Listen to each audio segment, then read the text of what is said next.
What's good, YouTube? It's me, the Artisan MC, and here to start the hero's journey for today. Like, share, subscribe, support the stream if you feel so inclined. Appreciate you to Brother Malika in here, starting the chat off right. Said the educated wish and the let's fucking go. Yes, let's fucking go. Appreciate you, Malika. I will give you that 3B salute. Appreciate you, Malika.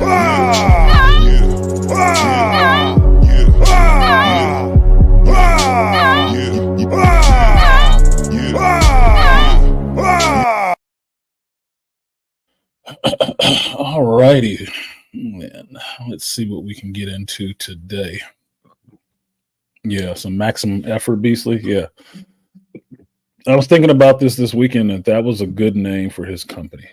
That was a really good name for his company because he does put a lot of effort into what he does. So shout out to Ryan Reynolds for the movie, Hugh Jackman, Red Reese, Paul Wernick. Thank you all for holding the line and doing something for the fans. Appreciate you very much for that because we needed it. We fucking needed it. Like no bullshit. After the Acolyte, we needed it. Shout out to the Beastly Nerve for supporting the stream. He said had to see the movie ASAP due to people, including celebrities, spoiling parts of the movie. Yeah, that's why I said when I did my reaction, go see it immediately or do a media blackout because it was going to get spoiled. It was going to get spoiled. I am one who does not like to spoil movies for people, so I'm holding off. I recorded my review the night I came home from seeing the movie. I have a 50-minute review that I'm not putting out till Monday. So it may not be the streaming traffic that everybody else does, but I'm not trying to spoil the movie for people. I want them to actually go see the movie. Like, no bullshit. I don't need to be the first one to tell you everything. I really don't. Especially something like this. This is one of those moments in geekdom like Endgame. It's a once-in-a-lifetime thing that anything after this will be superficial and not as good. But for me, in the same way that seeing Deadpool and Cable on the screen together was cool, seeing Deadpool and Wolverine on the screen together is also cool. The only one they have left to do would be a Deadpool and Spider-Man on screen together. That would be like a geek's wet dream. It would be, because then you could see how annoying Deadpool is compared to Spider-Man. But apparently, we're getting Avengers 5 and 6, so it could happen. Could fucking happen. So shout out to the Beastly Nerd for supporting the stream. I will give you the double up. Appreciate it. Double up. 3 or 4 times. I ain't telling no lie. Let's run it up. Never let a hard time on the was. So let's see who else is in here. Flex was in here, but he had to peace out. All good. And what's good? Going to see Deadpool tomorrow with the family. Hopefully no spoilers today. It's going to be spoiler central because I want to talk about the movie with people who have seen the movie. And if nobody has seen the movie in the chat, I might as well just shut this shit down and put out my review because it's pointless for me to spoil a movie for you guys. I don't understand that. That's like showing up to class having not studied. I don't get it.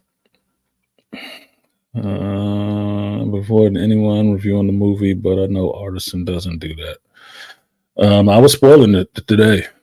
I was talking about it today because I want to talk about it with people. I haven't talked about it with anybody. I saw it Thursday night. I have not talked about it with anybody except for telling them they need to go see it. They need to go see it quickly. And I was giving people till Sunday to see it because I knew Sunday I was going to talk about it. So if you sat there and listened to people doing whole panels and shit like that talking about it, it's too bad. It's out there in the world now. Too many people have seen it not to talk about it.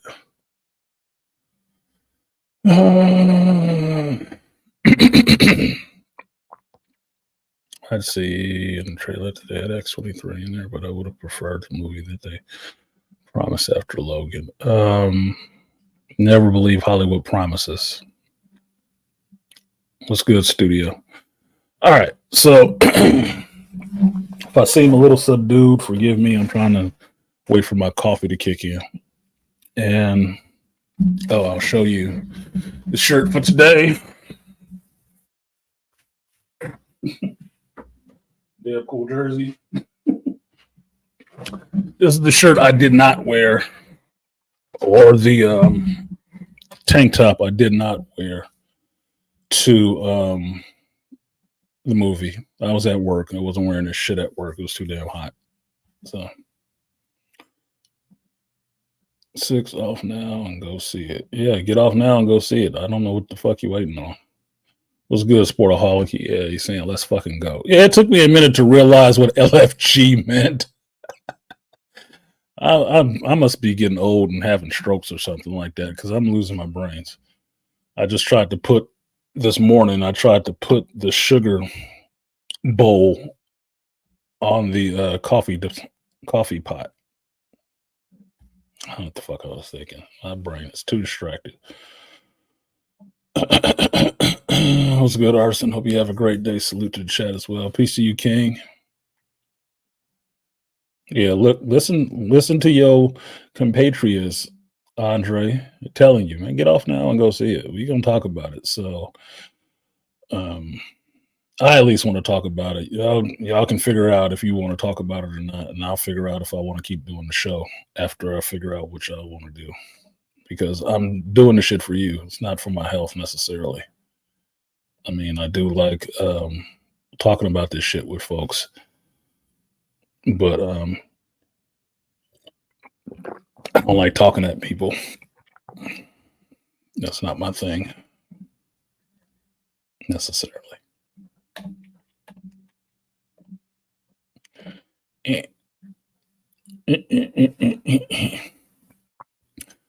All right.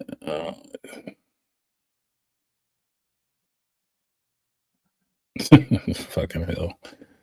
All right, Dre. I already put the spoiler alert up. So before I get to that, please donate a like on the channel. That shit is free. Please support the channel. That shit is not necessarily free, but it's what you should do. Showing up for content should actually support the content creator. It just makes everything work.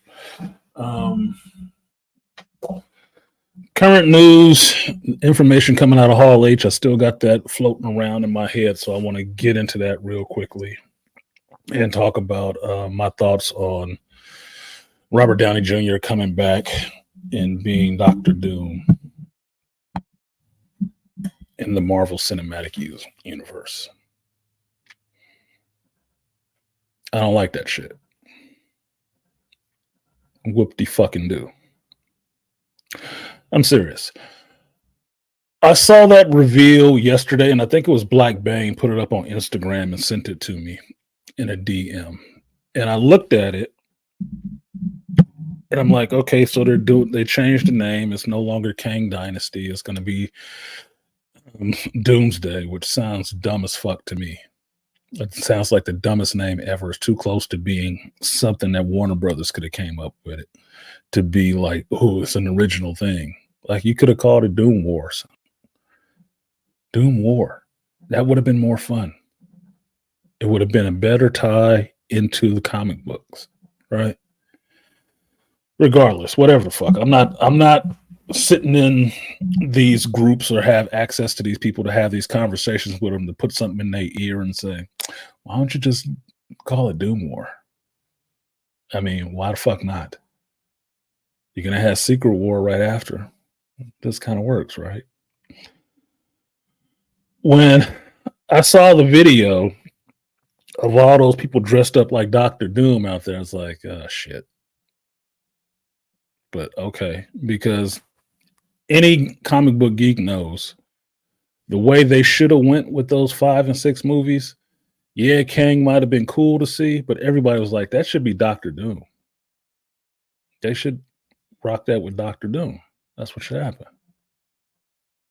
And all of it was up in the air where Dr. Doom was going to show up. He should have showed up a little bit in Wakanda Forever, that piece of shit, because those people that were looking for the vibranium could have been Doom's folks, right?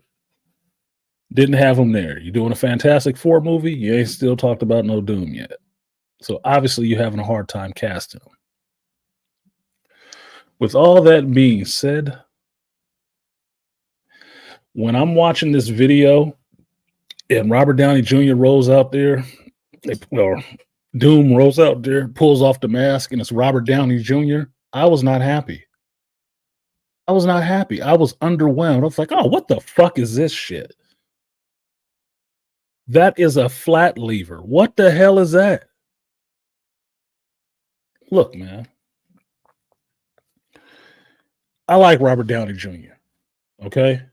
I've grown up watching Robert Downey Jr. since the 80s, okay?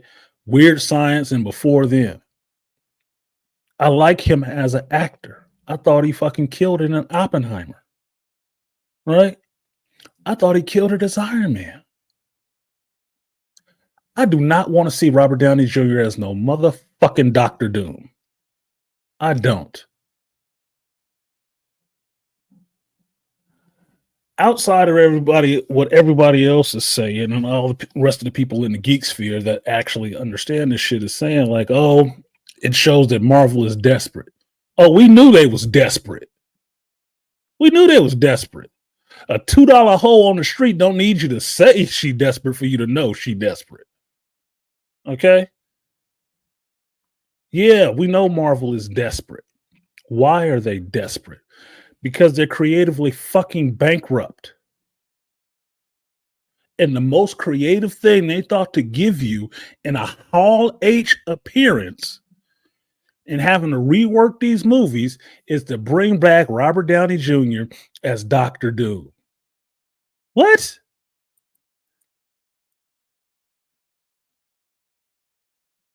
Yeah, okay. Robert Downey Jr. comes back tomorrow. We knew he was coming back sooner or later. Everybody knew that. Because as anybody who's watched the Deadpool and Wolverine movie can get it, Robert Downey Jr. is the anchor being for that sacred timeline. You get it? That's how they built the universe. Off the back of Iron Man. So you can't not have him there. He has to come back at some point. You have to have another one. And because nowadays fans are so fucking stupid, they can't accept anybody else playing a role except for the person who played it first.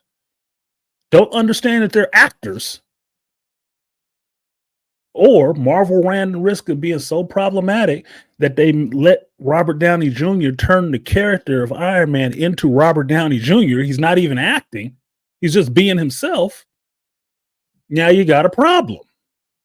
Because anybody who plays that role after him has to act like Robert Downey Jr.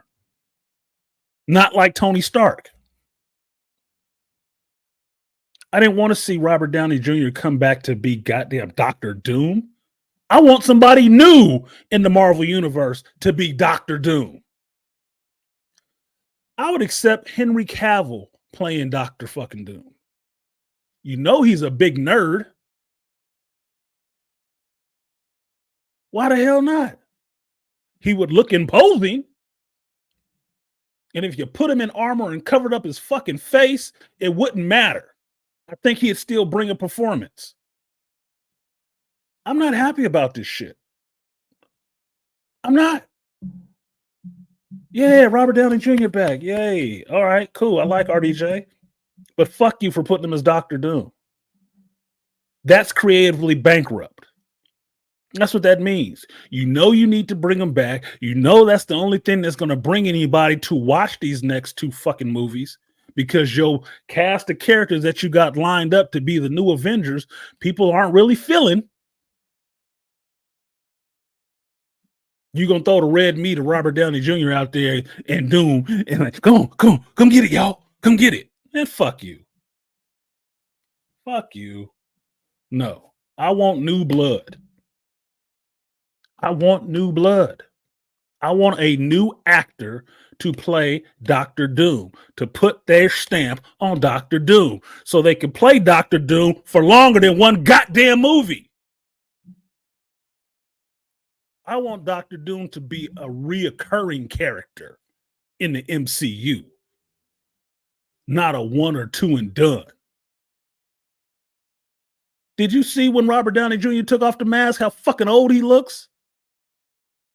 Christ, he got to be 60 something. You can put him as Dr. Doom looking that goddamn old, but you won't give Wesley Snipes a chance to just be Blade again because, oh, no, he's too old. Really? Did you see Deadpool and Wolverine? Don't look that goddamn old to me. That's a martial artist. They stay in good shape.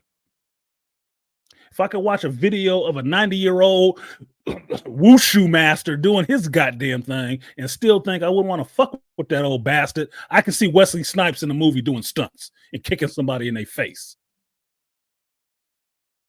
I don't give a shit about that reveal. That was bullshit to me. That was bullshit.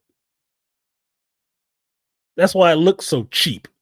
Like they just thought of that shit at the last minute. Fuck you. For my money, you should have never fired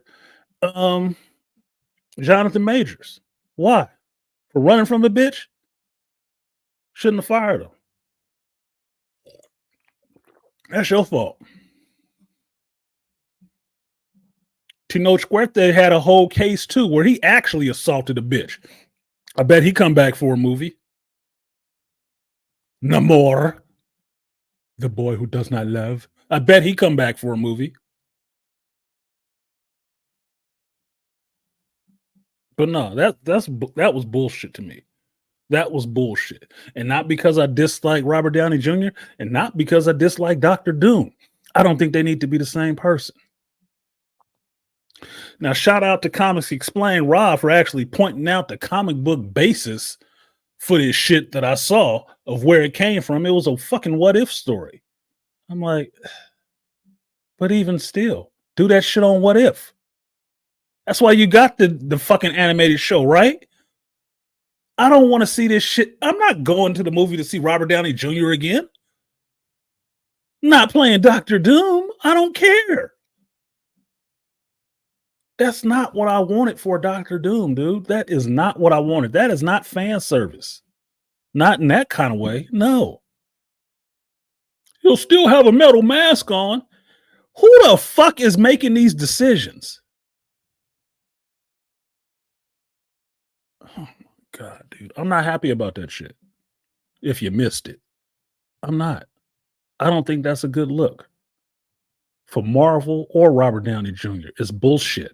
Yes, everybody knows Doom should be there. No question about it. Yes, everybody loves Robert Downey Jr. and would pay to see him come back to the MCU. No question about it. And they gonna bend it over and let him hit any hole he wants to get him back. But he don't need to be Dr. Doom. Nobody wants to see him. I don't want to. Let's just speak for myself. I don't want to see him come back as Dr. Doom. I don't give a fuck what story was done in the comic. Because I told y'all before, after 2000, the tail start wagging a dog. They only made comics to prop up the bullshit that they doing in the movies. Period. The end. I'm not interested. Not. Will I eventually see it? Yeah, I'll probably still see the shit because it's an Avengers movie. I want to see how the story comes together, but I'm not interested in this part of it. Fuck you. This is some bullshit. It's just bullshit to me. It's just bullshit. You mean to tell me these motherfuckers sat around, put a whole halt to their whole plans, and a masterful idea that they came up with was to regurgitate content, to do a rerun. We're going to bring Robert Downey Jr. back. And just to make it good, we'll bring it back to Russo's too. Why? I'm serious. Why? It's not because their last two creative ventures have bombed, is it? It's not because of that, right? Because remember, they were going off to do their own thing. They were so successful now, right? Well, I saw it. How did y'all like the Gray Man?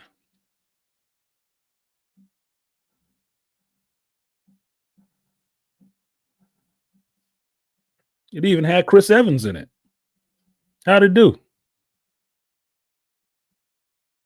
What was the other venture that they worked on in this time since?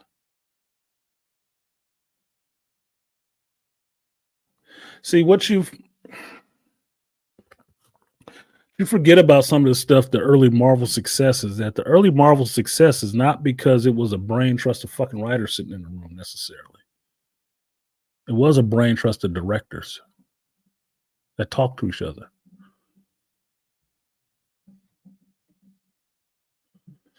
And while the office staff at Marvel has grown and bloated, so is the writing room. And ain't all of them good ideas. If so,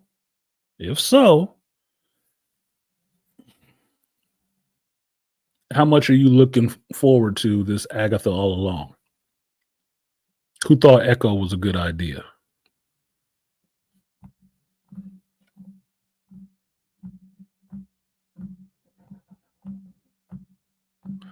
Tell me your lineup. You can write it down. Tell me the lineup of Avengers that are out right now, and which one of them do you think would be on any scale to fuck with a Doctor Doom?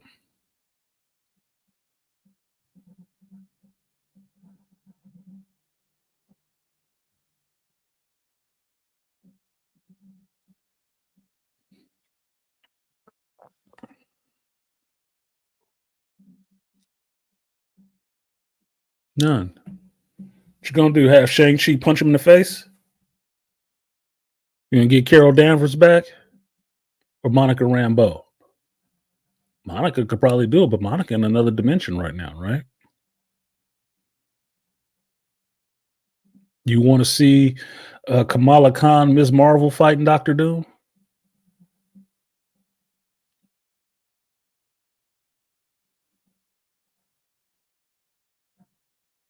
No, let me get it. Kate Bishop will be able to take him out, right?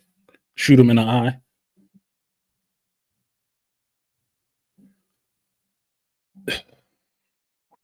Look, this is me just speaking to Marvel for a second.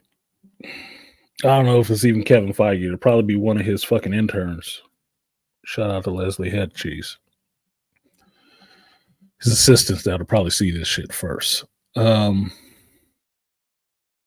You guys just need a board wipe. You just need to reboot. Have Loki get up from the chair, let that shit go, the universe implode, and start the fuck over. Because it's obvious you guys don't know what the fuck you're doing over there. And that's really disappointing. Because apparently the team that got us through the first 10 years is not the team that's trying to get us through the next. Apparently all of those creative people have washed out and walked away. Y'all ain't it.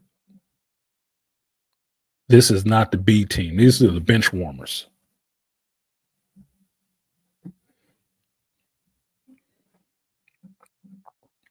Now, maybe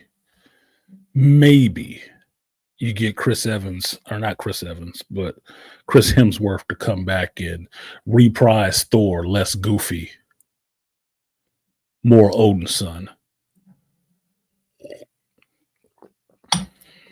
But that will remain to be seen. I would be more interested in seeing Extraction Thor as opposed to Love and Blunder Thor. Maybe you get Chris Evans back. Yeah, he can come back and be Captain America. I would accept Chris Evans coming back and being Captain Hydra. because that would be an interesting movie to watch. If you had anybody in that fucking office who could write it.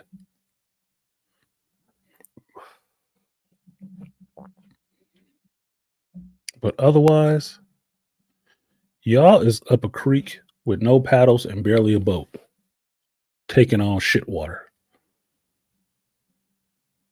And you are pulling some of the lamest goddamn ideas out of your ass I've ever fucking seen. You know, Marvel was built on a phrase that has came to personify what they were as opposed to DC.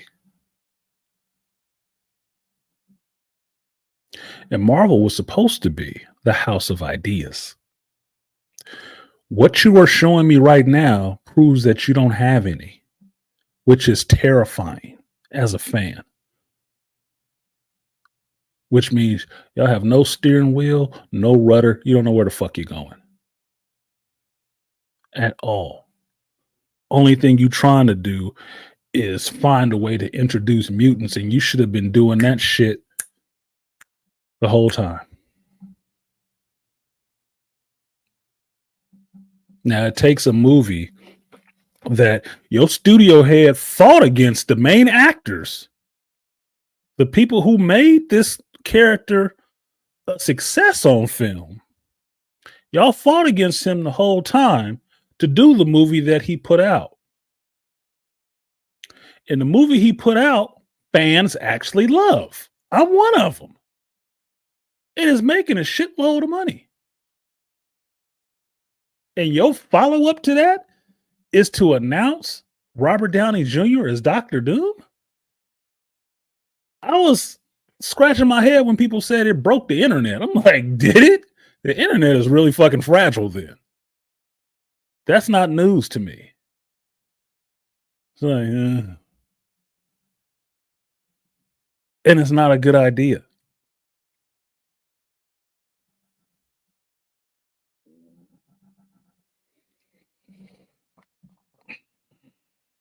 What up, Black Uru? Got legendary status in the building. What did Uru say? When they surrendered to the broad burning DEI mafia, they torpedoed the NZU. Yes. Yes, Uru. They did. And that's the problem. That's why I said they don't have any decent writers. Because they can't have anybody who can't write anything that's not activist.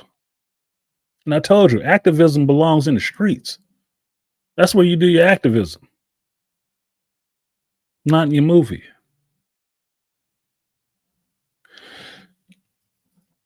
You know what I saw the best depiction of activism as? The beginning part of Akira. You know why? Because that's how activism goes down. People marching out in the street, bitching, yelling, and throwing shit, and then the police come in and beat the fuck out of them.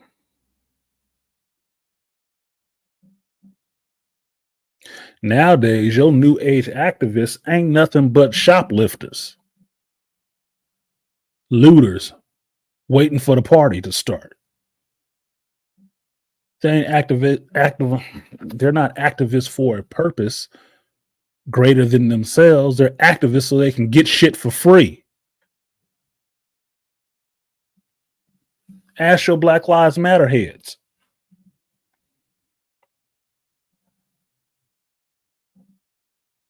So I don't want to see that shit on the screen. I don't want to see it in the script all the time. Because it's not interesting. You would think with all these fucking activists over there at Disney, they'd make a movie about activism. But they haven't. You know why? Because that shit is surface level for them. It's just what they think they should be doing. Stupid. Appreciate you, Zajak, for supporting the stream. Zajak said, Chris Evans as Captain Hydra. That made my day. Yeah, that'd make my fucking day. What was it? Secret Empire? Nigga, that would be a game changer. That would be a game changer. You think the Captain America and Iron Man fighting Civil War was something to watch. That'd be something to watch. I bet if you let Chris Evans do it, he'd come back and do that because I'm sure he's tired of playing the goody goody. You know how I know? I saw Deadpool and Wolverine. Looked like he was having a good goddamn time being a regular person again.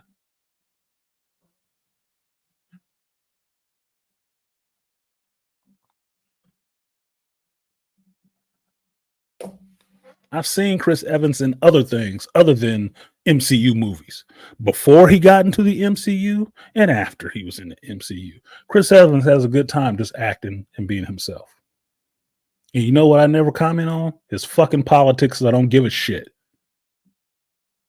I let him have them because they're his opinions. They ain't got shit to do with what you're putting on the screen. Cool. Because I'm not interested in your political discourse on screen. If it's not part of the goddamn script. Appreciate you, Zajek. I will give you. Why is this thing not coming up right? Oh, there it is. I'm going blind. Give you. Fuck it. The power of many. Appreciate you, Zajek. Power of one. The power of two. The power of many. The power of one. The power of two. The power of many.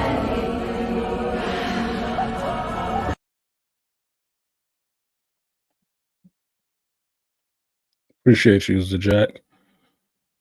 So there's the link in the chat right now. If y'all want to come up and talk about some of this shit, we can. I just had to get my thoughts out on that little bit. I'm not impressed. I'm not excited. I'm not happy to see RDJ come back as Doctor Doom in the MCU. Changed my fucking mind. But I'm not interested. You could have just recast Kang and kept rolling the way it rolled. But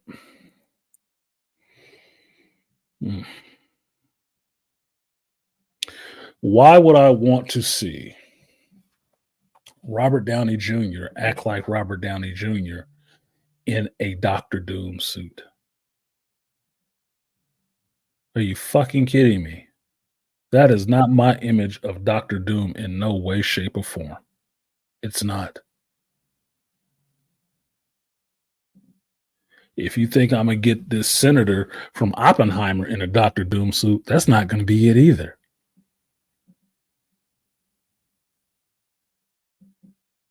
That's not the actor I would have picked. You would have had a better chance recasting Jonathan Majors as Doctor Doom, because I would have bought that. That would have been a little bit more interesting than this other shit. And mind you, I'm a fan of Robert Downey Jr. I've been watching that motherfucker since he was fresh-faced and young. So I don't want to hear this shit that I'm just hating on. No, I'm disliking and hating Marvel's decision-making processes on what they think is the move.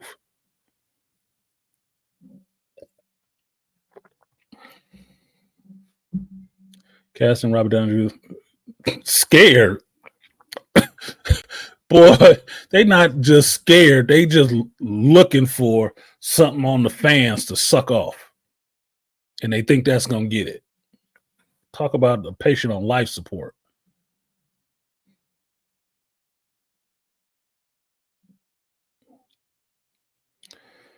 So we got some folks up here. I'm going to bring these characters up. So we're going to do this Royal Rumble. We're going to do this Royal Rumble style. You got a lot of background noise, Malika. I got to mute you, homie. We're going to do this Royal Rumble style. You got 2 minutes to speak your piece, and then we're going to bring in the next person. I should have just, let's do this way. All right. Andre, you got 2 minutes. What you got? Yeah, for the whole Doctor Doom thing, like they mentioned that as soon as like the whole Jonathan Majors thing was going on, because they were talking about how like they were taking him out of the MCU and they wanted to replace him with another villain. So they've been talking about that for months now. And I believe Doctor Doom is who they said that they wanted to replace him with. The whole point of doing Kang was a replacement for doing Doctor Doom because they hadn't cast him. They didn't know how they were going to do Doom. When they announced Avengers 5 and 6, and it was going to be Kang Dynasty and then Secret Wars, it was already a goof up because you need Doctor Doom in Secret Wars. Secret Wars is a pivotal story for Doctor Doom, not Kang. So Kang was going to have to leave, and people were giving it a chance, but everyone knew who reads comics, you have to have Doctor Doom in there. You need to cast his ass. They didn't have a fucking clue. They didn't have a clue. So it ain't been for a while. Because trust me, I pay attention to this shit. This ain't been That's actually a good thing that you said that, because I haven't read the comics. So that's actually a great thing that you said that, because that means that leaves an opportunity for him to come back in the future, because who knows how this next movie is going to do, right? Somebody knows how it's going to do. obviously, they might know a little bit. That's why they even did the shit. Like, let's just bring Robert back. Yeah, because I'm also not a fan of them recasting Robert Downey Jr. to be in the MCU again, because like after he played that role for so long throughout multiple movies, like just to recast him as a villain is like, even if he has a mask, like at least they could have waited for the reveal or something, you know. But to show it so early is just like, exactly to your point. And then I'm gonna bring the next person up. To your point, it would have worked better. And Marvel does this all the fucking time. They're taking the worst examples of fucking Sony. Okay. Why was I disappointed with the final trailer for Deadpool and Wolverine? Because they fucking showed X-23 in the trailer. We didn't need that. We were already going to see the movie. You did the shit when you did Civil War, and you put Spider-Man in the trailer. That was a misstep. You didn't need to do that. All you needed to do was put the movie out and let people walk out and like, oh my fucking God, Spider-Man was in it. You could have did the same thing with Deadpool and Wolverine. Holy shit, X-23 is in it. Marvel does this to themselves every time because they so much want to show they fucking toys and not just do they shit. Doctor Doom, it shouldn't have even been leaked who the fuck he was.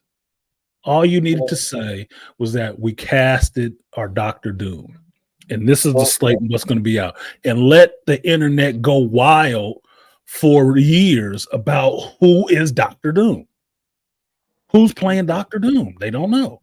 Well, the thing about X-23, like, I'm actually kind of happy that they put her in the movie and they actually showed that reveal, because like I was saying earlier in the chat, like after I watched Logan and they said that at least they alluded to the fact that there was going to be an X-23 movie, like I would have went to go see that.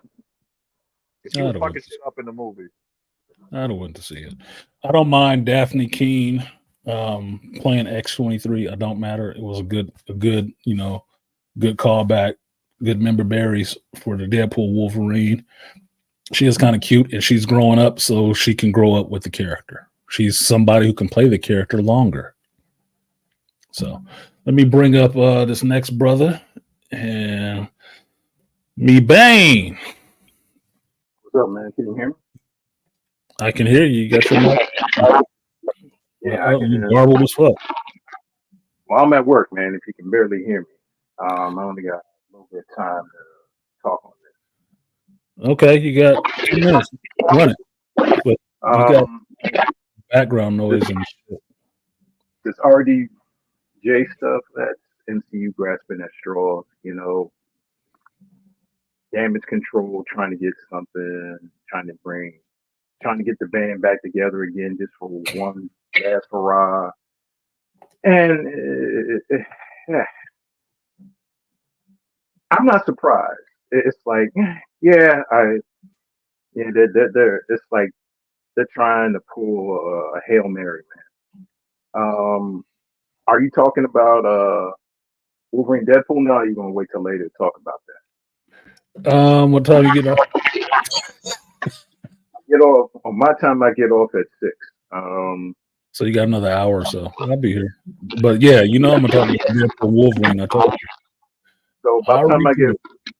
when we get off, I got time comfortable to talk about that. Going to Okay. the next person.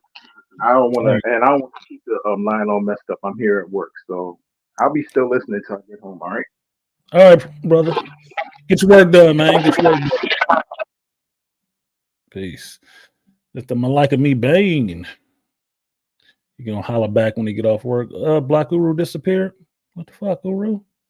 I was gonna bring you up, man. I'm trying to give people their time to speak.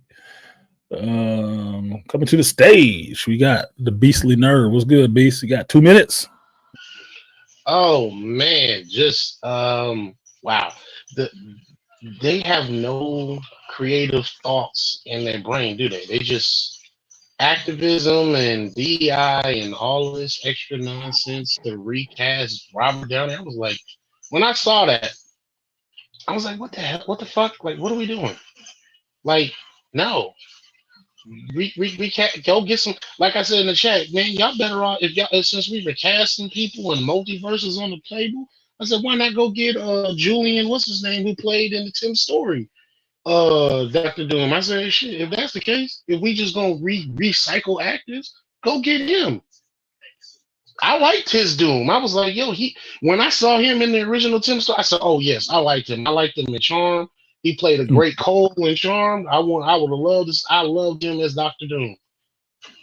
Yeah, since they doing all this multiverse shit anyway, and it shows Deadpool and Wolverine already shows you that people like seeing these old actors and them getting their respect, especially since you just folded the Fox characters into the MCU. Why the fuck not? You can tweak the character a little bit.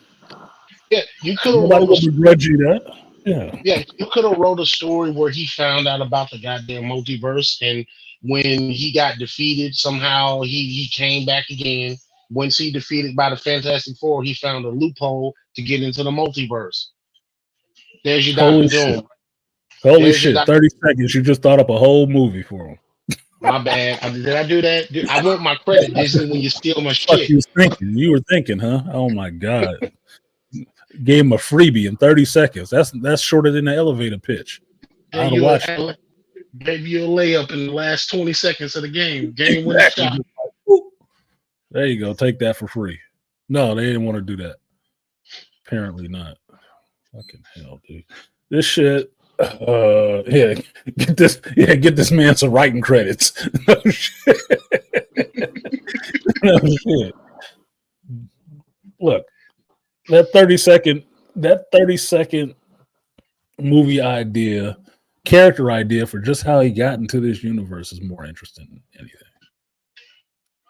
Now, I already said I'm not excited for that shit. I'm not. I would like to see Robert Downey Jr. come back. I don't think he needs to, but I don't think he needs to be Doom either. No, I don't care. I do not care. And I don't think they're going to make me care on that one. I don't. Because if Robert Downey Jr. is such a big, great actor that nobody else can play Iron Man after him, the fuck is going to happen if you have him playing Dr. Doom then?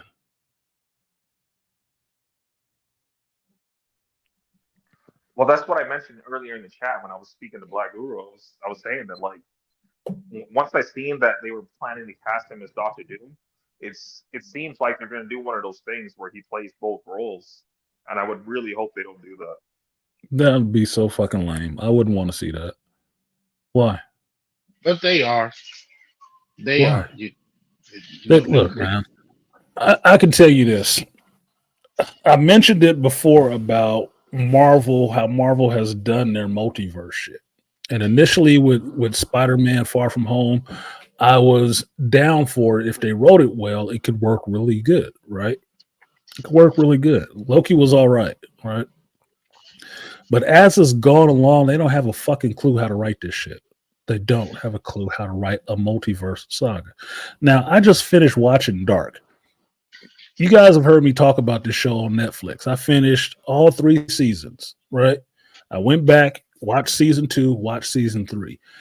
In Dark, it starts with time travel and they get into dimensional travel. They shit is way better done, and it's a fucking German TV show. Way better done. That you will sit there and be like, damn, this is how the fuck is this working? Holy shit. Oh, that's, and it's just happening in one place. It's just happening in one place where you see what's going on. It's like, oh my God, that's 3 different versions of the same character. Holy shit. And they use different actors. But you're getting characters in different stages of their life all working together. Like, oh my God, this is crazy. Good fucking story. This stuff in Marvel, they don't know what the hell they doing. They can't write this shit.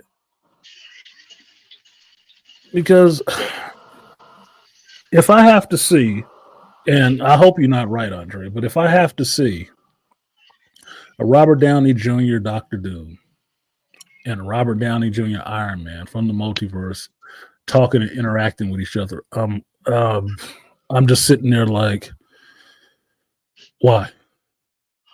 Why? What's the point?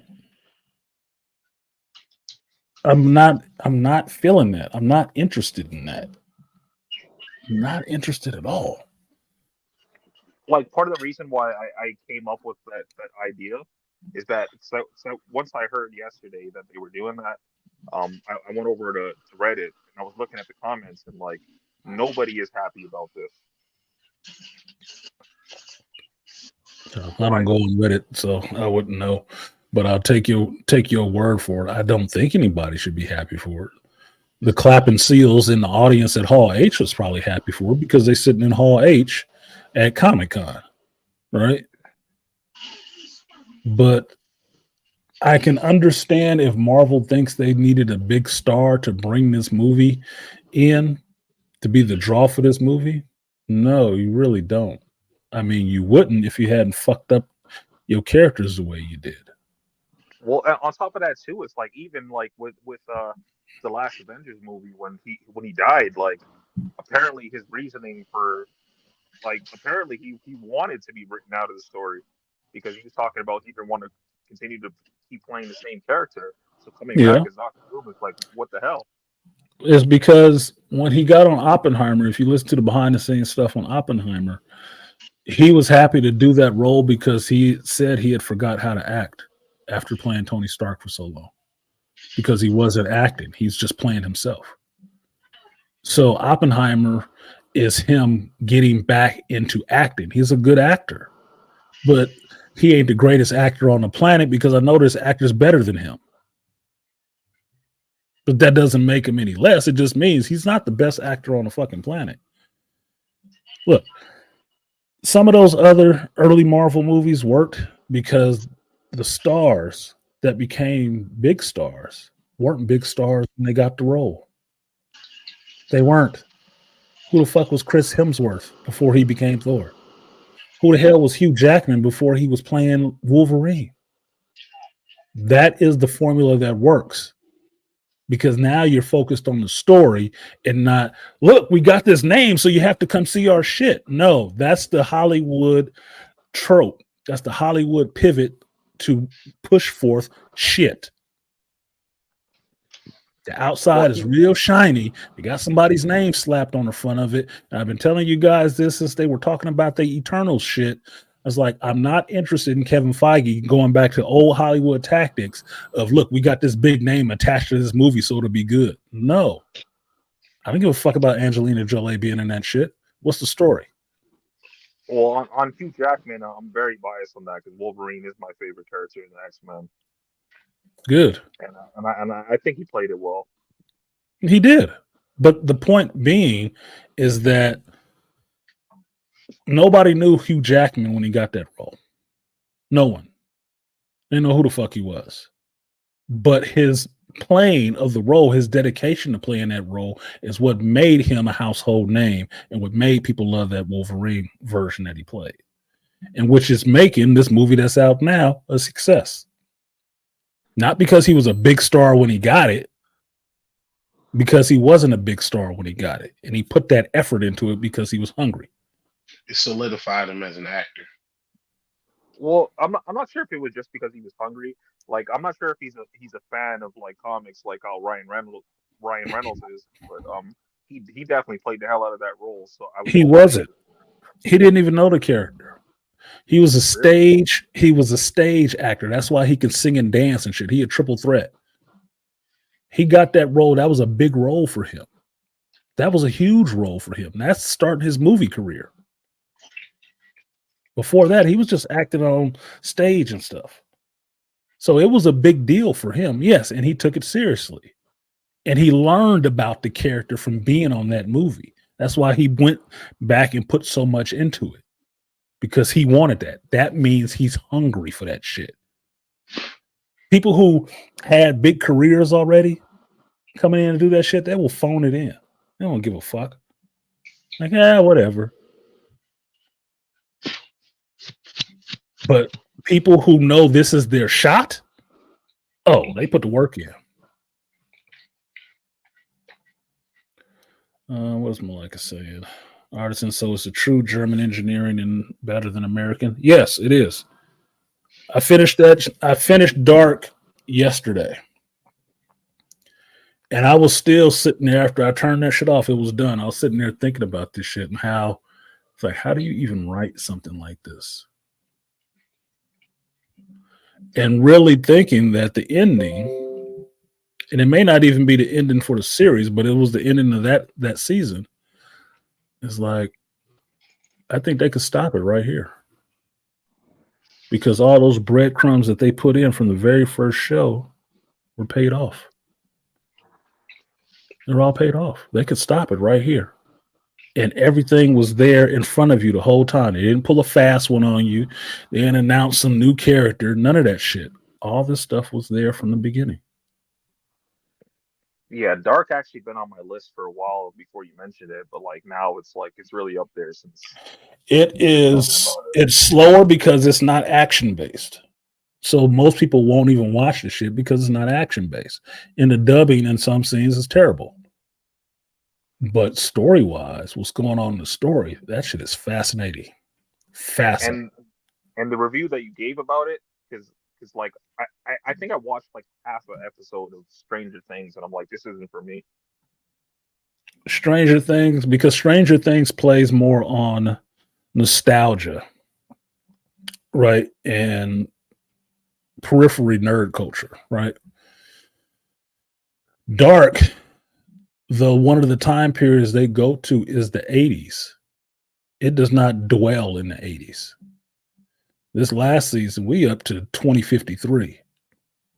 And then back to 1886. And then in 1986. It's like, it's a trip. And how all this stuff overlaps, you will get a mental workout keeping track of all that shit. And all these characters. Like, which one is this? Is this the one from that dimension? Or fucking hell, dude?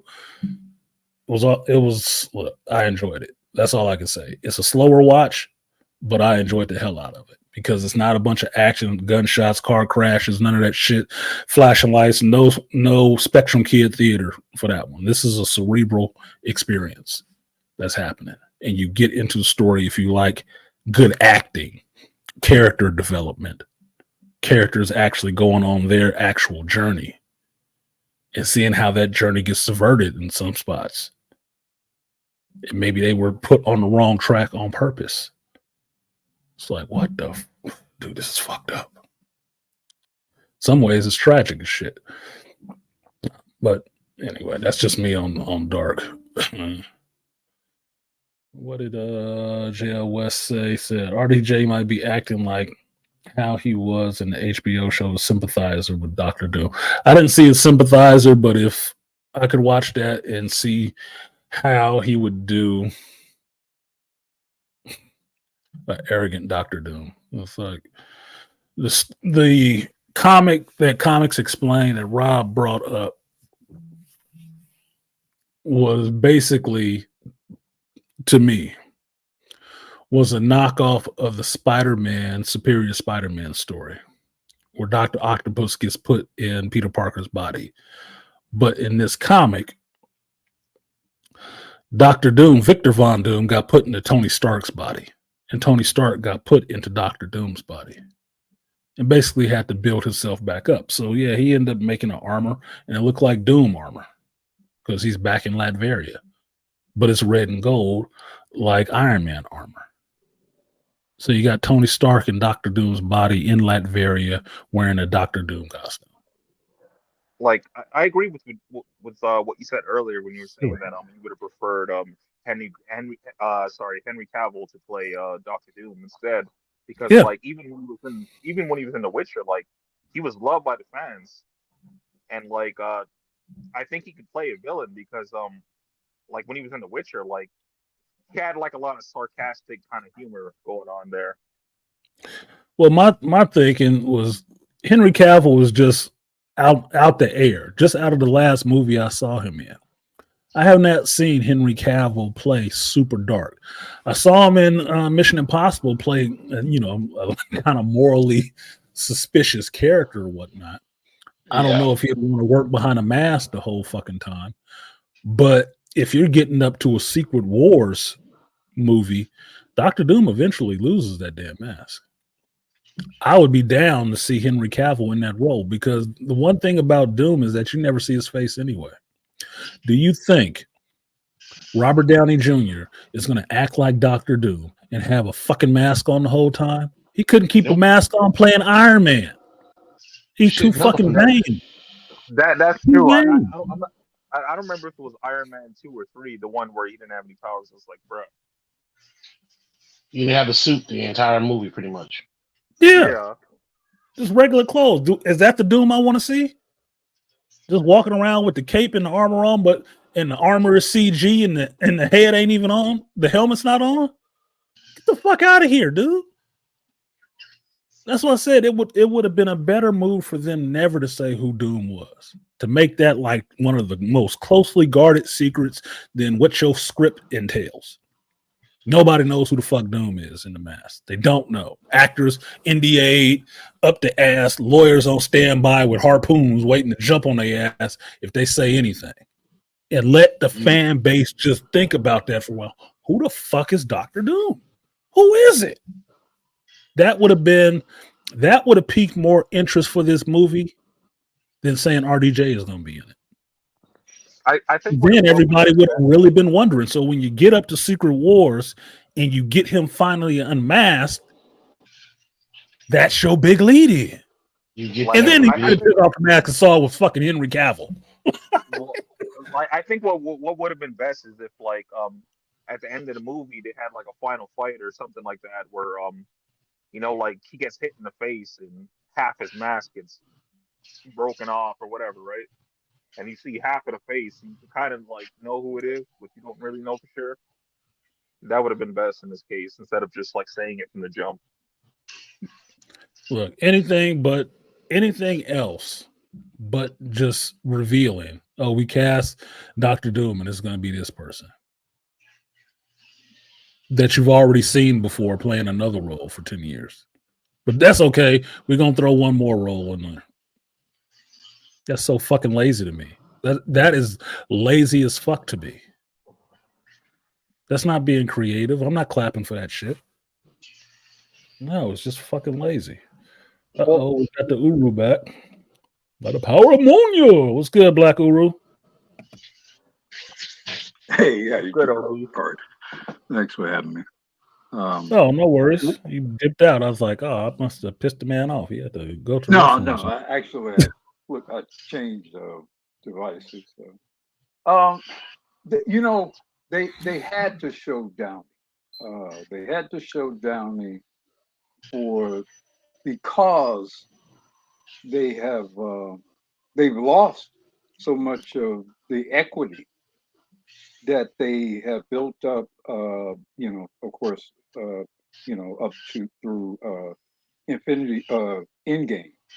They've lost so much of that that they're basically using Downey to try to recapture some of that equity. So I agree with you.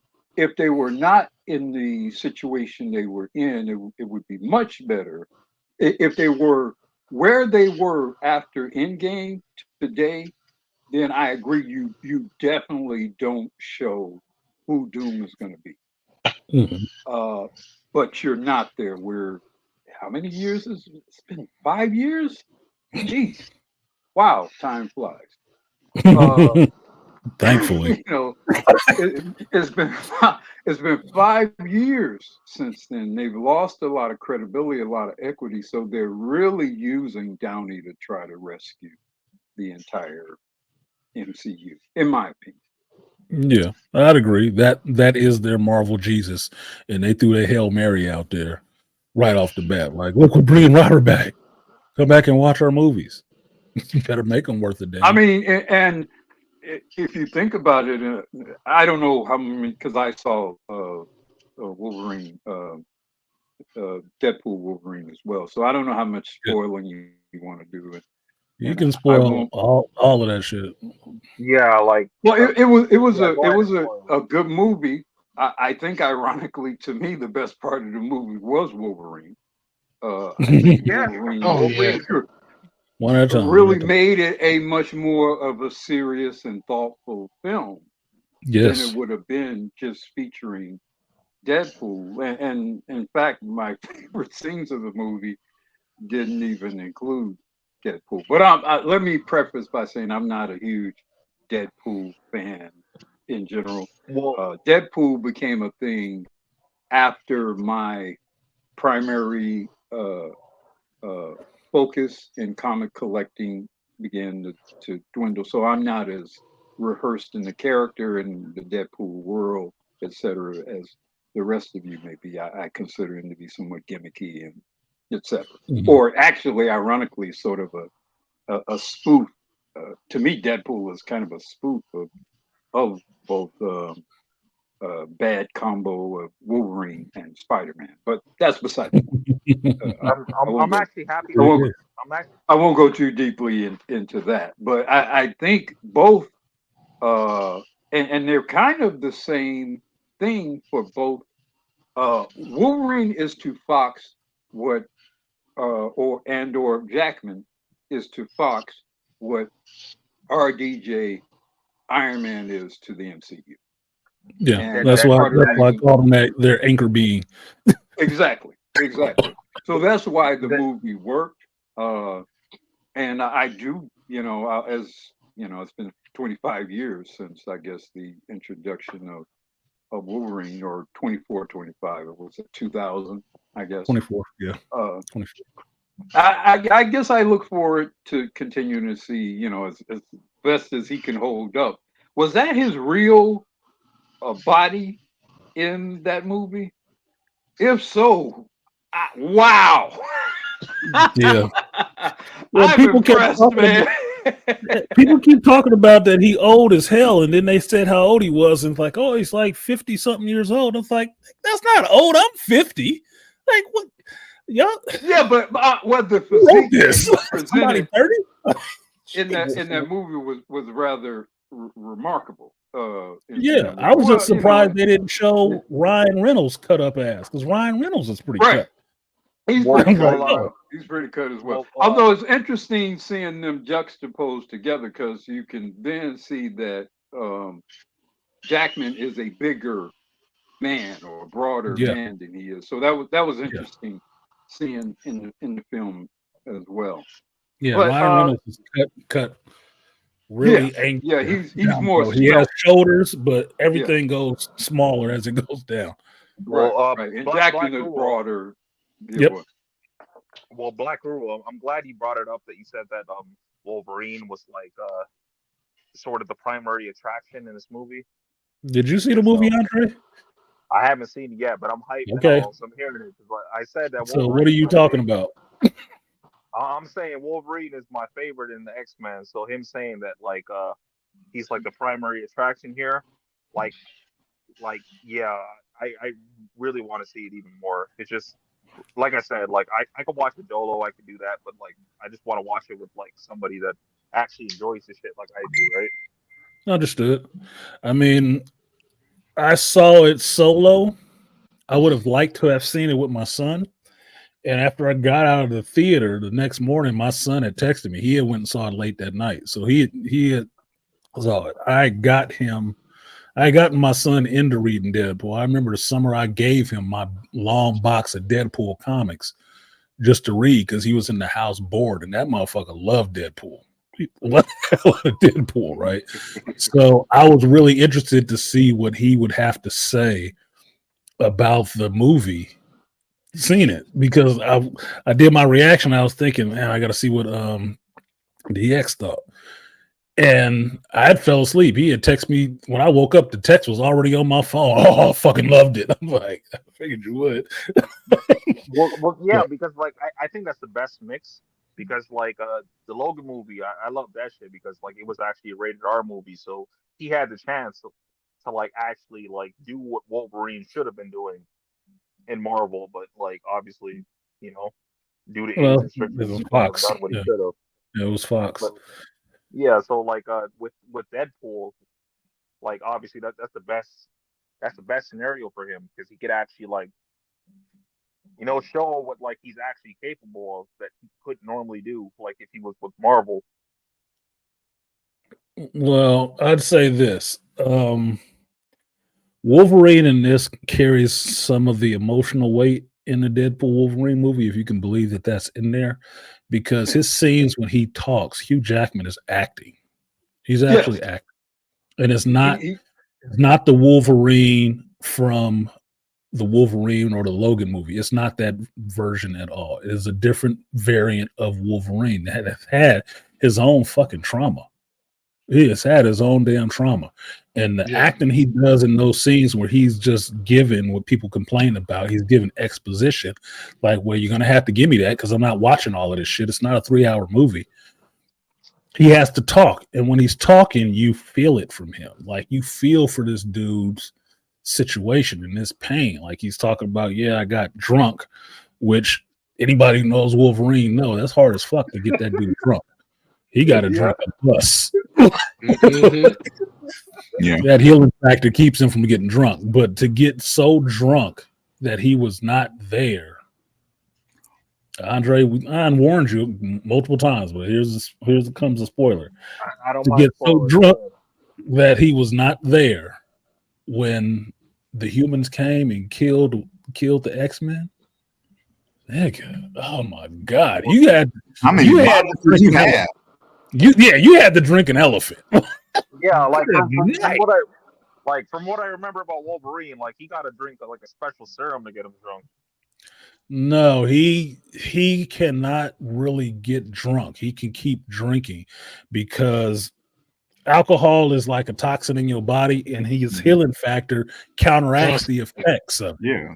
So he has to drink a lot. It's the same thing with Captain. If Get a you buzz. at the Captain Same thing America with Cap. First Avenger, America. he was speaking on it. He was like when I took the super soldier serum, the doctor told me that it would alter like certain cells in my body, and the benefits of that is I can't get drunk. Yeah. So he was sitting there drinking. So it's the same. It's the same thing with Wolverine. Yeah. Um, Shout out to Well, Lion. I- I ain't letting you on the panel, Lion, and give you your 2 minutes. You got 2 minutes, brother. Run it and say what you want to say. Marvel. What's good, Lion? It's been a while. What up? Let him talk. Marvel. Run the show. Marvel. Yeah. Oh, here's the thing and you said it earlier, Art. I was gonna say that, but there's also something you said before, and you was like, geekdom is dying. And I was like, geekdom is dying because y'all don't dare to be creative anymore. Y'all don't dare to be creative. This RDJ being Dr. Doom is pretty much the laziest lack of daring to be creativity I've seen in like a while. So let me get this right. What you're telling me, Marvel, is the only time y'all want to dare to be creative is when y'all want to push some female shit. That's the only time y'all want to be dare to be creative. When it's a female at the front, we gonna push all the dare. We gonna push all the creativity all up on you. But Dr. Doom, one of the Marvel's biggest villains, honestly, you motherfuckers should have just kept Kane. You should have just kept Kane. And here's for separate reasons. Because one, Jonathan Majors has already proven you his acting chops before you even casted him. He had already proven. When you went and got Robert Downey Jr., you didn't know what the fuck you was gonna get for Iron Man. You didn't know. So if It we was a want to gamble. compare who's more established, Well, before from an you go to acting cast- standpoint, I would say from an acting standpoint, Robert Downey Jr. is He had a longer magic. career. he had a Yeah. longer. For he had a Jonathan, longer- but the question of RDJ wasn't really his acting chops. I mean, if you know his resume, you know Robert Downey Jr. Yeah, he had some problems. Great actors in Hollywood. His issues were more personal. Yeah, But that's what I'm personal. talking about. But I'm like, but that's what I'm talking about. I'm like, with this case with Jonathan Majors, like he pretty much beat the case. He's not doing jail time. He's not even doing jail time for what he did. It was a first degree misdemeanor. Like he beat all his other cases. You could have brung him back. Yeah, they could have gave him the same chance they gave a Downey, right? Yeah, you could have brought- taken. They brought Downey back because they have lost so much money, either bottom line money and or projected profit money, projected revenue money, that it does not matter. The issues with Jonathan Major for Disney, for Marvel, it doesn't really matter at this point because they missed the mark so much on all the other projects that it isn't just about Major's situation. Look, if they thought that if they could bring Majors back and he was so beloved that they could recover from all the misses on all the other projects, they would bring him back, regardless of his legal troubles. If he was so beloved that they could project that bringing him back was going to boost their profitability, Make them more money. Yeah. But then they would bring him back. The problem with Majors is not his issues. The problem is he's not so valuable to them that is worth bringing him back. Yeah, he's not bankable. Exactly. Versus bringing back the most profitable entity in the whole thing, and that is Robert Downey Jr. So it's really a business issue. It's not anything other than that. No, I'll say this though, that for what Uru is saying, he is correct. Like money wise, throwing Robert Downey Jr.'s name out there brings more money than saying you throwing Jonathan Majors back out there, right? From a money standpoint, that's it. But at the same time, I don't think Robert Downey Jr. is going to save them from having shitty movies. It's not. Yeah, it'll make them some money on two movies. It'll bring them some money. All the rest of that crap that comes in between then and now is still going to be crap. It's still going to lose them money. So the offset for me is going to be like how much you paying them, because you understand that Robert Downey Jr. had to go initially because Robert Downey Jr. was costing so fucking much. Yes. Not to mention they lost all the money after before the Marvels showed up, they had already lost $200 million. Already. They're going to lose money regardless. Like, yes, RDJ, that's why I agree with what you're saying, Black Uru, but I agree with Art. Bringing RDJ ain't gonna save you. Well, when you're in a football game and you're down and there's not much time on the clock, and the only thing you have is a Hail Mary pass, which is highly likely to either not be completed, highly likely to be intercepted, highly likely for the clock to run out, but it is genuinely your only chance to win that game, you throw the Hail Mary pass. So it's not, I mean, you're right, it's not any sort of guarantee that bringing him back is going to rescue Marvel, but you've done all these other things that have failed. So then your options, because here you're at this point now where you've got to have conversations outside of Marvel. You know, you're talking now to committees of the board of directors of Disney at this point. So it's not even just a Marvel decision at this point. And so when you're selling them with, okay, we want this $2 billion for the next cache of movies to be financed, then they probably want to hear a damn Robert Downey Jr. who was a part of a cache of movies that generated $10 billion or whatever in bottom line profit. You know, so that's where this thing is now for Marvel. It is beyond Marvel, I think, at this point. So a very similar thing happened with ESPN, and you know, recently, and all the changes in the turmoil that happened there. Mm-hmm. But go I'm also ahead, BC. Oh, that was Lion. My bad. Go ahead, Lion, and then Beef. But I'm also doing another comparison because I'm talking about Jonathan Majors based on the success of one. You're talking about everything that failed, but I'm talking about something that also succeeded because Loki is their most successful TV show. That's their most successful one that they brung out as far as Marvel's concerned. So you had Jonathan Majors at the epicenter of that show, and there's been nothing but praise on his performance of that show. He was not the epicenter of that epicenter. No, is it compared to RDJ? My daughter, there's a huge population of women in particular who are stark raving fans of Hiddleston. Hiddleston. My own daughter is one such fan. Majors was not the linchpin of that series. That was Hiddleston. Mm-hmm. I'm not saying he's a linchpin. I'm just saying he did great. No, he was a great performer. I'm not questioning his performance.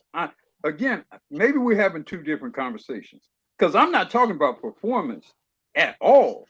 I'm talking about the financial decisions that are made after you've lost $100 million here, $200 million on this project, $500 million on that project. Then it moves outside of the creative sector at that point, and it becomes basically a business thing. Who's the marquee fighter? Who's the big ticket item? Who's gonna get people to come to the show and buy to the gate? And I think they were banking on Downey to draw the crowd. Well, I'm surprised they killed off Chris Evans in Deadpool. In fact, I bring back Chris Evans as Johnny Storm. Well, Black Girl in terms of that's a spoiler. Sorry. You ain't gotta apologize. Andre been warned multiple times. He's still here. Safety protocols are off. Yeah, all the way off. It's all good. The spoiler just hit me in the chest for a second, but in terms of Loki, definitely. Jonathan Majors definitely was the central point of the show, or at least past the first couple episodes, he was. But what I'm saying is, you're not selling that Loki series without Tom Hiddleston. No, the Loki series, notwithstanding how great Majors' performance is, you don't. That's not going to be a series without Tom Hiddleston. No, it wouldn't even be a show if Tom Hiddleston wasn't attached to it. But it doesn't take away Jonathan Majors' star power. But I hear what Uru is saying, and I believe he's correct on this. Jonathan Majors is not the cash draw that Robert Downey Jr. is for Marvel, and they're making a business decision, not a necessarily fan base or acting decision. They're making a money decision. They're trying to use bringing Robert Downey Jr. and the Russos back together to bring money to these two movies that, without the two of them, who would be lining up to go see it right now? And the Russos are back because they failed at everything else outside of Marvel. That's I said that already. I already know that. But given the question that I'm asking you, who's showing up for Avengers 5 and 6 with no Jonathan Majors, no RDJ, no Russo brothers even being announced? Who are you showing up to watch? That's a great point, because exactly, literally no one. Literally no one. So I mean, you maybe you have it Thor featuring the Avengers. I mean, the only major kind of character that is left is Thor, and I have my views about how he was handled. But, but at least he's still popular as a character from that, those phases of the MCU. But other than Thor, I just look at it on a power standpoint. You got Hulk still running around, And I don't know what the hell Mark Ruffalo's issue is that he keeps saying enough shit that's going to make somebody want to recast his ass. You have, God forbid, the She-Hulk around, and you got Thor around. Those are probably the strongest characters you got out there outside of Captain Marvel if they want to do something with Brie Larson goofy ass again. Or Monica Rambeau. That's about it. To go into a situation of Secret Wars where you'll be dealing with alternate people and dealing with God King Doom, y'all getting wiped. I mean, Doctor Strange might show up, but I read that comic. Doctor Strange got murked by God King Doom. He blew that boy's skin off. You think Johnny Storm got did dirty? No. Doctor Strange got did dirty in Secret Wars. Okay, with one shot. You mean Doctor Strange or what's her name, Miss Marvel or whatever her fucking name is? No, I said what I meant. In the comic. Yeah, in the Secret Wars comic that came out in the 2000s, God King Doom had a second. His second was Doctor Strange. And Doctor Strange turned on his ass. And the God King Doom got off the world tree, showed up in his white armor to Doctor Strange, and blew that boy into atoms for crossing him. So if you're going to Secret Wars, that version, Benedict Cumberbatch Doctor Strange ain't got nothing for a Doctor Doom. Not to mention Benedict Cumberbatch Doctor Strange hasn't even accomplished all of the feats that the regular Doctor Strange has in the comic. So you really dealing with a nerfed Doctor Strange. He hasn't did all the trials that the What If Doctor Strange did, the Superior Strange did. Okay, he ain't went that far. He ain't went that far yet, and he ain't even the Sorcerer Supreme right now. So what are we talking about? Wong ain't standing up to no Doctor Doom. You can forget that shit. Like, oh my god, yeah, Donnie Mac. Doctor Strange was like the hand of the king. Yeah, he was. And that he opened that hand. I'm telling you, I read that story. I still have those comics. That Secret Wars from the 2000s, boy, that was a what the fuck a minute book. Like every time, like the fuck next month. Oh, this is coming out too late. Every moment. Artisan, what do you think Marvel is going to do with the overpowered super fucking? I was trying to forget about that, King Parrish. Thank you, because they did my girl kind of dirty. That goofy ass Super Scroll. Oh my fucking god! Oh wait, it was a Super Scroll. Amelia Clark. Amelia Clark did her kind of dirty, man. Artisan, it was a Super Scroll introduced. You sure? You sure? Yeah. You sure that wasn't a what if? It might as well have been a what if. What the fuck? Yeah, I was forgetting about that, but that character ain't necessarily a hero. I don't think they're gonna be lining up on the Avengers side of the board. And that's my point right there. Fantastic Four movie, like no, that was a fucking dumbass move. Thanks for bringing that up, because that you see he had made my shoulders droop like why'd you do that? Thank you for bringing up my point, because you make Amelia Clark a damn Super Scroll. So this is the only time y'all dare to be different and creative. This is the time y'all want to push creation and want to do some shit. When you want to put the chick at the forefront. I mean, you guys kind of, and again, this is where I'm going to show my age and maybe being out of touch things. So I'm prefacing it with this.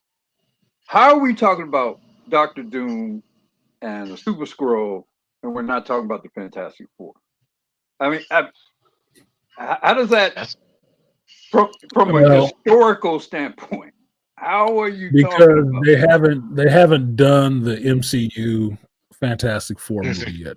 They're working on it now. I guess it's supposed to start filming that. They said in Hall H is supposed to start filming on Tuesday or some shit. Yeah, they haven't done that yet, and I guess they're going with Galactus being what shows up first. I don't fucking know. See, nobody is looking at that Fantastic Four as that's going to be the linchpin, the premier team in the MCU. It's just not, because they're coming way too late. Yep. They're coming to the party way too late. Yeah, So Why it's are going they to be a even retro. bringing? It's going to be a retro movie, as in it's happening like the 50s or 60s. But that's just to try to give you to backfill a backstory for these characters. So when they get up to these Avengers movies, they can show up and say where they've been for all this goddamn time. In the Yeah, that's next what I'm zone, saying. fighting Like, the nihilists. only two things I'm hyped as of right now. Like I'm hyped for Daredevil because thank God they're bringing everybody back over there. Jesus, and I wouldn't say hype for Captain America, but I will go watch it. Mm-hmm. But other than that, yeah, I'm not. I wouldn't say I'm hyped for Captain America. I will go watch it to support Anthony Mackie. I do still hate geeks constantly saying Black Captain America and shit like that. That shit sound just really foul to me. It keeps coming out of people's mouths, either America or overseas. That shit just sound really fucking foul to me because it wasn't Native American Echo. Yep. So I'm really not feeling that. Oh, it's Black Captain America. No, it's Falcon, and it's just Captain America. And the shit is canon. The shit is regardless of if it's canon or not. The title of the book never said Black Captain America. Yeah, never said Black Falcon. That's a slur on the fact that that black man is playing Captain America. Because if I go into it that way, well, you know what? They never called Steve Rogers White Captain America when Isaiah Bradley existed. Yep. So shut the fuck up. It's Captain America regardless. Bucky is never White Cap or Bucky Cap. He's always Captain America when he stands in for Captain America. So give that character the same fucking respect and stop trying to throw that bullshit in the front of it to try to downgrade the character even more. Did I think he needed to be Captain America? No, I didn't think he needed to be Captain America, especially not with the Super Soldier Serum. Falcon was a character all unto himself. It's a downgrade for him. It's like Nightwing becoming Batman. Who wants to see that shit? Yeah, it's fun for a little while, but after a while, man, take off that goddamn costume. Everybody know you ain't him. And go back to Blue Haven. Be a Nightwing. Go back to being Nightwing. Go back to Blue Haven and where you. Yeah. Do you, man? Do you? Let somebody else put on. Because I remember that too when he put on the costume, and I forget who was fighting, and he was fighting different. And he was fighting a villain. Catwoman. And said, Catwoman. Hold up, you doing a little. Catwoman's like you ain't him. Yeah, like you ain't him. You doing a little. What do you mean? No, you ain't him. Nah, I don't know who you are, but you ain't him. Yeah, yeah, you ain't him. No, that's you would put on. I mean, if you want to convince people that you're Batman for a strategic reason or a tactical reason, that's a worthwhile thing. But everyone knows that. I'm sorry, I forget the character's name, but everyone knows he's not Steve Rogers or what. I guess my question is, what does Captain America mean? I mean, I know what it meant when they originally created the character and why that's his name, but they've assigned some sort of official title to that name, and maybe the movie will explain it. But what does that actually mean? Because it's not like it's a person; it's some sort of official title. And that's part of what they went into in Falcon and the Winter Soldier, whereas Sam didn't want to take it immediately because he didn't really understand what it would mean for him to be Captain America. And what they really tried to do in that story is show that, yeah, they gave John Walker the serum and the shield and gave him the title of Captain America. And that motherfucker did not act Captain America-ish. It's an idea, right? It's a mantle. They're trying to create a mantle system. So Falcon being Captain America, given the shield by Steve, like, no, you can do this. You have the ideals or whatever. Falcon, Sam Wilson has to figure out what it means for him. And that's what that Falcon and the Winter Soldier show was doing. Him figuring out what it meant for him to be Captain America, not to be Steve Rogers. But the problem is, because he steps into the role of being Captain America, everybody who ain't black look at his ass like a pretender and wanting to call him the Black Captain America, or you're not Steve Rogers. Well, you goddamn right he ain't Steve Rogers. Yeah. Steve Well, Rogers was some little scrawny white boy in New York getting his ass kicked that never gave up, and then until he got a jab of some steroids, and then he can kick people's ass. Sam ain't had to do none of that. Sam was still a soldier without a jab. He was still out there in war without a jab. He still went out there and fought with the Avengers, just like Hawkeye, goofy ass with a bow and arrow against all this shit without a jab. But everybody want to disrespect him because he put on the title of Captain America, which he didn't even want, by the way. He didn't want that was shit. With Falcon. Whatever, He man. didn't want it because he didn't think it was his to give. No, you don't want that shit. It comes with a lot of weight. That's why he didn't want it. That's why, and hopefully the movie addresses it. You know, because I think it will. If the name means something, or you know, then you should come away thinking, okay, this is why we call him or refer to him as Captain America. Not, I mean, obviously it meant something to Steve, or you know, and for him to confer it upon Sam. So I just hope they explore that. They tried to do it, particularly with the elder brother. I'm sorry, I forget the character. Isaiah Bradley. Yeah, Bradley. Yeah, they tried to, and they of course highlighted the irony of being a black man during that time, and you know, all the paradoxes associated with that. So they tried to. I don't think they did, frankly, enough with that. You know, because I think had they done more of that, you'd have more of a sense of what that title really mean, or at least you would hope that it meant. I think the line when I saw the Captain America trailer, I think the line that actually made me want to see the movie was when he said, "You're not Steve Rogers," and he said, "You're right, I'm not." Even though I did like that line, the line that made me interested was when he was like, "I want to make Captain America get the Avengers back together again." And then Sam asked, "And so what happens when we disagree on the decision?"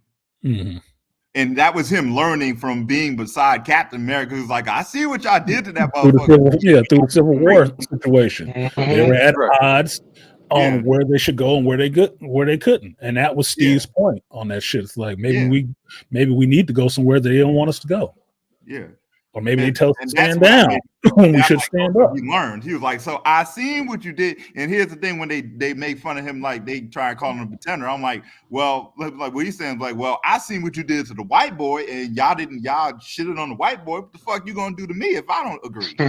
Well, in Sam's position, just in the MCU, right? Like you're saying, Lion, he saw what they did to Steve when Steve didn't want to rock with him that way, right? Yeah. But he also has Isaiah Bradley in his other ear saying what happened to him. Yeah. That's why he still got powers. Exactly. What they did, how they treated him and turned him into a criminal and everything else. Yeah, so he got both sides of it. He ain't seen it both ways. He was a new like, you want me to be this now? Did as much time as Nelson Mandela when you think about it. right. Mandela. So I know how this can go. Yeah, he was like, "So before we discuss that, we're gonna need to discuss terms."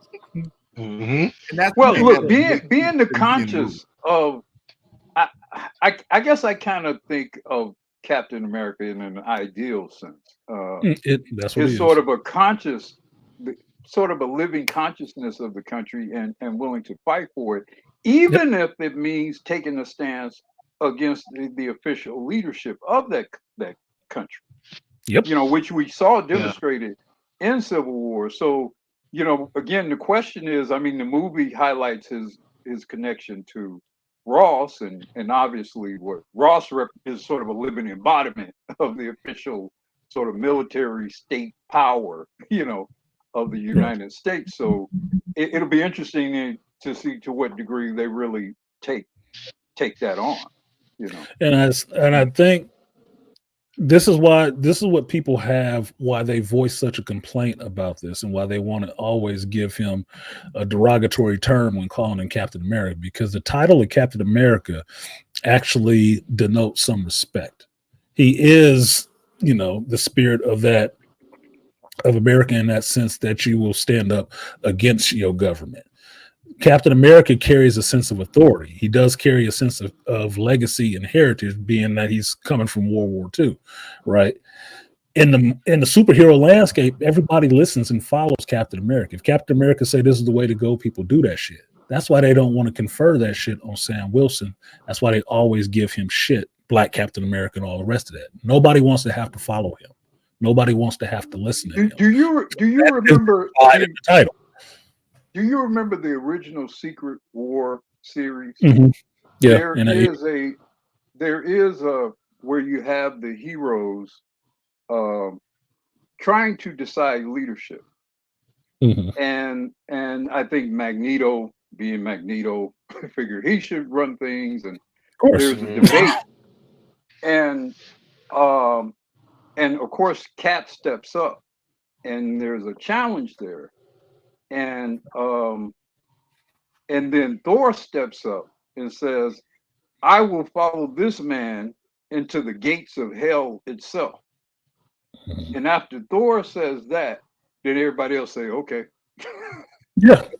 That's that understanding of where Captain America sits in the superhero landscape, because understand, Captain America is peak human, which is right below superhuman, right? He's just peak human. Right where he sits in the superhero landscape, that's what makes the Secret Empire Captain Hydra so fucking interesting, because everybody trusts him, everybody believes in him, everybody will follow him, and then you find out this person that you would give all that to was actually dirty as fuck. He was actually on the other side playing all at the same time. You can see the morale drop. Yeah, it plays into your I can't even read it. I mean, I go too far back. I go back to that was recent. Yeah, that Secret Empire shit was woo. That was Captain Hydra was something else. I didn't even talk about what I thought about Deadpool and Wolverine. I totally forgot. No, we gonna get back to that. We kind of diverted when we mentioned Captain America, but that's on the hopper too. It's something that's coming up. So yeah. Well, that's all the fuck. I mean, RDJ, whatever. Just whatever. But like, whatever. I just overall it will work financially. It will work financially. Financially, it'll work. Financially, because there's a level get all the normies back. There is a level of desperation amongst many of us for something to work. So if it's even moderate. Even if it's moderately decent, as comparison in comparison. Well, I'm not saying you personally. I'm saying consumers. No, I know what you're talking about. I know what you mean. I understand. Yeah, okay. And this is an environment where, especially going back to COVID, where we still haven't fully, the movie industry in particular, still has not recovered fully from COVID. So there's still this sort of hoping to really want to get back into some sort of robust movie going, and so people are going to want this to work. They're going to want it to work. For example, that's part of the reason why does not make something that's broken work. Yeah. Well, something that's broken does not work just because you want it to. So, I can agree with you there. It will work financially, but What is I want the shit in the shiny box? It's still I'm not saying artistically it'll work. I'm saying artistically. Thank you for separating that. Yeah, but I think that's the argument I'm making. I'm like, I don't disagree with it working financially, but artistically, no, it's artistical laziness. No. And that's where I come into it with thinking about the Deadpool and Wolverine movie, right? If you think artistically that this might be on par with Endgame or anything like that, right? Then why the hell were they fighting Ryan Reynolds so hard on this Deadpool and Wolverine movie with what he wanted to do with it? Fans are loving this shit. Yeah. Fans are loving this movie. Everybody who's seen it wants to go back and see it again. Is it the best movie in the world? No, it's not. But it delivers on one thing that man has said from the time he started doing that movie and what he wanted to do. He gave something to the fans. Yeah. And the fans come out for it. And I will Do I say, think the Robert Downey Jr. announcement is doing the same thing? No. No. It's just stealing thunder from what Yep. Deadpool and Wolverine is doing. And that's what Yeah. they're hoping. Oh, we're just gonna have a big weekend. You ain't having a big weekend. You're getting praises and complaints at the same time. Yeah, because like you were And I was- good. Like if anything, you just took the say. You kind of did Let take me the let me sales get out of it. let me let Beastly jump in here, Lion. Go ahead, Oh, Beast. Go ahead, and Beast. I would actually say for this movie, you have to appreciate this movie not just as a fan of the MCU or what they're doing in the films, but as a fucking comic book fan with all of the shit that he did. I was like, holy shit, this is some comic. I'm looking at this movie like, yo, this is for comic book fans. This isn't just for regular movie goers. This is for anybody who grown up with this material. And for them to come out with this R&D, that's like, bro, y'all could have held off on that and just waited until this, because the movie was, like I said, I had to go see it because I saw certain celebrities spoiling the damn movie. I was like, bro, I almost blocked them off my Instagram. I'm like, bro, you about to get blocked even if you are my favorite celebrity. I'm about to block you because you talking too much. Told you what I do. YouTube or whatever. If I go on a media blackout, everything goes into one folder under that title of that movie, and I will not watch it. I won't look at it until after the fact because I don't like spoilers. And for me, this Deadpool movie was, if you're a comic book fan, yes, it'll work for you. But more so, if you were a fan of any of the old comic book movies, any of that Fox movie stuff, you will like seeing what happens in this, because basically all it is it's a transition movie, put it that way, right? It's a transition from Fox into Marvel ownership, right? And what he did in this movie was actually gave you a love letter or a swan song for all those Fox movies that came before. And not just the movies, because some of them were shit, but the actors, the people who played these characters, the characters themselves are what's more important than the fact that the studio went down and died and Marvel bought them out. That's what that shit is about. Because by the time I got to the end of these credits and I'm watching what he's showing at the end of the credits, he ain't showing no Marvel shit. He's showing Fox stuff, X-Men characters, all these X-Men behind the scenes clips from their movies to show what it means to have these X characters come to Marvel. That it was a big deal, regardless of how good the movies were or not. It was a big deal to see these characters on screen because they're the ones who did it first. And weren't the Well, first, and there were like, also, even though the movies weren't all great, I mean, some of the actors in those movies, Mhm. you know, Yeah. Halle Berry, certainly, Ian McKellen, help me with the name. Patrick Stewart. Yeah. Patrick. I mean, you had great actors in those movies, you know. So part of it was that Hell of a lot better than Robert Downey Jr. the first Jean Grey, Famke Jensen. just you had a lot of wonderful actors in those movies, and it was a very nice homage to what they did over that better part of a 20-year period. Obviously, the younger versions of Magneto and Xavier McAvoy, as well. Fassbender. McAvoy, and I mean, there were a lot of wonderful actors in those movies, and it did give it sort of a bittersweet resonance, you know, to the, like you say, the transitioning over into. It put a bow on it. It gave them a better ending than what had happened, because as I understand as it works, Deadpool and Wolverine is not Deadpool number 3. It's Deadpool and Wolverine. That Deadpool number 3 is still supposed to come completely under Marvel. And that's why Ryan Reynolds was fighting so hard with them on this movie, because this movie was the bow to the Fox universe stuff. Oh, okay. Transitioning into Deadpool number 3. That's why he was fighting so hard to have this movie be what it was and have the cameos and all the rest of that. To Donnie Mac's point, the Eric Bana cameo, they couldn't have did that because that's Universal. That's Universal. So that would have been a bigger fucking issue. It'd have been like trying to get Spider-Man in that shit. Hold on, wait a minute, artist. I thought the rights went back. I thought recently with Universal. Supposedly the rights went back. It was end of last year that it was supposedly up, and they got them back. But I ain't heard nothing else about that shit since then. So whatever the fuck, whatever they doing with Hulk is what the hell they doing with Hulk. But Eric Bana would have been cool to see. Edward Norton would have been cool as fuck to see. Oh hell yeah!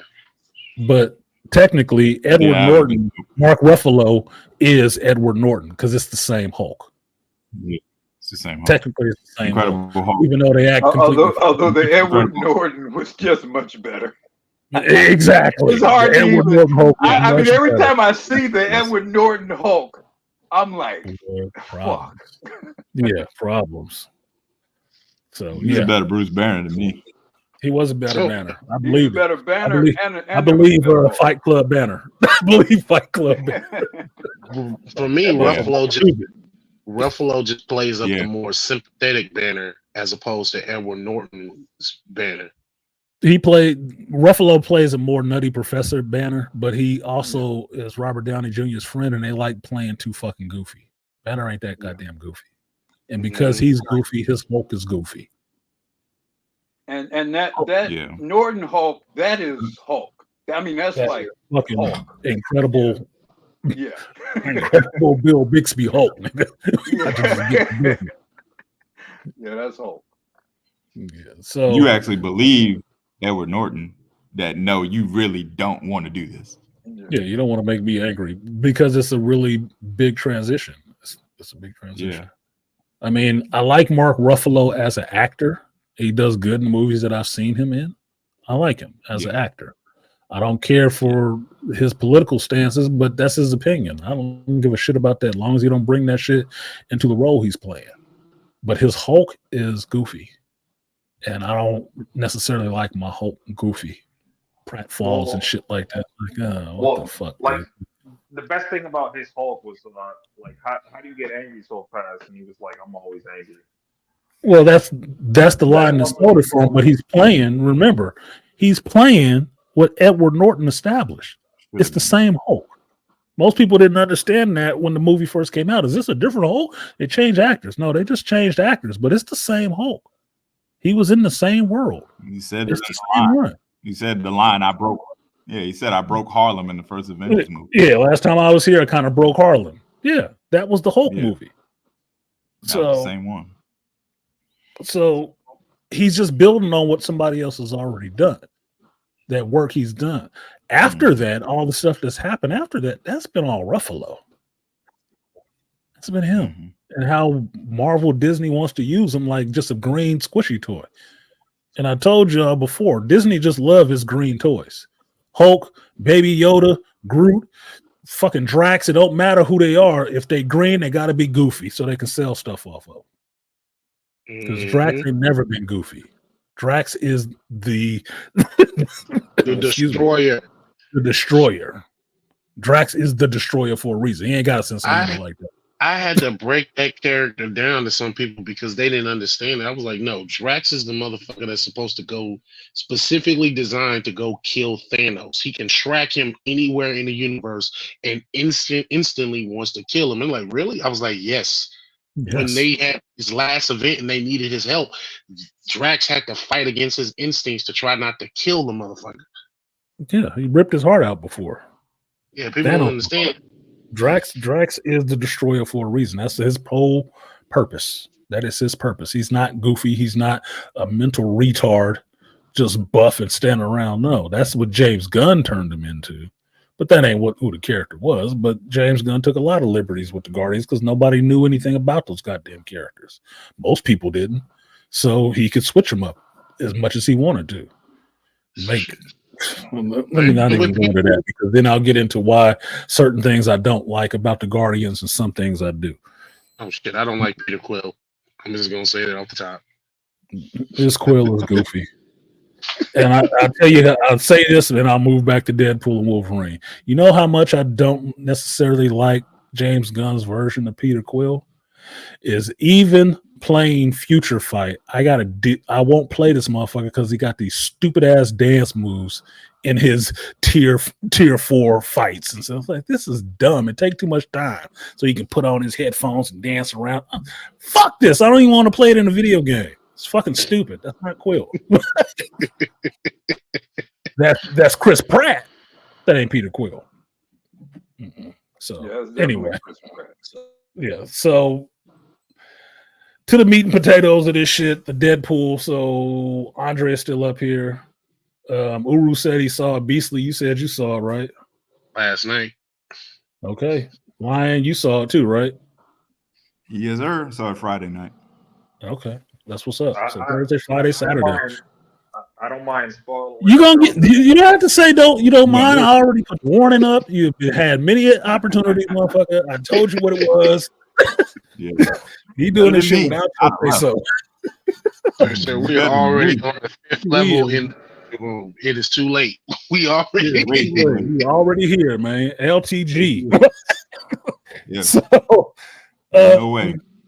questions coming into this movie. What were you guys' thoughts coming in? What did you think you would see, and how well did this movie do beyond or below your expectations? Start with Beastly, since I know he's chomping at the bit. What did I? Oh, first of all, I expected to see. Honestly, I didn't really know. I'm not even gonna lie. I didn't know what to expect. Only thing I expected was to finally see Deadpool and Wolverine to share a screen together. Most specifically, no, I'm gonna lie. I expect to see that goddamn cow, which is what we fucking got. I wanted the fucking cow. Fuck that. And when he said it in the movie, he said, fucking finally, after 20 years, they finally put him in the suit. I was like, God damn. And when he put that cow on for that fight scene, it was on. I was like, oh, yes. The theater erupted at that point. Yes. Mine did too. And I told you, I was in a packed IMAX theater. The motherfuckers was cheering. Shoulder to shoulder cheering. Yeah! Put your fucking arms down. What you got, Uru? What you got on that?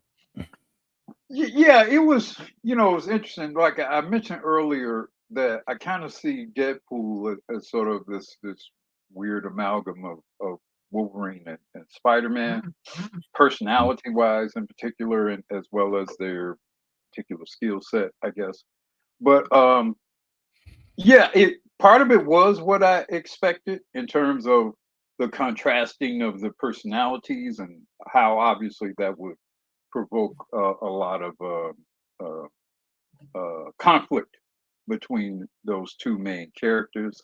I didn't expect it to resonate as much on an emotional level with respect to Wolverine. That was a pleasant surprise. It was to a large extent a kind of honoring of Hugh Jackman and Hugh Jackman's character, and I appreciated that.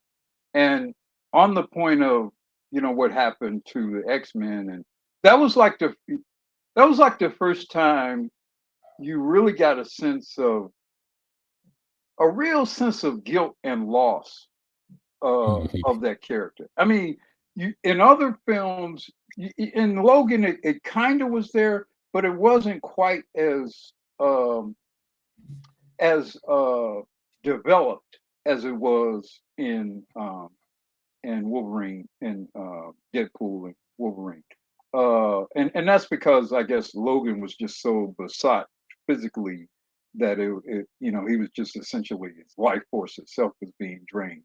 But in this movie, you got more of a sense of loss and failure of what had happened to the other X-Men, and I appreciated that about it, and sort of coming to some resolution of that towards the end of the film. So yeah, I thought and bringing in what X-23, she's a lovely young woman, and I can foresee her and maybe him together, perhaps carrying another movie or whatever as well. So that was also a pleasant addition to the film. So no, I enjoyed it more so than I expected. Please. So, Lyon, what you got on it? First things first, as a Deadpool fan, because I've read the comics and I've seen the crossovers with him and Wolverine, I loved the banter. I absolutely loved the banter. I think Wolverine told him to shut the fuck up like 50 times in the movie. And I love that back and forth that as far as Deadpool being the wisecracking person that he's supposed to be, and Wolverine always looking at him like, what are you doing? Why are you doing that? And I love the chemistry it showed in the movie. To Black Uber's point, I love this version of Hugh Jackman because you never saw this version of him, a sombering Wolverine, a pain, a secret that something's going on, because that was the second thing that drew me. I was like, what the hell are you hiding? What did you do? I knew it was gonna come, but I was like, what did you do? And when the story unfolded, I was like, wow. So that was a very dope moment. Of course, the final fight in the cow. I was like, he really had to put. The funny thing is, before he did that, I said he had to put the cow on. Does he have the cow? Then he wouldn't put it. I was like, okay, I'm good. So you were happy with that? I was happy with that. For me, were you finished or no? Yeah, I'm done. But I loved it. Thank you for the fans. It was great to see Wesley. I would say it was good to see Elektra. I enjoyed seeing Elektra. Yeah, Jennifer Garner. That was a pleasant surprise to me. Yeah, I would say for me that my expectations for this movie were surpassed because I wasn't putting a lot on it, because most people were thinking this is the movie to save Marvel and stuff like that. And I was out early saying this is not going to save Marvel. It doesn't have to be anything to save Marvel because Marvel made its bed. It just has to be a Deadpool movie. And in that sense, what did I expect to see? I expected to see some profanity, some blood, and all that, to have Wolverine in it too. And that's exactly what I got. But more than that was the cameo, the fan service that it played, and the actual content and put in there for people who understand what's going on in this world of comic books, what goes on in this world of the movie making, and what goes on outside of this world of the movie making, and showing these characters have value. That, yeah, this company got bought and they're just throwing all these characters away, but these characters all have value because these characters all have fans. No matter who played it, they have fans, and they should show some respect to those people, to those fans, and those actors who played those characters by bringing them back and not just throwing them into a void and acting like they never existed. That's what that really meant to me. That's what made it more heartfelt as a whole of the movie. The scenes with Wolverine where Hugh Jackman is actually talking, this movie gave Hugh Jackman the opportunity to show more range in playing the Wolverine character than he had gotten to show up until Logan. Up until then. Because that depiction of Wolverine in Logan was the most realistic one we've had through all them X-Men movies. You saw him dealing with the grief. You saw him dealing with things. It was a more personal story to that character, and then you get to see this movie where Hugh Jackman got to play him again in a different way, which was awesome for me, which is one of the reasons I like Jonathan Majors being Kang, because I can get a different performance from him every time on every version of that damn character. And Hugh Jackman proved he could do the same thing, because you got the one from Logan, you got the one in this Deadpool and Wolverine movie. If you match them up, yeah, they're both Wolverine, but they ain't played the same way. They're not played the same way. Different characters. Same character, different motivation, different internal stuff that's going on. And this Wolverine is fucking miserable. Yep. How would you be the one mutant that survived and the planet hates you? Because you pulled a Ronin and killed everybody you came across for a while. Mm-hmm. Bro, you couldn't get a drink anywhere. You'd have to be drinking out of a toilet somewhere. They let you walk in places? Yeah. Holy I would also shit! add to your point to where, as far as the characters have meaning, even for the people that didn't get to play their character, you saw that. You saw that with Channing Tatum, who was supposed to play Gambit back before they scrapped whatever plans they had at Fox. Him playing Gambit, and he actually proved. I said he proved what I thought he did. I said, you know what? At first, I didn't like it when he was cast, but I said, you know what? He might play a good Gambit, because I kept looking at him and people doing like drawings. I said, you know what? He could play a Gambit. He could pull off a Remy, and he pulled it off in this one. He pulled off a Gambit. Yeah, it was funny, but like I Actually was did saying like when I it. was watching it, he moves great for Gambit. He moves good. He's a dancer. He used to be a stripper. actually The dude did. can actually move. I would buy him as being a Gambit if they fixed that head cow. But other than that, I'd buy him. I'd watch him as Gambit. I watched the other fucking dude as Gambit. I was like, I don't know about him, but whatever. Well, Why the hell real, not? real quick, real quick, I just want to Yeah. build up what Yeah. Kristen is saying. But yeah, like Wolverine generally is a miserable character, so I'm not surprised that you guys is what you're saying about him now. He's not usually a miserable character. This one was miserable. He's not usually a miserable Yes. character. He is Wolverine. From my time of reading Wolverine, before he got his memories and you learned his name was James Howlett and all that origin shit that they made up for him, Wolverine was kind of a tortured character because he didn't remember all the stuff that he did. He only remembers the pain. He doesn't remember all the rest of the stuff. So he has a very strict honor code, but his life is filled with a lot of walkings away from people or people dying that he loved, and he's not understanding the reason why for some of this stuff. That made him a pain character, not a miserable character. It's a difference. Yeah. Old Man Logan is a tortured character because he knows what he did to the X-Men. He knows why the X-Men are dead because he fucking killed them. And that's exactly where what I wanted. pause. That's where I think that they were trying to go for this movie, but they didn't go there. They went a different direction. So it's different versions of a character, but Wolverine, he's not always miserable. He's not miserable. This one was kind of miserable, but there was a reason. That's exactly what I wanted to say, because after I watched Logan, I ended up looking up like the whole history behind it, and I looked into the whole Old Man Logan stuff. So I never seen the whole thing, read the whole thing, but you know, I can understand why he would be the way he is in this movie. Yeah, because this is not the Old Man Logan version of him, but because the Old Man Logan version does show up in this, but it's close to how he was. I could see why Hugh Jackman signed on to want to do it again, because he got to bring out his drama acting chops. Yeah, exactly. Because Hugh Jackman can actually act. Yeah, and he does emote on screen. And thinking of the other X-Men movies, there was a few instances where you got to see that. Mm-hmm. That he was really just tapping into that. This one, he tapped into it a couple of times. He also tapped into his anger when he had to kick Deadpool's ass. Yeah. First of all, when he cursed him out, and then when he cursed him out in the minivan, I was like, that was a good scene. That was a really good scene. That was now, the only problem with that scene, is that Deadpool had his mask on. Because if he didn't have his mask on, you could see Ryan Reynolds emote, because Ryan Reynolds can emote. He can act. He can.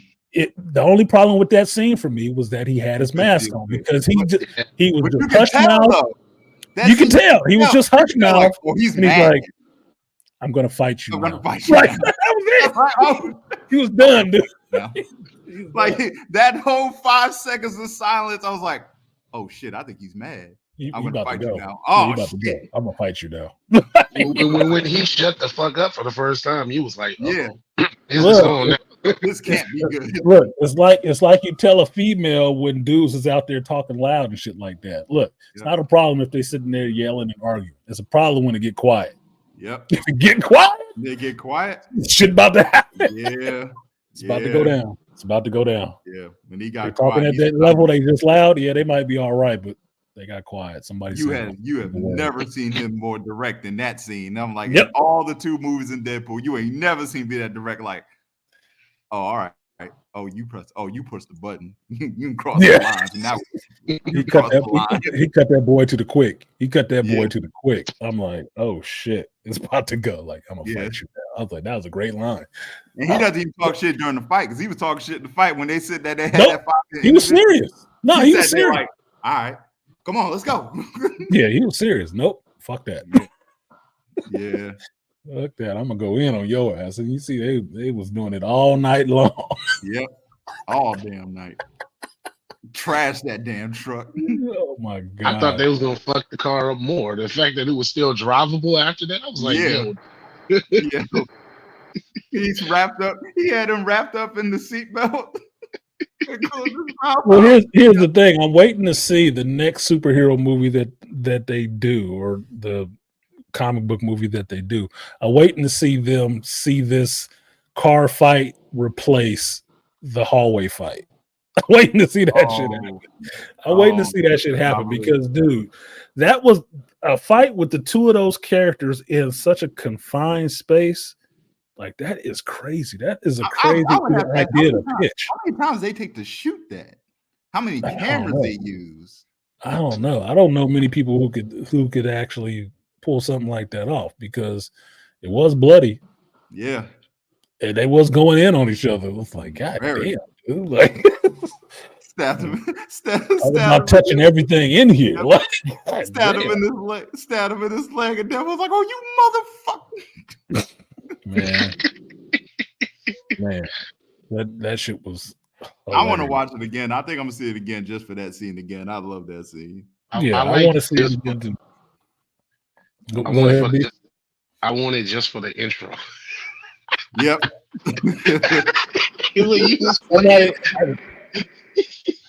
Somebody put that up on YouTube today as a short, and I finally found it as a short. I sent it to a bunch of people on Instagram, just laughing my ass off. That's why I went ahead and played In Sync when I started the show. Like, fuck it, why the hell not? We know what we're talking about. Yep. So here's the next question for y'all. I'm guessing what it would be, but for y'all right here. The reveal of, well, let's start at the beginning. The reveal of Wolverine's skeleton. Since we're talking about the beginning, fucked up was that? I'm sorry. I'm morbid sometimes. That shit happened. He was digging him up and he pulled that skeleton out. I was dying in the theater. Yeah, everybody else was chuckling and shit. I was dying. I'm sorry. Bro, I was the loudest one in the theater laughing, bro. I was in the front row by myself. Everybody was conversation. Sitting there having a whole damn conversation. He still had the shirt on too. You know, he still had the piece of the wife beater on too. The wife beater. Still had some hair still in his head. Bro, he had the stick in him. Yep. Well, see, my only problem with that scene was when he started breaking off pieces of the bones to fight. Can't break adamantium, dude. So what was he breaking? Oh yeah. That's the only part that I had a problem with. Yeah. Other than like his ligaments and stuff like that, well, that would be gone by that point, I would think. But okay, whatever. Fuck. Whatever. It's playing up the scene. Is the intro fine? I heard somebody else say this is their favorite intro. I think Hitflix said it in there. Oh no, he saw about the movie that this is their favorite Deadpool intro. I was like, it was a pretty creative intro. I can say that much. But this is the intro for chicks. Chicks really love this intro because of that. You know what? I just thought about it because I did just watch the first Deadpool earlier this week, and this wasn't the first car fight scene. They did it in the first Deadpool movie. Mm-hmm. Yeah, that's how he. So it's great that they played off. Paid it back. Yeah, that's what paid it back. That was the leak trailer for the first Deadpool. That's what it was, a car fight. Car fight. This was a great callback. Though it was an amazing callback, and it was shot beautifully. Yeah. I liked X-23's line, "You were always the wrong guy until you weren't." Yep, I like that line too. Didn't hear the last part of that line until Wolverine was helping Deadpool in the end. Yeah, I didn't have to put her in the freaking trailer. That's what I said. I didn't get her in a trailer, but Marvel does it every fucking time. They'll ruin their own shit. Artisan, when I saw her in the trailer, I thought of you, bro. I was like, artists say this shit all the time. They spoil too much. I said, bro, Yeah, well, y'all too much. spoil too. And I'm I gonna keep saw it real that. with you. The celebrity that spoiled the movie for me was fucking Wesley Snipes. Because he jumped on Instagram the Of course day he I did. was like, yo, Wesley, shut I was like, I almost blocked Wesley Snipes. I said, bro, I wanted to jump in his comment section. I said, Wesley, shut the fuck up. What did he say? He posted the fucking San Diego Comic-Con shit and thank Ryan Reynolds. And I was like, bro. So in other words, you in this movie as Blade. I'm like, God damn it. Let me hurry up and go see this movie because he gonna fuck it up for everybody. Oh yeah, you're right. I did see it too. He put it on his Instagram. He posted a bunch of shit, and then Ryan Reynolds posted. I'm like, can you? I clicked away though. Yeah, because I think it was like Monday or Wednesday they had their New York premiere. So once they did that shit, it was all out. It was out there in the open, right?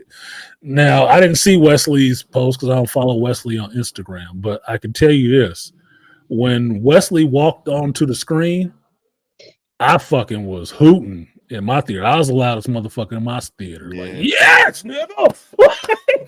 I was pumping. I was sitting next to white folks yelling, nigga. I said, word. I was like, what? Bro, the thing when he walked onto the let's fucking go. I was pleasantly surprised by Wesley being in the movie because I recalled there being some issues between Wesley and Ryan and the Ryan woman, called him. What's the actor married to Timberlake? Jessica Biel. Jessica Biel. Mm-hmm. And I think the issue was the studio was essentially using Wesley to bring them up as premier white, let's say it, actors and actresses or performers, and they were kind of leveraging the prominence of Blade to do that. So I thought it was interesting that, given Ryan's obvious position in this thing, that Wesley was included in the film. Good on Ryan for doing that. Yeah, I would say it is good on Ryan because studios will always do that. They will use another established actor to springboard somebody else off of them. I can understand Wesley having a problem with that because that Blade Trinity movie was mostly shit. Whistler ain't never had a daughter. Whistler was a made-up character to begin with. But now you give her a daughter and then you throw Ryan Reynolds in there as Hannibal King. You kind of mess up his story of Hannibal King. I'm like, that's not how this shit is supposed to work. But whatever the fuck. We just doing whatever. That's a David Goyer special, y'all. That's why I don't talk about Trinity too often. That's a David Goyer special. That was the one he got to write and direct, and that's why that's the shittiest Blade movie. Now, understandably, him and Ryan was not supposedly liking each other or whatever, but, zeros make a lot of things change. And showing that respect to the fans, him showing up, because that was the last motherfucker I would ever think was showing up in this movie. That did my heart good to see him on there. And his lines and that shit was brutal, but whatever. Right on it's Blade. Blade. It was topical. It was on time, and it needed to be said. That was it. Jennifer Gardner showing up. I like seeing Jennifer Gardner show up as Elektra. Was she the best Elektra? No, but she put the work in for that shit. She was in some crappy movies. Oh well, it happens. Actors usually are. Ryan Reynolds. She didn't look half bad for mid 50s white woman, early 50s white woman didn't look half bad. 50s, she's still in decent shape. I'm like, go on, Jen. And I like acknowledge the other characters. They acknowledge Daredevil. They acknowledge the other Punishers. They acknowledge that. That was cool too. Right. And these are things that weren't just in Fox, but these are all characters that people actually liked that were kind of thrown away. But they can actually, in a sense, what this movie did was give you a way to bring them back, being just working them into the Marvel canon. Like, hey, they just all went to the void. They just over here. Yeah. You know, And even so- though we didn't like the what Blade had to say, we did get a slow-mo walking scene from Blade, and that's always a good thing. Slow-mo walking scene is always a good thing for Blade. Yeah, that's part of that character, because Blade having the slow walk just lets you know that you're waiting for this shit to amp up in a minute. That motherfucker just strolled in. It's like, oh, it's about to go down. Yeah. Just Saw him walk do into that the jump. blood club again. Like, here we go. Saw in that finals fight, he did that jump roundhouse kick. I was like, oh, he still got some jump. Look, I don't know why these people think that these dudes is like 80 years old or something like that. These are not really old guys. They're old for Hollywood standards, but they're not really old guys. So it's like, I don't know how do you have old women getting BBLs and oh yeah, clitoral reconstruction and all this shit to try to be young, but somebody 50 is written off already. Like, get the fuck out of here. Come on, man. No, you're not in your 20s. No, you're not. You understand that. But Harrison Ford, old ass, in a movie coming up this next year, right? Almost 80. He played Han Solo again and broke his foot on the set. I'm like, that motherfucker is old. These dudes are still able. Okay. He qualifies for AARP. Don't he? Gotta have oxygen tank near this reading. I'm like, come on, man. These dudes is not old. They can still be playing these roles. And I didn't feel no kind of way about Wesley making that statement. I don't think Mashallah Ali took it badly. I don't think he was sending a shout out to Mashallah Ali. He was sending a shout out to Marvel. Yeah. That's on them. Because they should have did that shit with him. I've said this shit from the beginning. It was a major disrespect that they wanted to do another Blade movie and not even talk to him or try to have him in the shit. Because I would buy Mashallah Ali in one of two ways. He's just this timeline version of Blade, or he's Wesley Snipes' Blade older. That's the only two ways I would do it. But I want them to give respect to Wesley Snipes. That's what they didn't want to do, which I think is bullshit. No, give him respect. That's what started your Marvel universe off right. That's what made an X-Men movie a success. Blade working, Spawn working to the extent that it worked. Marvel I don't want to hear this shit about X-Men brought it back. Also, there's a lot of appreciation amongst the fans for what Wesley did with Blade, and you neutralize a lot of equity by not honoring, not properly appreciating what was done by him. You automatically piss off a huge part of what would have otherwise attracted many people to that project by doing things the way you did it. Mm-hmm. Look, Marvel was bankrupt before Blade took off. No shit. I mean, that's why they didn't give a fuck about Blade. Wesley took that character, and I've said this many a time. Wesley took that character, rolled those three characters of Night Stalkers up into him, and made that character what it is today that actually works.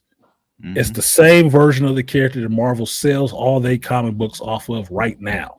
They sell it off of Wesley Snipes' vision of Blade, not what Blade was in the beforehand. They gave up that version they had of Blade because of the success of the movie that he did. That's why they let him do whatever the fuck they wanted to with their character. Like, oh, whatever. Yeah, whatever. It's Blade. Yeah, do whatever, Wes. No. So them not wanting to pay him respect. Look, I'm a Scorpio. I'm big on giving people respect. Give them the respect for the hard work that they've done. You mean to tell me the dude coming from Fox that you think is about to save your universe with his movie has to show Wesley Snipes more respect than you motherfuckers sitting at Marvel trying to make a Blade movie? I don't know. Why don't you talk to him? Maybe he could help you write it. Or let him be the fight choreographer. At least that should be on hit.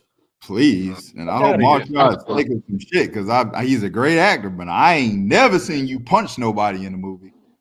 And that was my thing. I like Mashallah Ali. He's from the Bay. He can really fucking act. Loves Yeah. his cotton mouth, all that shit. Yeah. I don't know how he handles the physical stuff because that's Yeah. not what I've seen. Yeah. Haven't seen it. Not what I've Shit, seen. I I've seen don't- him get knocked to the ground by Ryan Gosling. I've seen that, but I ain't seen him just really dominate no dude in a fight in a movie. So if he got his fight choreography and shit like that together, then fine. The rest of the performance should be good. But key as piece. long as it's been taken, I don't blame that on him. Yeah. What the fuck? What the hell going on? Like, share, subscribe, support the stream if you feel so inclined. And he fought for Blade movies to be made just like how Ryan Reynolds did with this movie. So I appreciate the poetic sort of respect by putting him in it. Yeah. As much as Ryan Reynolds and Wesley Snipes not supposed to get along, that motherfucker still made a call and put him in this damn movie. Yeah. This was fan service. That's why I'm not surprised the fans like it. Because if you do stuff with the fans in mind in a good way, not sitting out and coming out and slandering, oh, these motherfuckers like all this dumb shit. Let's just give them this. It'll be all right. Then you can actually see some profits, which is surprising for a Disney thing. Like, oh, they did fan service and it worked. Will they change their tune? No, they won't. Not with some of the people you got running shit. Joe Herb said, "What's up, Herb?" He said, "Could you see Mahershala Ali as Blue Marvel if they brought back Wesley Snipes?" Hell yeah, hell yeah.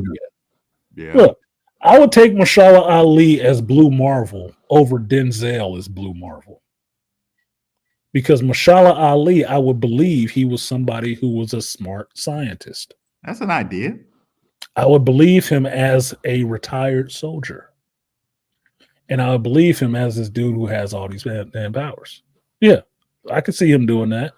I could see him. I would watch him in a Secret Wars movie, be Blade, and then have Wesley Snipes' Blade show up from an alternate timeline. Since we already saw it, I'd buy that too. Not buy it. But look, Wesley saying that line in the movie about there's only one blade and there's only ever be one blade is an interesting point because this is how they do black characters. They will give you only one. Because while I was listening to that, right before I went to the theater, I was playing my Magic the Gathering game, right? And I'm sitting here bitching about the fact in my head about how there is only 2 Cough the Hammer cards. And Cough the Hammer is a black planeswalker. That means somebody who has the ability to traverse different dimensions, different universes. It has magical ability. They only made one of these motherfuckers. The rest of these chick cards has 6 and 7 different versions of this card. Different iterations of it. This motherfucker got 2. Why? He the only black dude? He was the only one for a while. They do this shit in media all the time. They only want to give you one. Only want to give you one. You can't tell me that in the 90s it was easier to make movies than it is nowadays. So what's the holdup? Marvel making shit anyway. They still couldn't put out a Blade movie? How did Wesley get it done in the 90s? Changed the character, whole fucking look and everything. How'd he get it done? And turned out some bangers for you. Sold your comics off of that shit. You can't get that man to bring him back. Oh, he too old. Fuck you. And Harrison the money Ford's was too old. And the money It's interesting how they be Jim Wells. Yeah. It's And the interesting money how was low. they for West. Go ahead, Uru, and then Lion. well, it's interesting how they have politicized the utilization of comic book characters or these fictional superhero characters in a way that was not done 20, 30 years ago. I mean, you just I like Superman, so I'm going to make a Superman movie, and I'm gonna present. There's gonna be parts of it that might say that a woman is pretty, or might have what you call a chauvinistic sort of things. I mean, and you can make a great movie where that everybody can enjoy. You know, you could have Superman, you know, X-Ray Lois's dress, you know, in the 70s. Like, damn, I like that shape of Lois. And, Like, and he can even say, "Hey, you all right up under those clothes?" You know, what I mean? and the women were okay with it, and the men were certainly okay with it. So, but now everything's got to pass through this complex series of social political filters. Sensitivity box. Unfortunately, shit, the rainbow filter. Look, yeah, it's an issue, and the only characters I see that have to suffer through this are the black male characters. That's why you got a Wakanda Forever and not a recast of Chadwick Boseman. I've said that many a time. Don't think these motherfuckers gave a fuck about Chadwick Boseman like that. The character is too important to sit on the shelf. Too important to sit on the shelf, but they ain't trying to give you another one until that other bullshit failed. And they're like, oh, maybe we'll work our way back to it. Oh, the recent casting of Harrison Ford as General Ross. I was like, and a bunch of people are talking about this now. I was like, you see the problem here, right? And I brung this up. I said, you see the problem here? They just immediately recast him with another old white guy. No offense, like Harrison Ford, but they recasted this character. What the fuck? Yeah, but my thing was, yeah, you recasted him. You recasted him really quickly. Why don't you just get Sam Neill or Sam Elliott? Excuse me. He's still alive. He played General Ross before. What's the problem? The multiverse. What? Now, Harrison was looking for something else to do since he helped Kathleen Kennedy kill off Indiana and Han Solo. There you go. I thought he was done acting. Fuck you.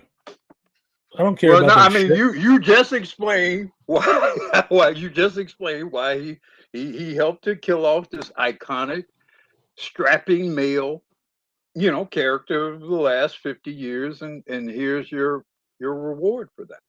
Yeah, here's your reward. You can play this character. We might kill this one off too. You know how Marvel do villains. Real. If he's not helping Captain America, he might get killed off eventually. I mean, he is at least down for 2 movies.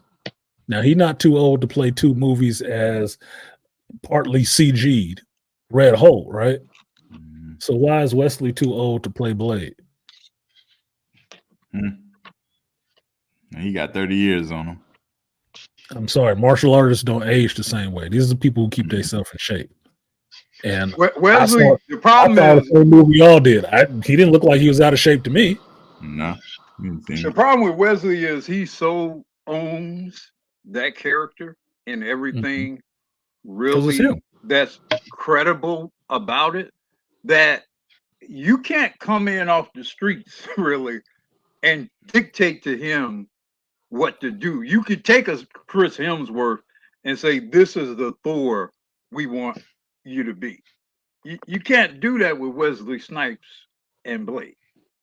That's why I say Wesley is the same, and I talked about this before. There are some people that will always be known as that character because they played it first and played it the best. Robert Downey Jr. will always be Iron Man. Don't matter who the hell you get, just get over it. He'll always be Iron Man, but somebody else can play Iron Man. You just have to pick somebody else and not think that we're fucking children that we can't accept anybody else not playing Iron Man except for Robert Downey Jr. Bullshit. But God help it, I kind of wish they had that Tom Cruise would have took that gig. It's something about me. No. It's something about me that No. I would pay to see Tom Cruise show up in a multiverse kind of situation and show up as Iron Man. That would be funny. That would be funny. Yeah. You'd probably be down for it if it was funny, right? But him playing the part the whole time, no, he'd take it over. That'd be like Will Smith being Neo. No, bro. No. Keanu was the right pick. Yo, ass would have made it too goofy. I didn't need that. That would have been worse. The Will thing would have actually been worse. Yeah, but Wesley is going to be Blade, period, because the character he made, Blade, is based on him. It's based around him. So, like JL is saying in the chat, anybody walking off the street can't just play Blade. Sticky Fingers tried it. Didn't work. You're going to have to do your shit. You're going to have to train up. You're going to have to know something because it's based on Wesley. Wesley will always be Blade. Everybody else will just be playing Wesley. Trying to live up to that standard that he set. That's just what it's going to be. Somebody else can do it, but Wesley will always be Blade because he played it first and he played it the best. No shout out to Mashallah Ali. Mashallah Ali can probably turn in a hell of a fucking Blade, but I know his fight scenes ain't going to be on the same par as Wesley Snipes.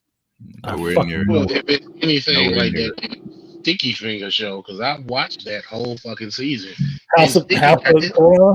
Yeah, he got his ass kicked in several episodes. I said, whoa, hold up, wait a minute. You taking one too many hits from these low-level vampires. Like, what we doing? First Fingers is not a martial artist. Sticky Fingers had the love and the passion for that character. He did. Because Sticky Fingers loves the Blade character. But he's not a martial artist. And you're going to need somebody who moves well or is a martial artist to play that character on film because Wesley sets a standard, and that's what people expect. I expect to see you going out there front kicking somebody like you do a Muay Thai or throwing hands on them like you in Undisputed. Nigga, I'm expecting that. I'm expecting gunplay. I'm expecting sword work. I'm expecting all of that. And to be cool and have some style about yourself. Yep. That's what I'm expecting. I'm expecting that high knee too.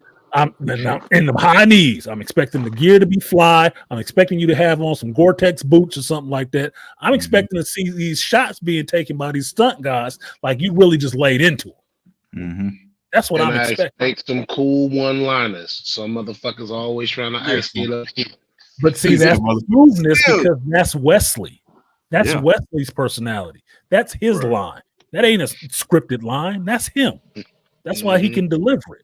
Yep. And he said it again. He's like, these motherfuckers still trying to ice skate up here. Yeah, like you still think you about to take the cake? Get you out of your mind? Yeah, kick their ass. Loved it. Yeah. No, but that's what you expect from him because Wesley is that Blade. He is that Blade. That's just what it's going to be. Anything else is going to have to be a variant. I hope they share a picture. I hope Hugh Jackman and Wesley took a picture in costume together because I would save it. I'd save it too. The only thing that I noticed was that I told you guys about the Future Fight game and that the Future Fight game has a way of spoiling shit for you, right? Like Nice Pool was spoiled for me on the Future Fight game because the update came out Thursday. And the update had what they call Handsome Pool. And it's Ryan Reynolds' face. I said, oh, well, this is Ryan Reynolds looking like the Thor hairdo. I'm like, okay, so I guess this is in the movie now.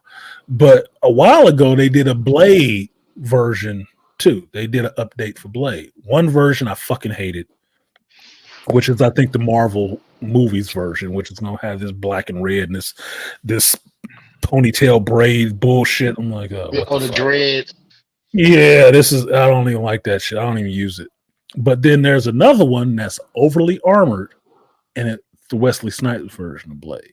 And I'm like, okay, this looks cool. I'll use that one. That's what he looked like in this fucking Deadpool and Wolverine. He looked like that armored up version.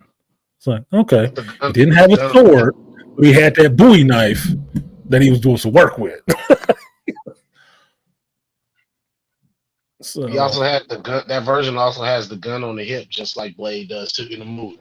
Yeah, that drop down gun. Yeah, I actually used to own that one. But yeah, he doing them both, right? So Wesley was the big surprise for me in this. Jennifer Gardner was a surprise too. Like I said, I didn't mind Elektra showing up. I didn't mind her Elektra. It's the first time it's been on screen that way, dude. I mean, she got a better fight scene, I think, than the Elektra in the Daredevil show. Oh. That girl looked really small and really flabby up on her arms. Like she ain't toned up at all. She's a good actress, but I wasn't buying her fights so much. Not so much. So I like that. And Channing Tatum, surprised me as Gambit. I wasn't even expecting that shit at all either. Yeah. But it made it look cool. They made it show that Gambit on screen in his comic book accurate costume would actually work. Holy shit. I was like, oh shit. I was feeling it. Yeah, I was feeling it. Because look, make no mistake about it, even the villains got cameo work. When I saw Azazel showed up, I was pumped. Yeah. Like, oh shit, Azazel's back. I was happy. Only one I wasn't happy about was the shitty Psylocke. I didn't care for that one. Didn't care for that one at all. That was the one you saw in X-Men. What was it? X-Men 2, X-Men United. And you were sitting there wondering, like, who the fuck is that supposed to be? You were reading the credits like, Psylocke? That was no motherfucking Psylocke because he had a purple streak. Get the fuck out of here. They were Psylocke, bro. I acknowledge that as Psylocke, man. Yeah, I don't. I never acknowledged that one next Psylocke, but I knew who it was when I saw it on the screen. Like, no, that's supposed to be Psylocke. You got Victor Creed, fucking Sabretooth, that little half a second fight. Yeah, that was funny as shit. The Tyler Mane, yeah, the Tyler that was funny. How short that shit was the hilarious part about it. Because think about it, when the first X-Men movie came out, and we went to see it, and we went with a bunch of geeks from the store. We all went to see it together. This is when my boy Ron was still alive, and we all went to see the movie together. And I think Herb was there too. We saw that shit. We saw that fight with Wolverine and Sabretooth, and we already knew that was not the way that shit should go. It should have been bloodier. Wolverine couldn't really fucking fight. We was kind of irritated by that shit, right? But whatever. You know, it happened, whatever. Now you get the rematch. Well, the rematch went the way the shit should have went. Even though my problem with it is that Sabretooth should have a healing factor. But if he didn't, he didn't. Who gives a fuck? But he should have a healing factor. He should heal from that because that's the thing with Wolverine and Sabretooth. They both have healing factors. They can go at that shit for a while. They can. Just like him and Deadpool was going at it. They could have went at that shit for a while, but the story ain't about Wolverine and Sabretooth fighting. It's about Deadpool and Wolverine fucking around and fighting each other. So, like I said, the movie wasn't perfect. It has flaws in the movie. If you're critical about it, you see it. Like, certain shit should not work that way. But, like, my point on this one was, yes, Deadpool had Cable's time travel device from Deadpool 2. Yeah. Okay, he has his time travel device. How the fuck did he end up in a different dimension? To be on the sacred timeline in the Marvel Universe dimension. You talking about the timeline he was in that they portrayed that in his regular life?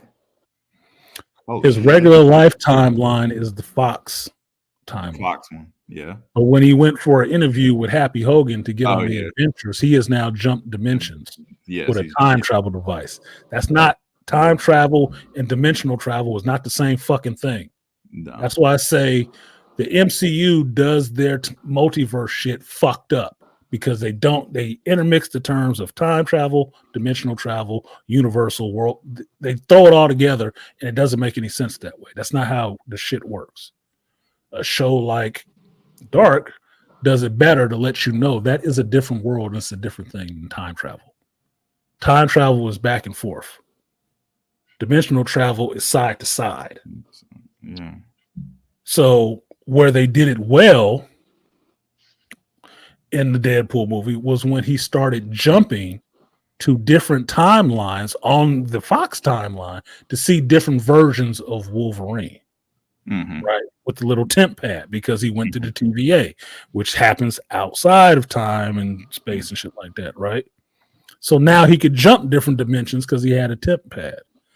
Before then, he didn't, so he should have never been in the Marvel Universe interviewing with Happy Hogan.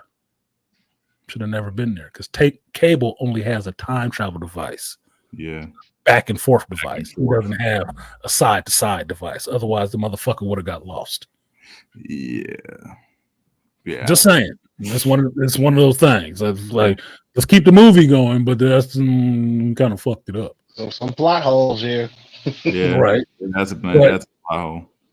That jumping got me to my second favorite cameo in that shit. Hogan Wolverine? Hogan, no. I mean, Hulk, yeah. Age of Apocalypse Wolverine. I lost my shit.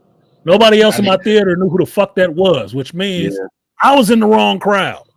I was in the wrong theater. I needed to be there with the comic book geeks because I lost my shit. Like, oh shit! I was pumped. I heard somebody else call him big hair Wolverine. Big hair Wolverine. That's Age of Apocalypse Wolverine. What the fuck are you talking about? Like, oh my god, dude! I lost my shit. I lost my shit. Accurate Wolverine. Yeah. 5'3". I was like, that Hulk and Wolverine cameo. That's beautiful. I loved it. I love that one. That montage was great. Yeah, Artisan, I like the Easter egg Captain Hydra's shield. Yep. Yeah. That's what most people miss too. Everybody talks about the Secret Wars comic book in the dirt. Only one person I've heard review this movie actually noticed the Captain America shield in the dirt. Yeah. And the shield-shaped shield that was right before he turned into Captain Hydra. That shield, that when after Steve Rogers lost his super soldier serum and got old and then came back with that shield, the old school shield. Most people miss that shit, but it's sitting right in the foreground. So if you saw it, you saw it. If you didn't, you fucking didn't. But that was for geeks. Those are Easter eggs for geeks who read fucking comic books. Yeah. Because everybody don't point that shit out. That's why they didn't know. Same thing with the Age of Apocalypse Wolverine, like I was saying. Yeah, all the rest of that shit was funny. That one came on the screen, they didn't even know what the fuck it was. Just like Wolverine being on the cross. It's like, what was that about? Read a comic book. It was in the back of my mind when I saw that. Apparently these people did. Y'all didn't. Okay, that's fine. That's fine. That's why you missed it. It's okay. You come in at the level you come in at. It's good, Scoochie, but that's a big deal. I did say to myself when I saw, I was like, Horseman? You were the only geek in the theater too, huh? I had the same reaction with Age of Apocalypse. Yeah, that went over fucking people's head. They didn't understand that. The reason you know it's Age of Apocalypse, not just because of his fucking hair, it's because Wolverine is missing his left hand. Why? Because he got into a fight with Cyclops and Cyclops blew that bitch off. That's why he has a stump. Cyclops working for Apocalypse, Wolverine part of the Resistance. Yeah, he still got two claws, but he got a stump on one side. That motherfucker is a problem. I lost my shit. And he got exactly what Cyclops would have gotten in Age of Apocalypse. That motherfucker went to town on his hand with one hand. And if you're really a fan, you know what his name is in Age of Apocalypse because it ain't Wolverine. It's Weapon X. That is Weapon X, boy. He was fucking him up too. He fucked his ass up. Like, nope, that's not the one you want, but that's the one you might need at a point in time. I love that version of Wolverine. Love that Age of Apocalypse story. Now, if you're a fan, you know what Deadpool was in Age of Apocalypse. Who was Deadpool in Age of Apocalypse? And not the shitty movie. I ain't talking about that. You're talking about the comic. What was Deadpool? I hear silence on the panel. That's unfortunate. He was Dead Man Wade. And he was kind of like, who was it? Was it not Typhoid? It might have been Domino. They like cutting on him because he healed. And he was somebody's little bitch. And she would just keep cutting on him because she liked the fact that he healed, but he was in pain. That shit was fucked up. One of them hounds. He was one of them hounds out there. Yep. A couple people know Dead Man Wade. So it wasn't Deadpool. That was a good ass story, I'm telling you. But yeah, I jumped out my seat with that shit. It's like, oh shit. Nobody else in my row was saying a goddamn thing. They just looking at me. What the fuck wrong with this Negro? Wrong crowd. It happens though. I almost jumped out of my seat with Age of Apocalypse Wolverine. Yeah, that was the first big reveal for me that I was happy about. Comic book accurate Deadpool was obvious. That was funny as fuck because he said it out of his mouth, right? Oh, comic book accurate Wolverine. Yeah, it's funny, right? That one, nothing was said. He showed up on the screen. Deadpool tried to talk to him, and he started ripping into fucking Deadpool. Like, what the fuck was that about? That's why. Patch, he called out. So it's the unobvious stuff that usually gets me, right? Which was fucking the second one was Blade showing up and talking shit. Wow, nigga. You say nasty work. Anyway, so what did y'all think of Cassandra Nova? Hell of a villain. I thought she was a good ass villain. No, she was good too. I knew they were gonna kill her. Of course. I knew they were gonna kill her. But did they really kill him? Really? I mean, but you know what I mean. Like, you know, that character works. But you know what I mean when Marvel do their thing when they bring in actually good comic book villain characters and they just nerf the shit out of them. But she's a strong, independent female, Lion. You ain't shit. You are not shit, Beasley.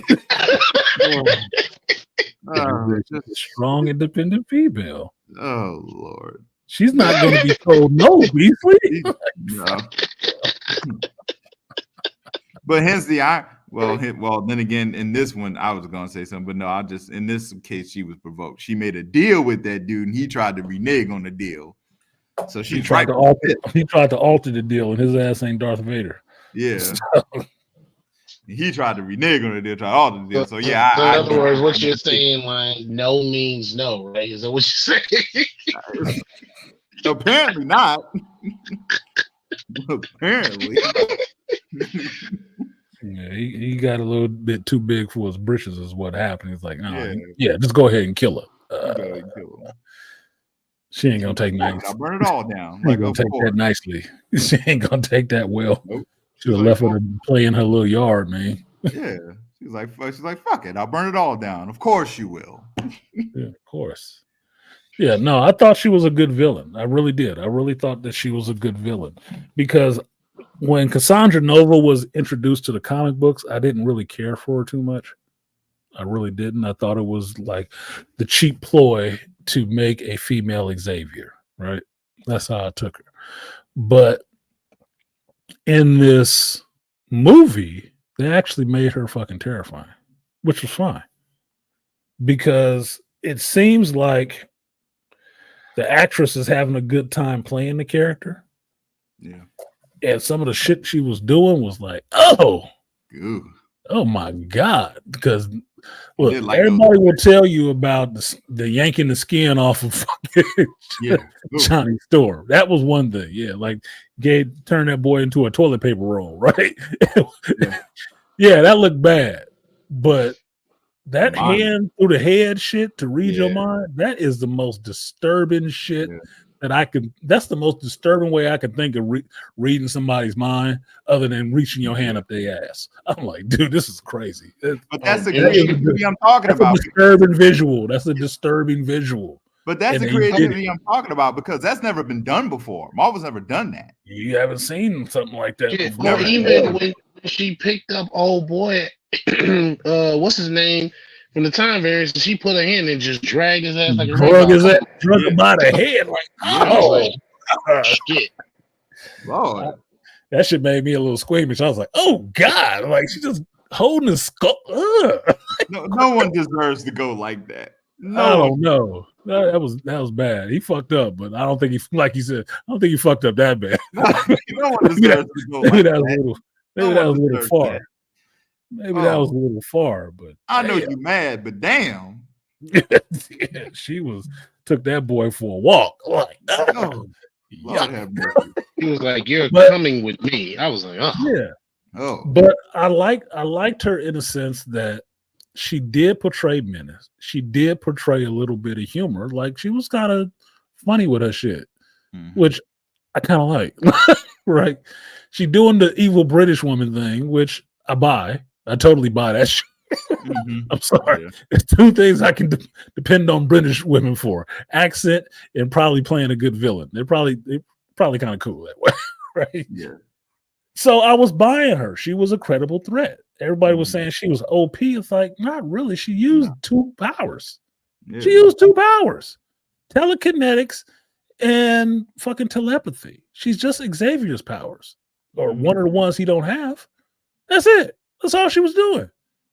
So yoinking the skin off of Johnny Storm, yeah, I guess that could happen. Most people don't use it that way, but you know, if you want to talk to the Star Wars universe, maybe they'll figure that shit out sometimes. But okay, shit happens. Dragging Wolverine through the dirt and making him dig his claws into his own flesh. Yeah, it can kind of puppet you. That shit was interesting to watch. That was some interesting shit to watch because it is the idea of like, what you gonna do about this person? Well, at least thank God she had a touch shoe to get in your head. Thank God. Yeah. We'd hate to not be able to get close to this motherfucker at all. Since you coming, like, nope, they on their way. That was a good way to do it, though, to make it that she only has that power. She can only do it that way. But it's also the visual effects they did, and when she does it, I was like, oh, yeah, I've never done this. Yes, because that makes you think, don't let that motherfucker touch you. Don't let him touch you. Don't let him. You can do whatever. Don't let him touch you. Yeah, and it was a great scene when she did it to Deadpool, because Deadpool, with his lines, was selling the shit. He was like, "You've just been inside me." Yeah. He's like, I feel dirty and violent. I'm still dirty though. So That's that was good perfect. way. That was perfect. I like the villain. The villain worked for me. Yeah. Do I think she's dead? Maybe not. Yeah. Because the character, from what I'm remembering, the character didn't really have a body to begin with at first. No. And she was born in the void. And basically where she was at was an explosion in that whole little multiverse shit, right? So where would she go to? Yeah. Maybe I she would went like back to see the a void. scene where her as Cassandra Nova and Patrick Stewart as Xavier. I would watch. That would be a good scene. It'd be interesting. Yeah, it'd be interesting. I would go for the James McAvoy. Well, yeah, I think they would probably do Patrick Stewart, but I would be more interested in seeing James. I'd be interested in McAvoy. I like James McAvoy as an actor. He's a very good actor. I like Patrick Stewart. Been watching Patrick Stewart for a long time as well. But I like Patrick Stewart being the older Xavier. Like if you were going to show me something in the future, show me that. Yeah.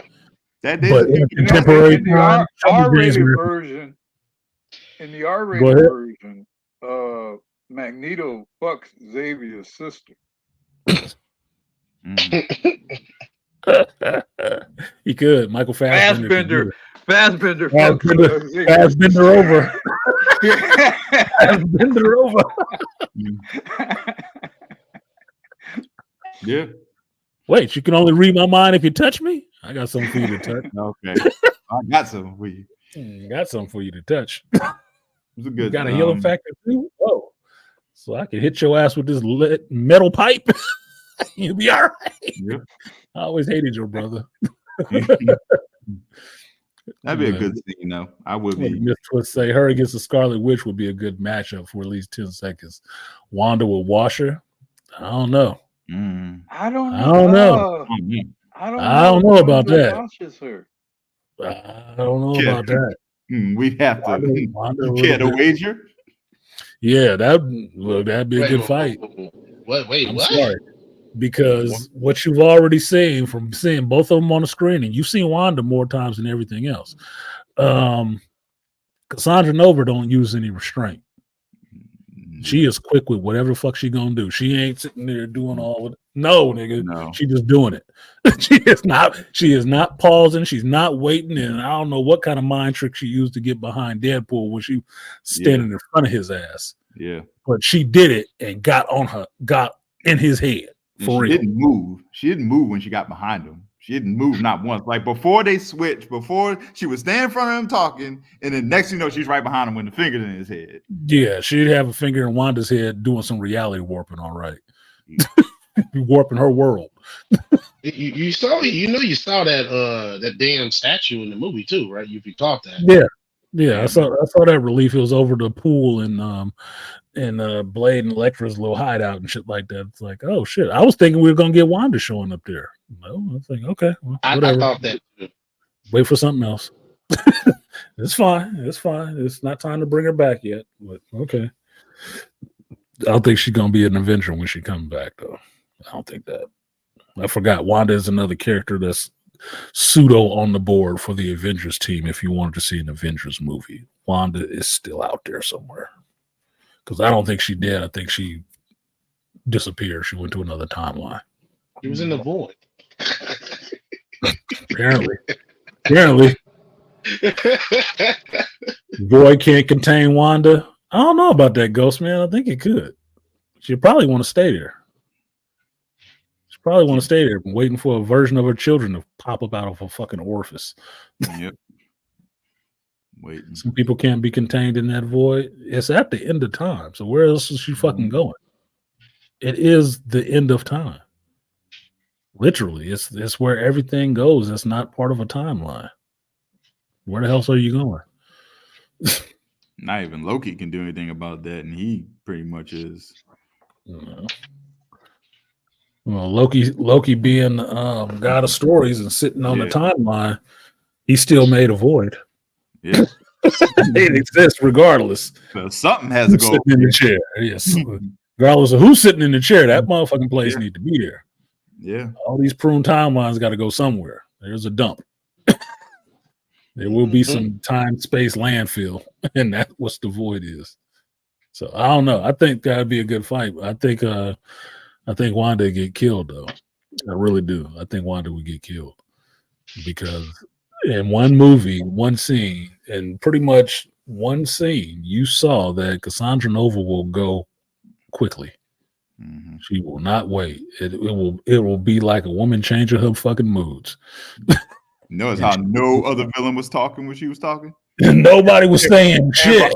Everybody might as well have been standing at attention. They got on code. They was on program, man. Boss is talking. Yep. Boss is talking. Look, they got his razor quickly, he didn't even puff out. You saw quickly Pyro. Wait, I'll just tell you willingly. You ain't got to do all that. He said, just don't fucking do that. He's like, don't you dare put your fingers in me. Don't you dare do that. Don't you dare do that. Just do it directly. I'll tell you everything. Just stay on my head. I'll tell you everything. All you gotta do is just ask. Just ask. God. Just ask. Well, here's the thing, Ghost Man. He said all it took was Doctor Strange's ring portal to jump out. Yeah, but it took Doctor Strange's sling ring with the time stone and the reality stone to pour out. Yeah. And she didn't want to go anywhere. She liked it where she was because she was in charge. Now, Wanda don't have a sling ring. And she doesn't necessarily know where the fuck she is. You're at the end of time. Mm-hmm. So that's why you would need the time stone. The reality stone gets you into a different dimension. She ain't got neither one of those. So maybe she could. I'm not thinking she could, but maybe the power of plot compels you. You sure it wasn't the power of two? Yeah, she couldn't create.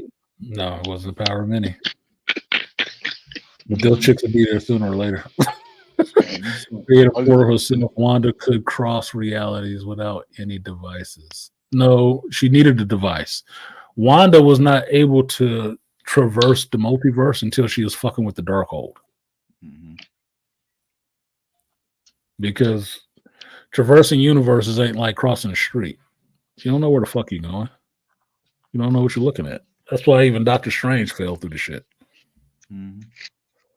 So she took a device, and she don't have that anymore. Yeah. No. Hell, America couldn't even control how she went through the damn multiverse. Exactly. That's our whole problem. That's your MacGuffin. You're right. That's her whole thing. She don't know where the hell she's going half the time. She's just going. Mm-hmm.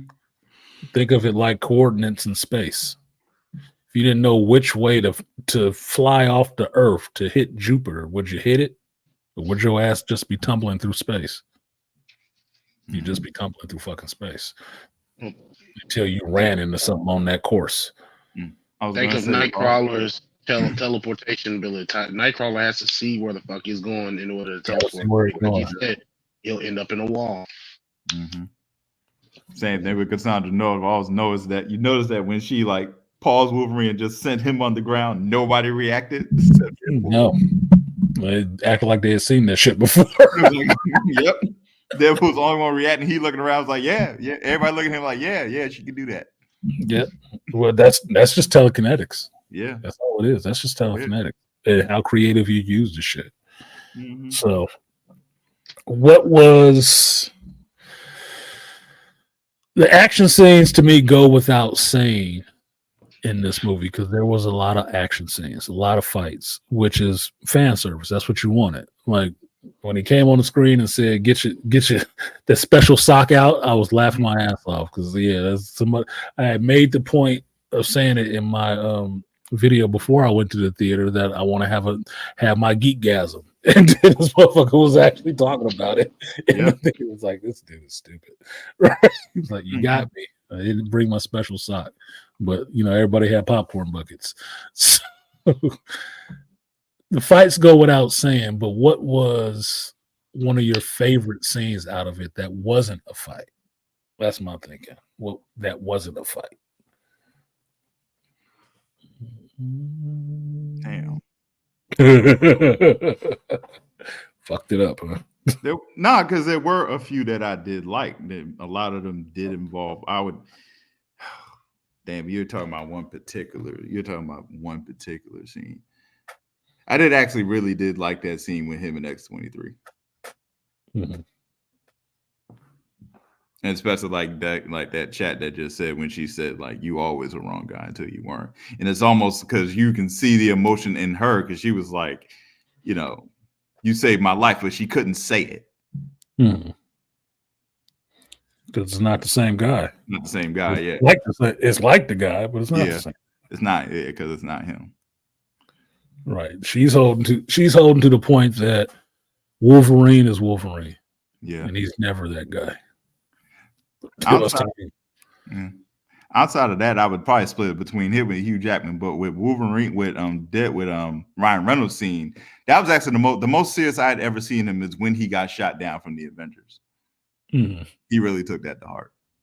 Yeah, that was fucked up. That was some Joker level shit to me. Like he just had a regular ass job in a locker. Yeah, wearing a toupee, stapling a toupee to his head. This motherfucking boy, like at their version of CarMax, I thought that was hilarious. Like he's selling cars. No, that's not a car salesman. How is he selling cars with a face like that, dude? You ain't got to put no makeup on. Nope, he just sitting there with the bad hair. Like, okay, what the fuck ever. What you got, Beast? What was the question? You said what was the non-favorite fight scene? What was one of your favorite scenes that wasn't a fight scene? Nice pull. And that fucking dog. That fucking dog. You're right about that dog. That scene was gross. Didn't you play a different song? I was laughing and kept having to look away at the same. I'm like, oh my god, he's still in the damn dog. That dog is looking at him all in the mouth. I'm like, ugh. It's bad enough that motherfucker ugly, but didn't they play a different song? And then he was licking the dog back. Like I was like, ugh. Come on, man. Enough with the dog. Like, didn't they play a different song every time the dog showed up? Or they played the same song? Don't recall. I think they played two different songs when the dog, like, because the dog always got his intro. They made sure the dog got two intros. The first time, and then right before they fought the Deadpool clan. And Ryan Reynolds getting his giddy ass. It was like it was nothing. Yeah, that was Ghost Man. That was another problem I had. I don't think that works that way because Pyro does not generate his own flame. He can just control flame. So basically, he's a firebender or a pyrokinetic, right? Firebender for most people was easier to understand in that sense. I don't think he could have absorbed Johnny Storm's flame. I don't think that's correct. I could be wrong, but I don't see that as being correct, given what I know how Pyro's powers work. He can control it, but he ain't absorbing it. No. Doesn't Johnny also have the power to burn hotter than the sun? Johnny burns hotter than the sun. His level of heat goes up. He can Yeah. control that. Yeah.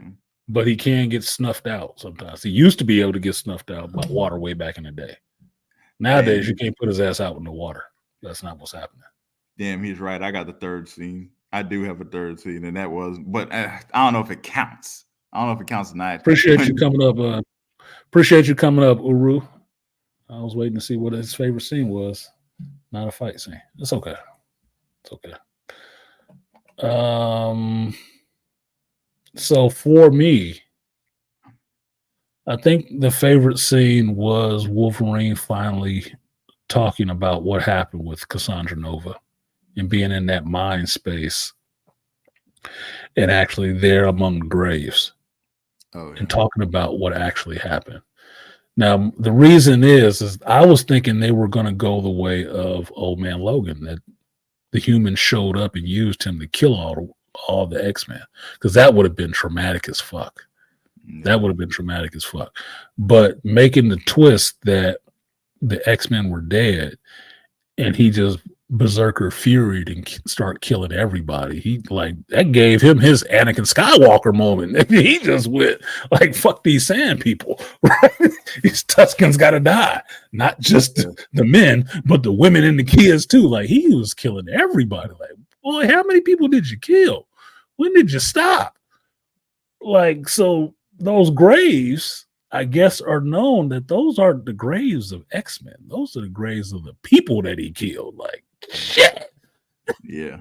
This motherfucker went on a bender. Like, I want to know what the number was. Like, how did they stop him? Yeah, there were like 8 gravestones behind him when he finally stopped. But it was a line of gravestones because he's in his mental space. So it's just a line of graves going both directions. Yeah. But he killed thousands of people. Like, holy shit. Like, this motherfucker had a workout. Yeah. I'm still curious about that. That was trauma. That was a character dealing with his mistakes and the things that he has done. And in the words of Black Widow, boy, you got red in your ledger. You got a lot of red in your ledger, homie. Like, Jesus. Like, I don't know how many people he took out, but he took out a bunch of people. And that could be traumatic, especially when you got to innocent people who didn't have shit to do with that. Like, oh, yeah, you might be the worst Wolverine. And have to remember that. Yeah, no shit. And realizing Nice Pool didn't have Deadpool's healing factor. Say it with me. I'm gonna live. That shit was funny. Yeah, that shit was funny. Like, Nice Pool didn't have his healing factor. Like, oh shit, what? Like, oh damn. Because Deadpool was fucking people over. Like, regardless of what Johnny Storm said, you have to repeat that shit. Yeah, sure did. The funniest scene, I think, right after that, I would say the funniest scene was when he realized when Wolverine looked at him and was like, "Did you do that shit to take his dog?" Yeah. He's like, "No, why would I do that?" He wanted that dog and he wanted them guns. Yeah. And the way he looked at him, like, "You lying ass motherfucker." Yeah, like, lying ass. You got him killed. Stop saying that. Yes, you got him killed. Yes, you did. You got that poor bastard killed. You got him killed. Your educated wishing ass. Because I made an educated wish. I laughed out. My theater cracked up when he said that shit. Yep. Wish. Like, what the fuck? What? Educated wish? That's for Disney? Yep. Yep. His face said it all. He was like, you made a what? Yeah. That's when he cursed him out. That's why I knew I was gonna go bad. It's like, oh shit. Oh yeah. Like, oh shit. Educated. That's when he cursed him out. Yep. That's when he gave both barrels, boy. You got both barrels of that shit. Like, okay, safety's off. This is what I really think of you. Okay, Marvel needs a panel of real nerds to double check the scripts for comic accuracy. I agree. They're supposed to be the ones who do that because, mind you, that's the type of mistake that you would have seen in a Fox movie or a Universal movie or a Sony movie because they don't have geeks on staff. But this is Marvel. For me, the MCU standard is these are comic book people who actually make the comics. So they want to do this to 100% accuracy or 90. That was a little fall down for me. That's why I say it's not perfect. It's not a perfect movie. But just because it's not a perfect movie doesn't mean it's not good. Megaforce is not a perfect movie, but I love the fuck out of Megaforce. I'd watch that today. It's a great movie to me. I don't give a shit. Neither was The Guyver. The Guyver was not a perfect movie, but it was awesome. Where's Art of Idmore? Rubber was not a perfect movie, but it was awesome. Damn entertaining movie. Like I don't care. Like that Robo Vampire bullshit. Definitely not a perfect movie, but entertaining. Very entertaining. I thought of the Anakin too when he said it wasn't just the bad man. Yeah, I thought of Anakin Skywalker. That motherfucker had a whole moment. Yeah. He had an Attack of the Clones moment over there, huh? I'm like, oh shit. You could tell it was bad too because when he brung him back and he brung him before what's his name? I forget who he was playing, the TVA guy. Yeah, and Hugh Jackman was just there motionless with his eyes open. He was saying, he was like, of all the motherfuckers to bring back, you bring back him? Yeah, and Hugh Jackman was just sitting there, just selling the scene with his eyes wide open, just motionless. I'm like, what the fuck did you do? Yeah, everybody in the TVA like, yeah, this ain't the one. Yeah, this ain't the one, bro. We all know. Nah, that's not the one. But I'm sitting there to myself like, what the fuck did you do?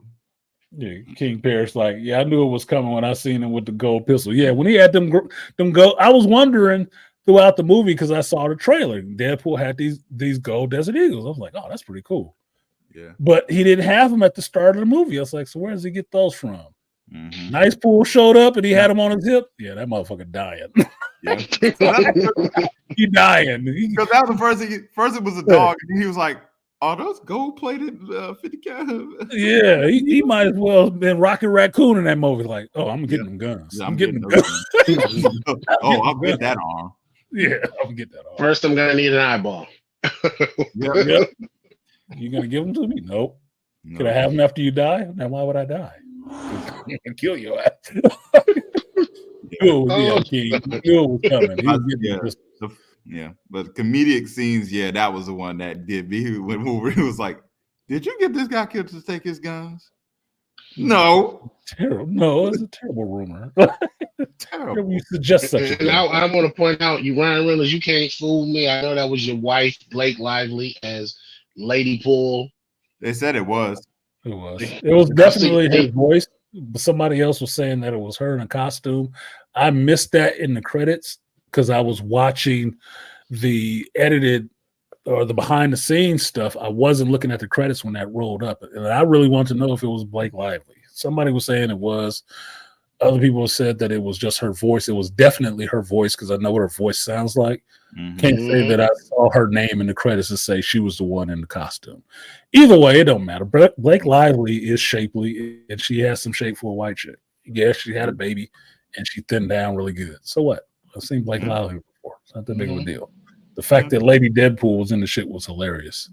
But the other one that I heard about is Matthew McConaughey is in there. Cowboy. Yeah. Their kid is in there. Yeah. Playing like the kid Deadpool. That's the funny part. All the other people that were in there playing a Deadpool character get to be in a movie. It's like like saying Daniel Craig was in Force Awakens. Like, was he? Yeah, he was a stormtrooper.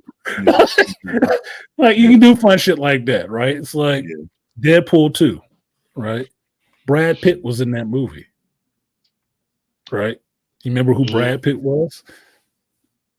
He was the Vanisher. He was the Vanisher. When Vanisher jumps out the plane, when X-Force jumps out the plane and Vanisher is there with him, and Vanisher flies into electrical wires and shit like that. When he gets electrocuted, you see the Vanisher is Brad Pitt. Mm-hmm.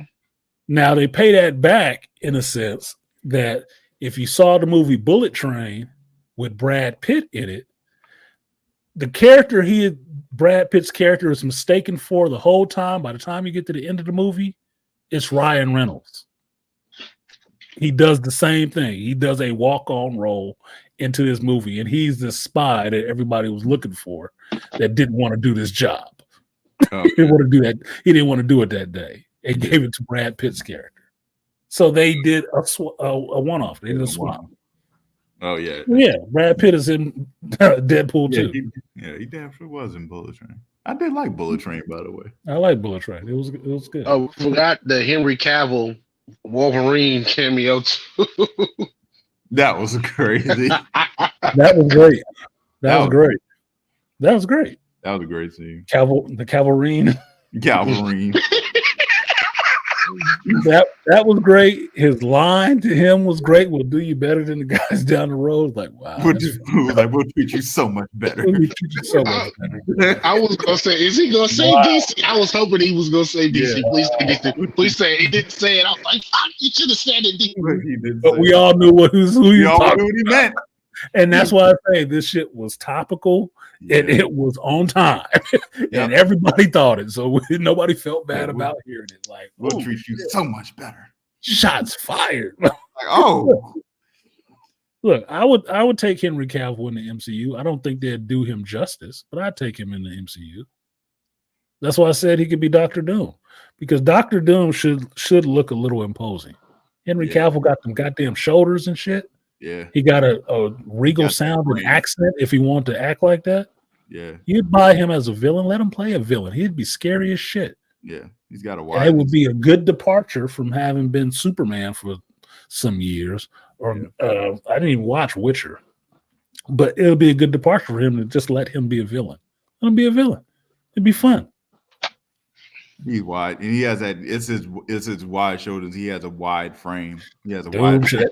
Doom has a wide frame with that cape on, so he can just stand there with his arms folded and shit. You'd be like, "It's a problem, man." Reed, you better come up with something fast. Yeah. Reed, hurry up. Hurry up! You're gonna need the thing, okay? You're gonna need the thing. Hurry up! We need that. We need whatever you got. We need it. Get it. Get it now. This one can bang out for a little bit before we start using. Yeah. No shit. Get the throwing hands and magic and shit. Like it'll be a problem, dude. You would buy it. You would totally buy him. I can see him as a problem. I can see him as Sentry as well. Yeah, I would. Sentry is the easy one, right? Sentry is the easy one. I would go with Hyperion, King Hyperion for him, right? No, yeah, because King Hyperion has the same story as Superman, pretty much, but he's the last one of his dying universe after all these incursions, and that would make it easy for him to come in at a Secret Wars point to bring Henry Cavill in as King Hyperion. That would work for me. But he's already done the flying on wires and shit like that. I don't. Yeah. Why would I want to see him do that again just somewhere else? It wouldn't make much. It wouldn't make much sense to me. It's like he's already done that. Why bring him in to do the same role he was just doing somewhere else? No, give him something else to do. Dr. Doom would be awesome. No, his RDJ. Yeah. Yeah, like talking about dumb shit that don't make any sense. No, we're just gonna put RDJ. He's gonna have Doom's mask. See, had they not done what they did last night, your shit would have made sense. But I mean, apparently it's okay. Look, common sense has left the building with these motherfuckers. Yes, it makes financial sense, but otherwise, artistically, whatever the fuck. Let's just see what the story is, I guess. Whatever. That's where I am with this shit. Like Deadpool whatever brought me back to thinking that if you service the fans in a respectful way, you will get that back. You will make money for it. Because trust me, watching Deadpool and Wolverine after watching the Acolyte for 8 weeks was a fucking godsend. That was a godsend. And even then, I'm still saying, yeah, the movie wasn't perfect, but goddamn, thank you very much. Yeah. Oh, my heart needed it. My geek heart needed this. Because that's what it did. It played to a lot of different things for me, and it actually felt really good to watch it be entertained and see somebody who has respect for the fan base and has respect for the characters in their movie. He didn't have to do all that shit in his movie. Like I said, Deadpool just had to be a Deadpool movie. That's all it had to be. Mhm. He didn't have to pay that kind of fan service to people. He could have went with the script that fucking Marvel wanted him to run with some DEI bullshit, and had the same lump of shit they had produced everywhere else. But he didn't. He fought against that shit to give something to the fans of all these characters. Yeah. Who wasn't a fan of Wesley Snipes? Who wouldn't be interested in seeing a Channing Tatum Gambit movie now? That was very interesting. I'd watch it. I'd watch an Elektra movie if they had a better script, because the problem with the Elektra movie was the same bullshit Hollywood thinking that always happens. They gave her the same story as that weak ass Spirit of Vengeance Ghost Rider movie. The same shit. It's all about this little girl, and she's going to be the chosen one, and she's going to bring all this to fruition, and you got to protect her. Man, shut the fuck up. That story was lame. It was lame. It did a disservice to the character that was in that Daredevil movie. Like, whatever, man. Oh damn! Now that you mention it, I was wondering why I recognized that damn story. Son of a bitch! It's a lame story. It was a lame story when it came out. When I went to see that movie in the theaters. I went to see that shit in the theaters because I like Jennifer Garner. She's gonna dress up in red. I don't give a fuck. She got a little butt. Cool. Let's watch it. Watch a chick stabbing people with side blades. When it got down to what the story was, I said, "Are you fucking kidding me?" Protect the child of destiny. Oh, shit. Yeah, child of destiny shit again. Like, oh my god, dude, this is garbage. This is lame. And that's what the movie was. Mostly lame because of that. Because of that shit. It's like, this is how you fuck up things, y'all. That wasn't even Marvel at that point. That was Fox. Like, oh, goodness. Okay, so you fucked this up. Song got you over in the Daredevil movie. You did a solo movie, and you went for the most basic, worn out fucking ass story, and it was pointless. The coolest part about that movie was the hand ninjas turn into dust or turn into smoke when they got killed. That's it. So, was I a fan of the movie? Yeah, I liked the movie. I own the shit. I wouldn't mind her coming back in some kind of MCU project. Why the fuck not? I wouldn't mind Ben Affleck coming back to do Daredevil. Show up in the costume again, and you can show up in a multiverse kind of situation. Why not? Ben Affleck is a geek.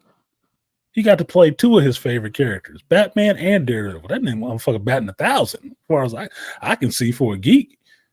Look, ain't nobody hiring me to play Blade, so like, fuck, you doing a hell of a lot better than me. I'd watch that again. Why not? I like Charlie Cox too, but I understand that these characters, these roles can be played by different people and be played differently. That's why I don't give them shit a lot of the time. I don't.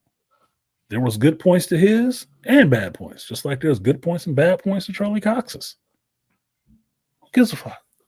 Just make it entertaining for the fans. We the ones that you want to buy this shit. Who gives a fuck if Hollywood critics like it? They ain't paying to watch the movie anyway.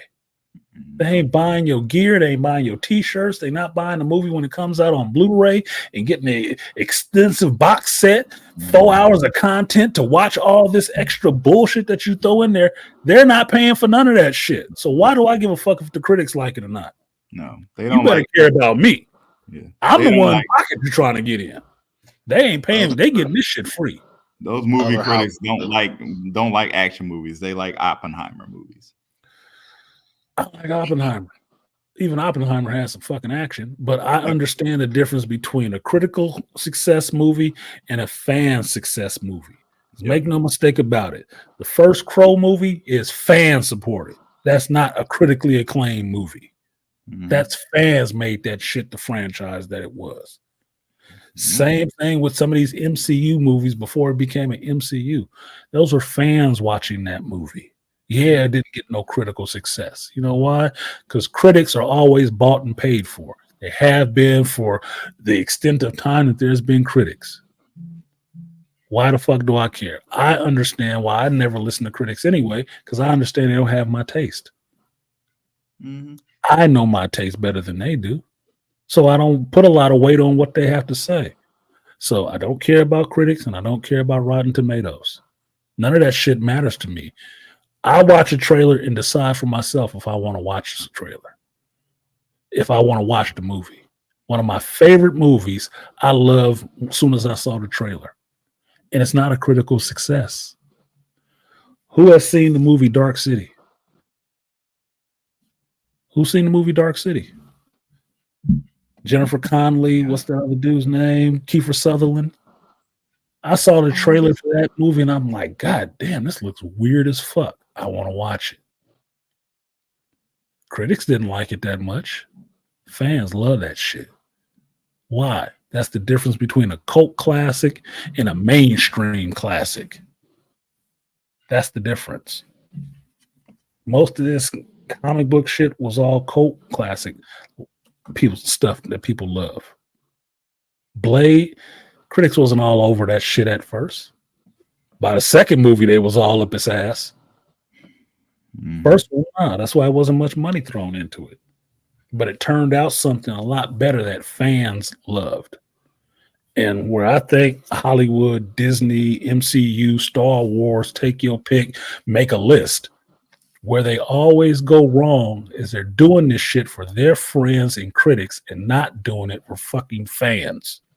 Fans fund this shit. We pay for it. You better be pitching to us and not in some chastised, lazy ass way like, I don't know, Robert Downey Jr. being Victor Von Doom.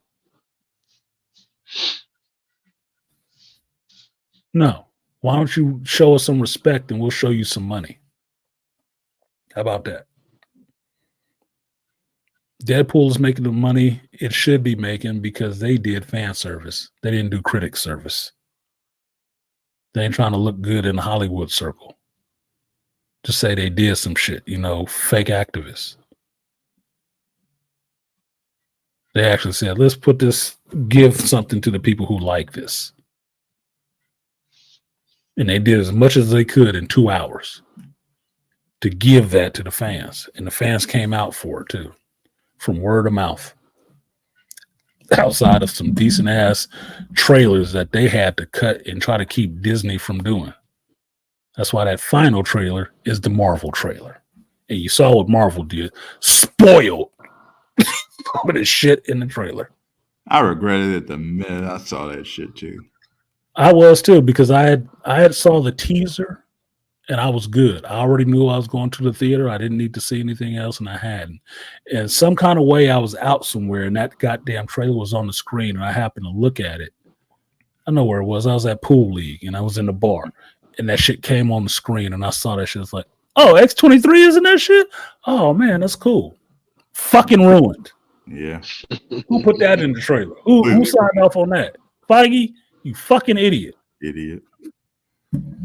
Trying to milk us because you're going broke over there, huh? Trying to milk us, huh? Tried to milk us, didn't you, bitch? Look, And I didn't even know all that. I know the difference between a passionate hand job and somebody just trying to get it over with. Okay, I know the difference. Mm-hmm. See, I didn't even know all the behind the scenes stuff that Brian had to go through that much to get it. They say he had to go to Chapek to approve it. So he went to Chapek when they did the Fox buyout. He went to Chapek to fight for the movie to be the R rating and to do the movie, right? And Chapek agreed. Chapek got kicked out. So then it was on Iger and Feige. Feige didn't want that R rating, but he didn't have nothing to say about it because the CEO of Disney's already gave him the okay. Contract signed, deal is done. Iger don't want that shit either. Iger was the one that want to put all this extra DEI into it outside of the dumb shit that Kevin Feige want to put into it, which was She-Hulk and Captain Marvel and all that shit. They wanted cameos. Ryan fought them on that shit. He fought Disney. He fought Feige. No. We don't want that. I don't want that in my movie. The tie-ins with the View and all the rest of that dumb shit that he didn't want no parts of because they didn't want any DEI in this movie. Y'all seen the movie? Does this movie seem woke to you? Fuck no.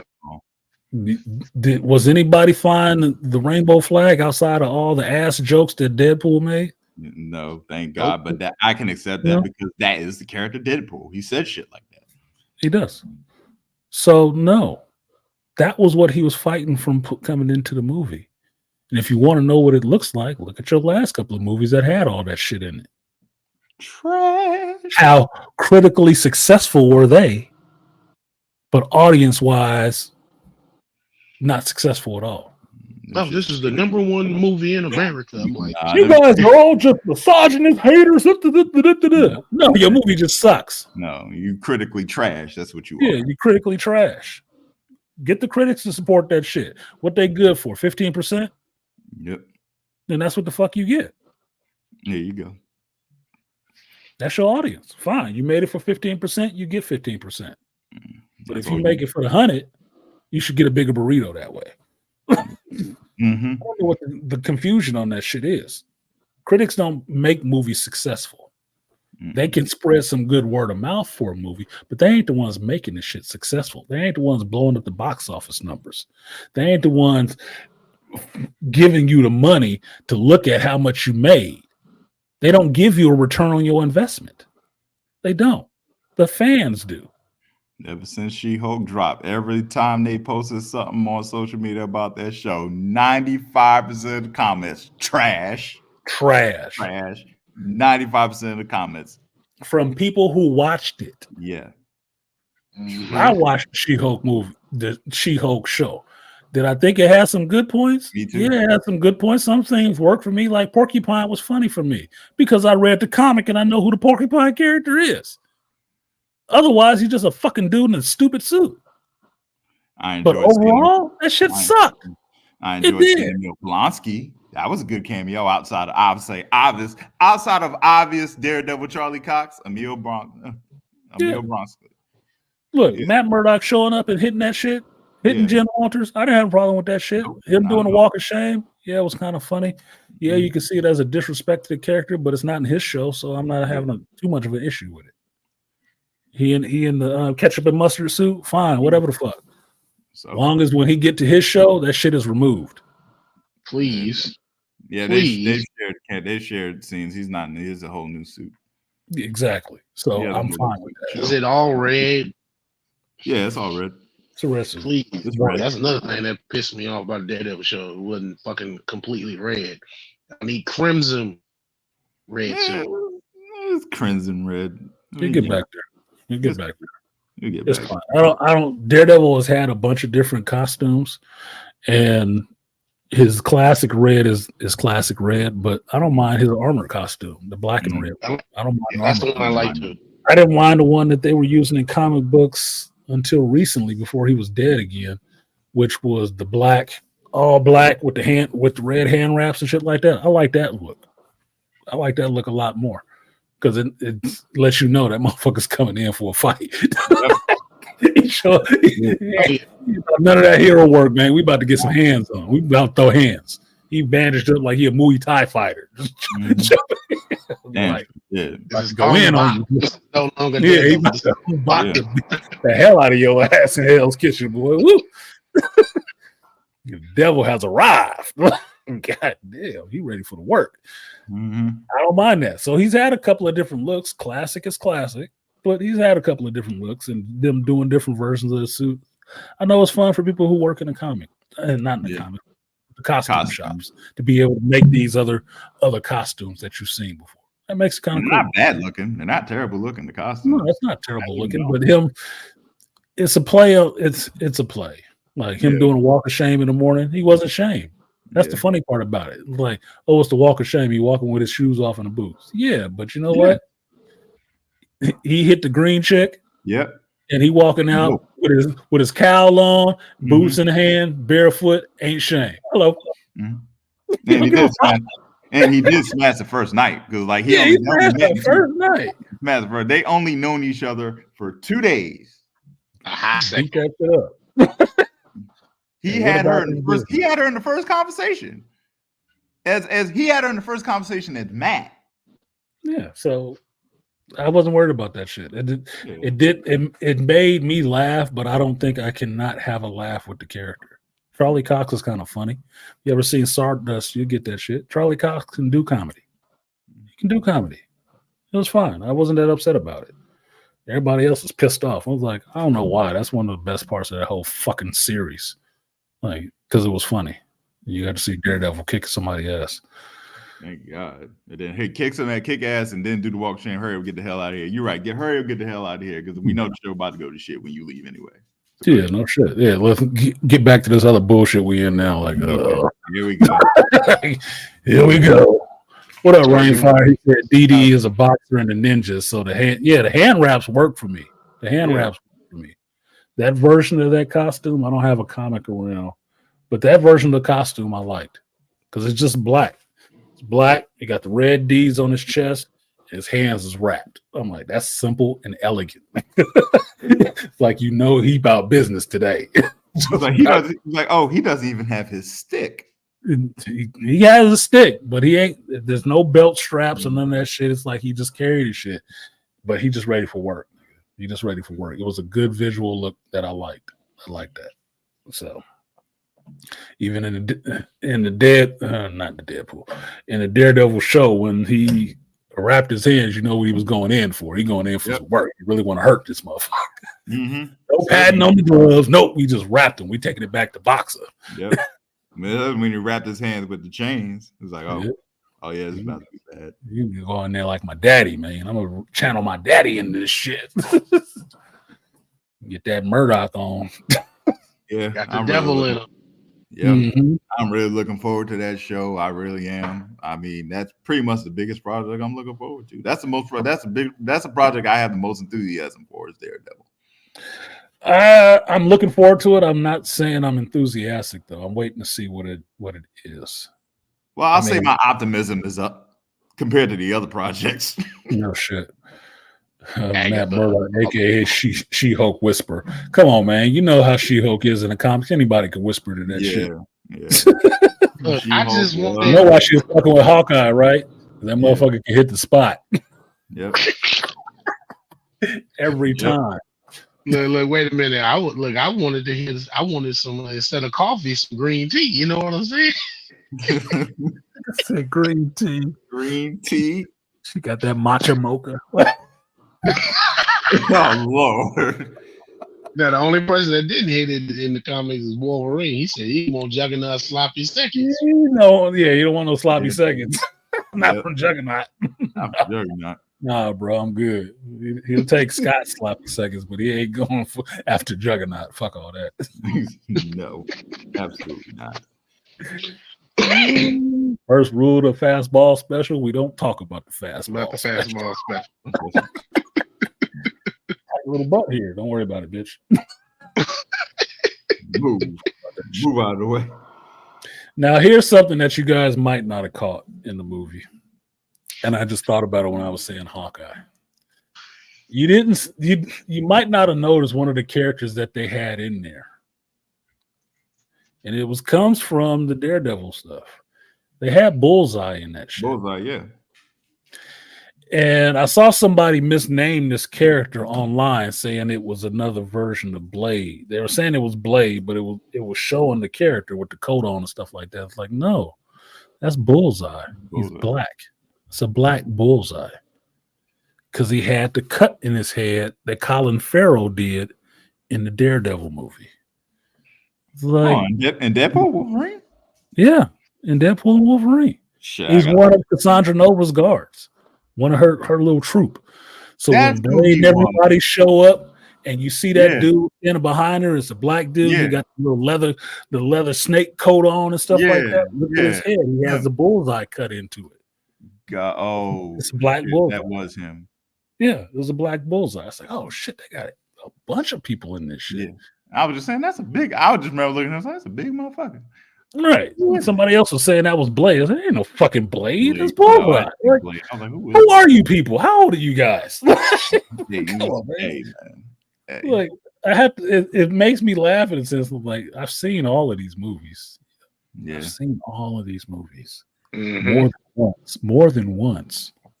It's only up to recent times that they've been making some really shitty movies that I haven't wanted to go back and watch them again. You know how Rise of crazy. Skywalker.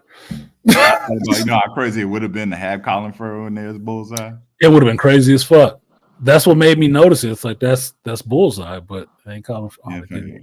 I'm gonna say he didn't die. No, he did. He was alive. He was alive at the end of that movie. That would have blew the budget. You heard what Deadpool said about having Chris Evans' ass in there. Yep. He was like, no, he had to go anyway. He would have blew the budget. Yeah, he had to go. Like that was funny. Anyway. It's a real world thing, right? It's probably not a line. It's probably not a line. It's true. It's probably true. Like motherfucker calls. Look, he had Chris Evans. I was waiting for Jessica Alba to show up one more time. I said, I can't get Jessica Alba in the blue outfit one more time. Jessica Alba would have been something. That would have been something to see. Just show up. Like, she probably done with that shit. Probably. One of the Punishers would have been nice. Yeah. Punishers probably died. Thomas Jane. I would have liked to see Thomas Jane's Punisher. Thomas Jane's Punisher, yeah. Dolph Lundgren Punisher would have been killer, dude. Yeah. That would have been fucking killer. I'm sorry. That would have been killer. Indeed. If Dolph Lundgren rolled in there, I punished the guilty. I'd be like, shit. Wait a minute. And he wearing the We got Sewer Punisher, man. Oh my God. They damn sure did mention him too. Yeah, Farrell was busy with the Penguin. Yeah, I think he was, because that's the role he's working on right now. But yeah, Dolph Lundgren Punisher would have killed him. Thomas Jane is cool. He weird though. That would have been cool though. Thomas Jane Punisher would have been kind of cool. But Dolph it would have got a bigger pop from having Dolph Lundgren Punisher. That would have got a bigger. That would have been huge for me. Yeah, but I only think only a select few of us would have recognized that though. Yeah. So what? Go back and watch a movie. That was the whole point, right? Yeah. Like some people didn't know in my theater, excuse me, some people didn't know who the chick was when Jennifer Garner showed up on the screen. Like, who was that? Oh yeah. Yeah. Is that Jean? No, ain't no fucking Jean. She got a side blade. Who the fuck you think? Yeah. Come on, man. It ain't Raphael. What? Y'all thinking? Who are you people? How did you get in this movie? Y'all thing to just saw do Ryan on Reynolds Thursday and night, right? I was Y'all gonna saw say, Ryan Reynolds look, comics and films. You motherfuckers better go read and watch them. You better go read and watch. Like, Stop being films, do lazy. you watch a motherfucker? Jesus. You just let the sound play. Hulk's wife wasted away one issue from letting Banner hit her with the nuclear rod over the years. Yeah, well, that's the kind of that's kind of what should happen to Mary Jane, fucking with Peter. That super radioactive sperm. Like, it may. In one version of him, his kid got powers too, right? Yeah. Well, what happened to the wife? She didn't die. He survived that shit. She should have a power too now. You actually brought up a good spider sack between her legs. Like something should be fucked up with her. You also brought up a good point about this being Deadpool Wolverine, not actually being Deadpool 3, because as what dude mentioned, he said Deadpool he does play a greater role in the future, which means we're most likely going to see him again. Well, you're going to see him again because they didn't buy all the Fox characters back to throw them on the shelf. They're not doing a DC Comics kind of thing where they, take over somebody else's characters and throw their ass all on the shelf because they don't want to use them. They don't want to compete against them. No. They're going to look. Disney joked about this many a time. Disney's going to get all his hoes on the street. Everybody going to be out there earning their money for Disney. Yeah. Sorry. Mickey got gloves on because he liked touching money. Okay. So they're going to get them hoes out there on the street. Yeah, keep them hoes on the road. Well, best believe Deadpool is going to be out there making money, and that was the trade-off for some of the shit that happened with this movie because they were banking on it so heavy. That's why they fought against Ryan Reynolds, but he kind of got his way a lot of the time because they were really banking on this movie. $200 million worldwide. But the concessions were all that DEI shit that you didn't get to see in this movie. Might be in that next one. Yeah. Those are the concessions he had to make. That's Push that freaking shit weird. off. I think that's so freaking. I think that's the shitty part about it. Is like, how are you fighting to keep the shitty content that which you clearly is not successful to keep out of a movie? Like, dude, the fans are showing you that no, that shit doesn't work, and yet you're still fighting to keep them in there. Yeah, because they don't want to call it an agenda, but if you do one thing and everybody has to conform to that one thing, that's a fucking agenda. I don't know why they keep talking to people like they 12-year-olds in school and don't understand fucking English. That's an agenda. You have an agenda. And then you get mad when that agenda fails and be like, oh no, it's your way of thinking. They get mad when people point out that they got an agenda. Yeah. That's what they get mad about. They don't get mad about the fact they have it. They get mad that people point it out and don't like it. Yeah. You have an agenda. No, don't say that. How could you say that? No, there's no agenda. We just want to keep doing the same thing that's already been proven to lose money. Artisan, we just have to accept that we're bigots. We hate women and all this other stuff. You know, we have to accept it, and that's the problem. Yeah, right. I hate fucking women. Yeah, I sure we do. Whatever. Sure. Sure we do. Sure. And how do I hate women? Please tell me. Explain that to me. I've watched every one of these shit projects that you put up with women at the front of it. I've watched every one of them. How do I hate women? Show me. I hate bad content. I hate bad writing. I don't hate women. Projects. I just asked the question. You track views when you put movies like Aliens on a what's his name? How many times it's been watched? How many times has Aliens been watched? A lot. I'll give you one better. How many times have any of you, and this is contemporary, how many times have you guys seen Twister, the original Twister? A lot. It's on HBO Max. I've been meaning to watch it. I just watched it again. You should watch it again because Twisters is out right now. Yeah, who's the lead actress in that shit? Who's the lead actress in that shit? What's her name? Holly Hunt? Or what's her name? Helen Hunt. Yeah, Helen Hunt. Oh, she was in the original. It was her and Bill Paxton. Yeah, I like Helen Hunt. What do I care about this chick that they got in there now? This look like a little boy standing up there, girl that they got in this new movie. Yeah. I'll still see the movie, but I'm not giving a fuck about how they like to do women nowadays. Like she got to be flat chested and not look like a female at all. Like I don't know what y'all got against women. Yeah, but y'all seem to be the massage. Look, I saw a picture of this chick for this movie, and I was like, "Who is that little boy?" And then I saw a picture of Selma Hayek running with the Olympic torch. Which one do you thought was more womanly? Selma Hayek. This one over here with the girl with the sweatsuit and the tennis shoes on and the smile, carrying a fucking torch. Not that little boy bodied chick. Like, what the fuck is that, dude? Is she a grown up? Is that supposed to be a grown woman? Honestly, damn, why'd y'all do that? See, I don't want to go off that path. I don't want to go off that path. We talking geek shit because I'm since you said still talking geek shit. I was just saying, like, yeah, you know what? If y'all talking about misogyny, I'm like, y'all seem to have an issue with beautiful women. That's who has the issue. Yeah, that's who has the issue. Every time I turn on a video game now, look at the female lead in that video game. They just did the remake to Silent Hill. Have you looked at that chick? Actually, they've been complaining. I'll give you about look up Stellar Blade and how much they complain about Stellar Blade. I've heard the complaint about. I didn't understand all the complaint about what was going on with Stellar Blade, but I finally heard somebody say exactly what it was about how they uglified the fucking character. I was like, why would they do that? Who they trying to sell this game to?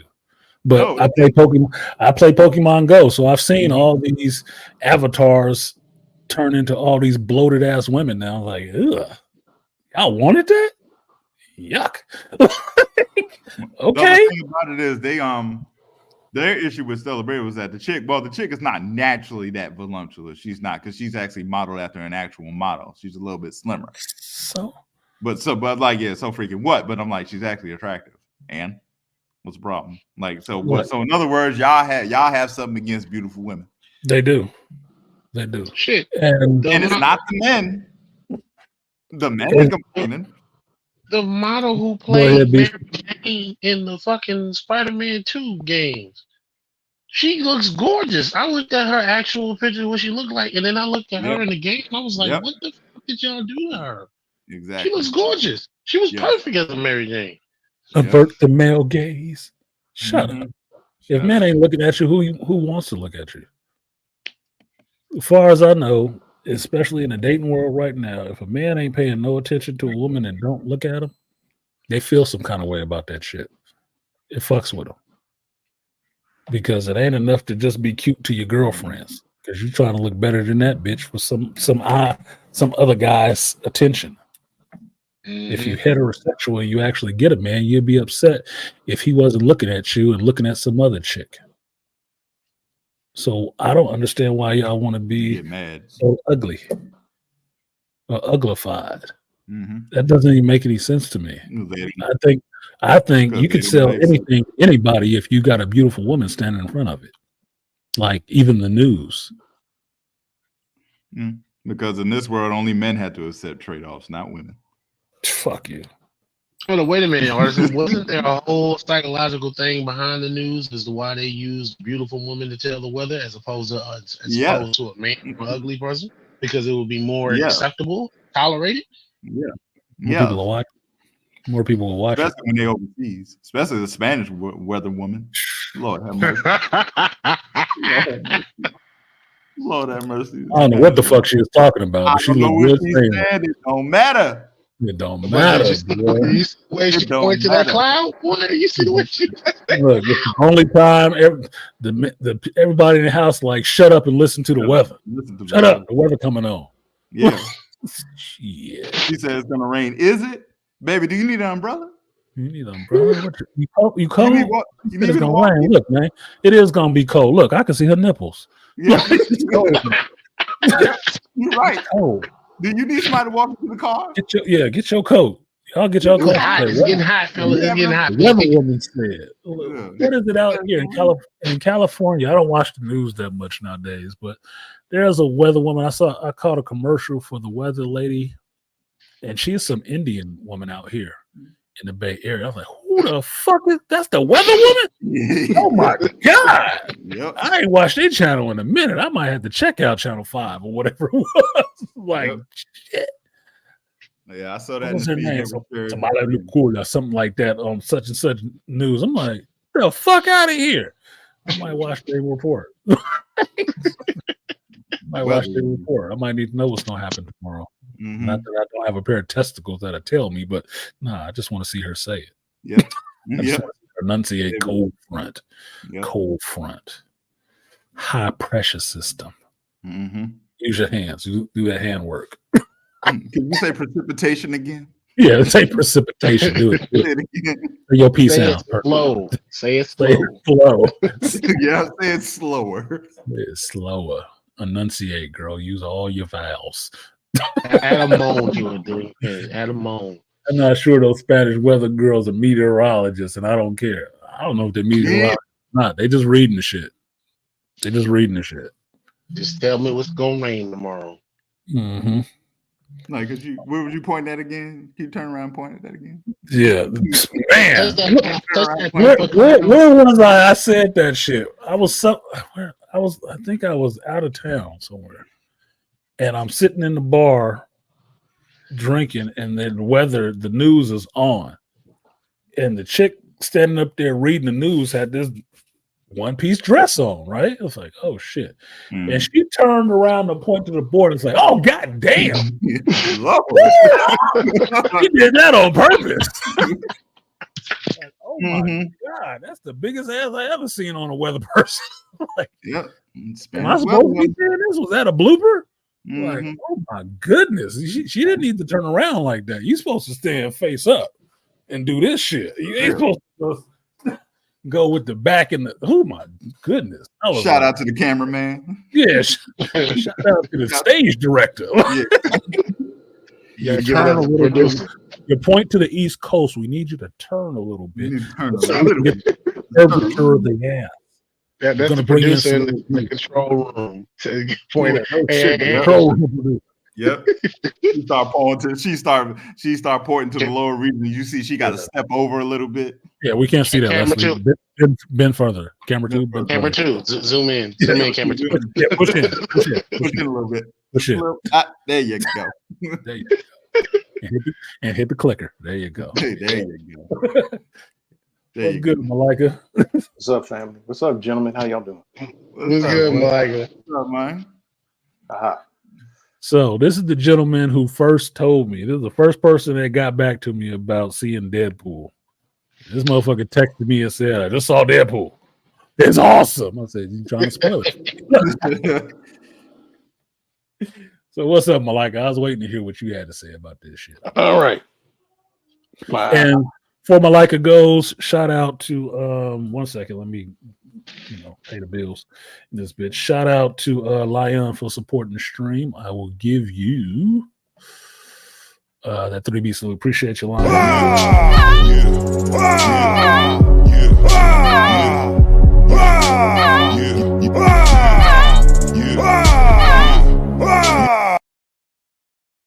Shout out to King Parrish for supporting the stream on the Cash App side. I will give you the power of many.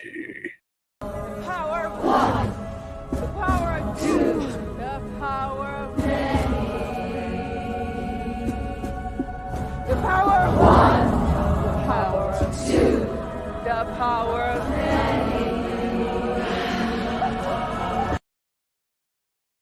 And last but not least, shout out to Two Triv. He said, I think he said for the Geek Sunday. Appreciate you, Two Triv. I will give you 3B salute. All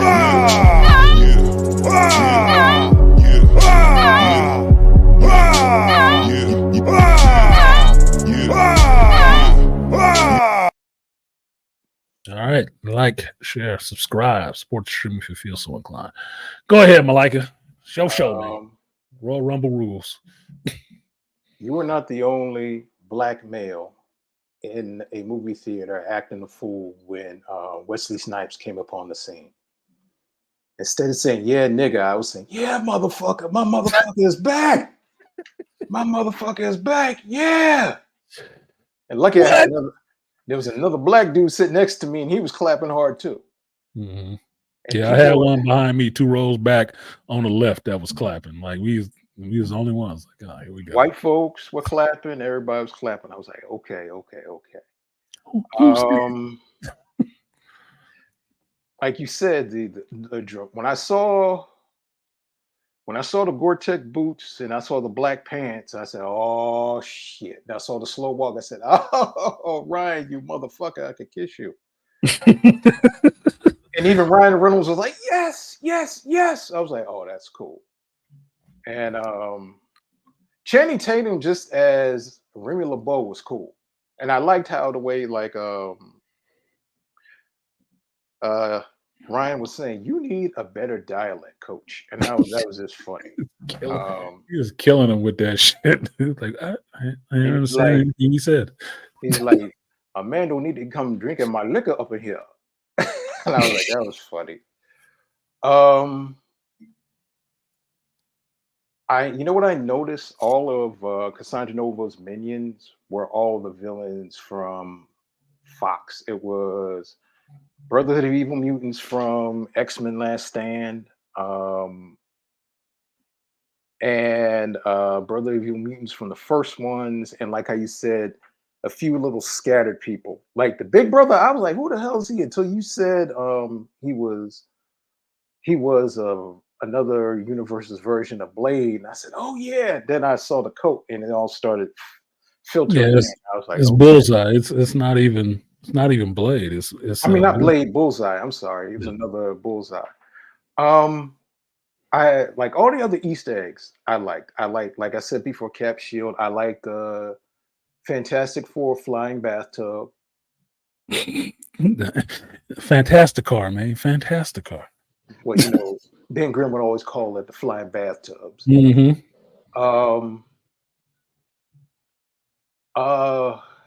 Well, the biggest Easter egg was the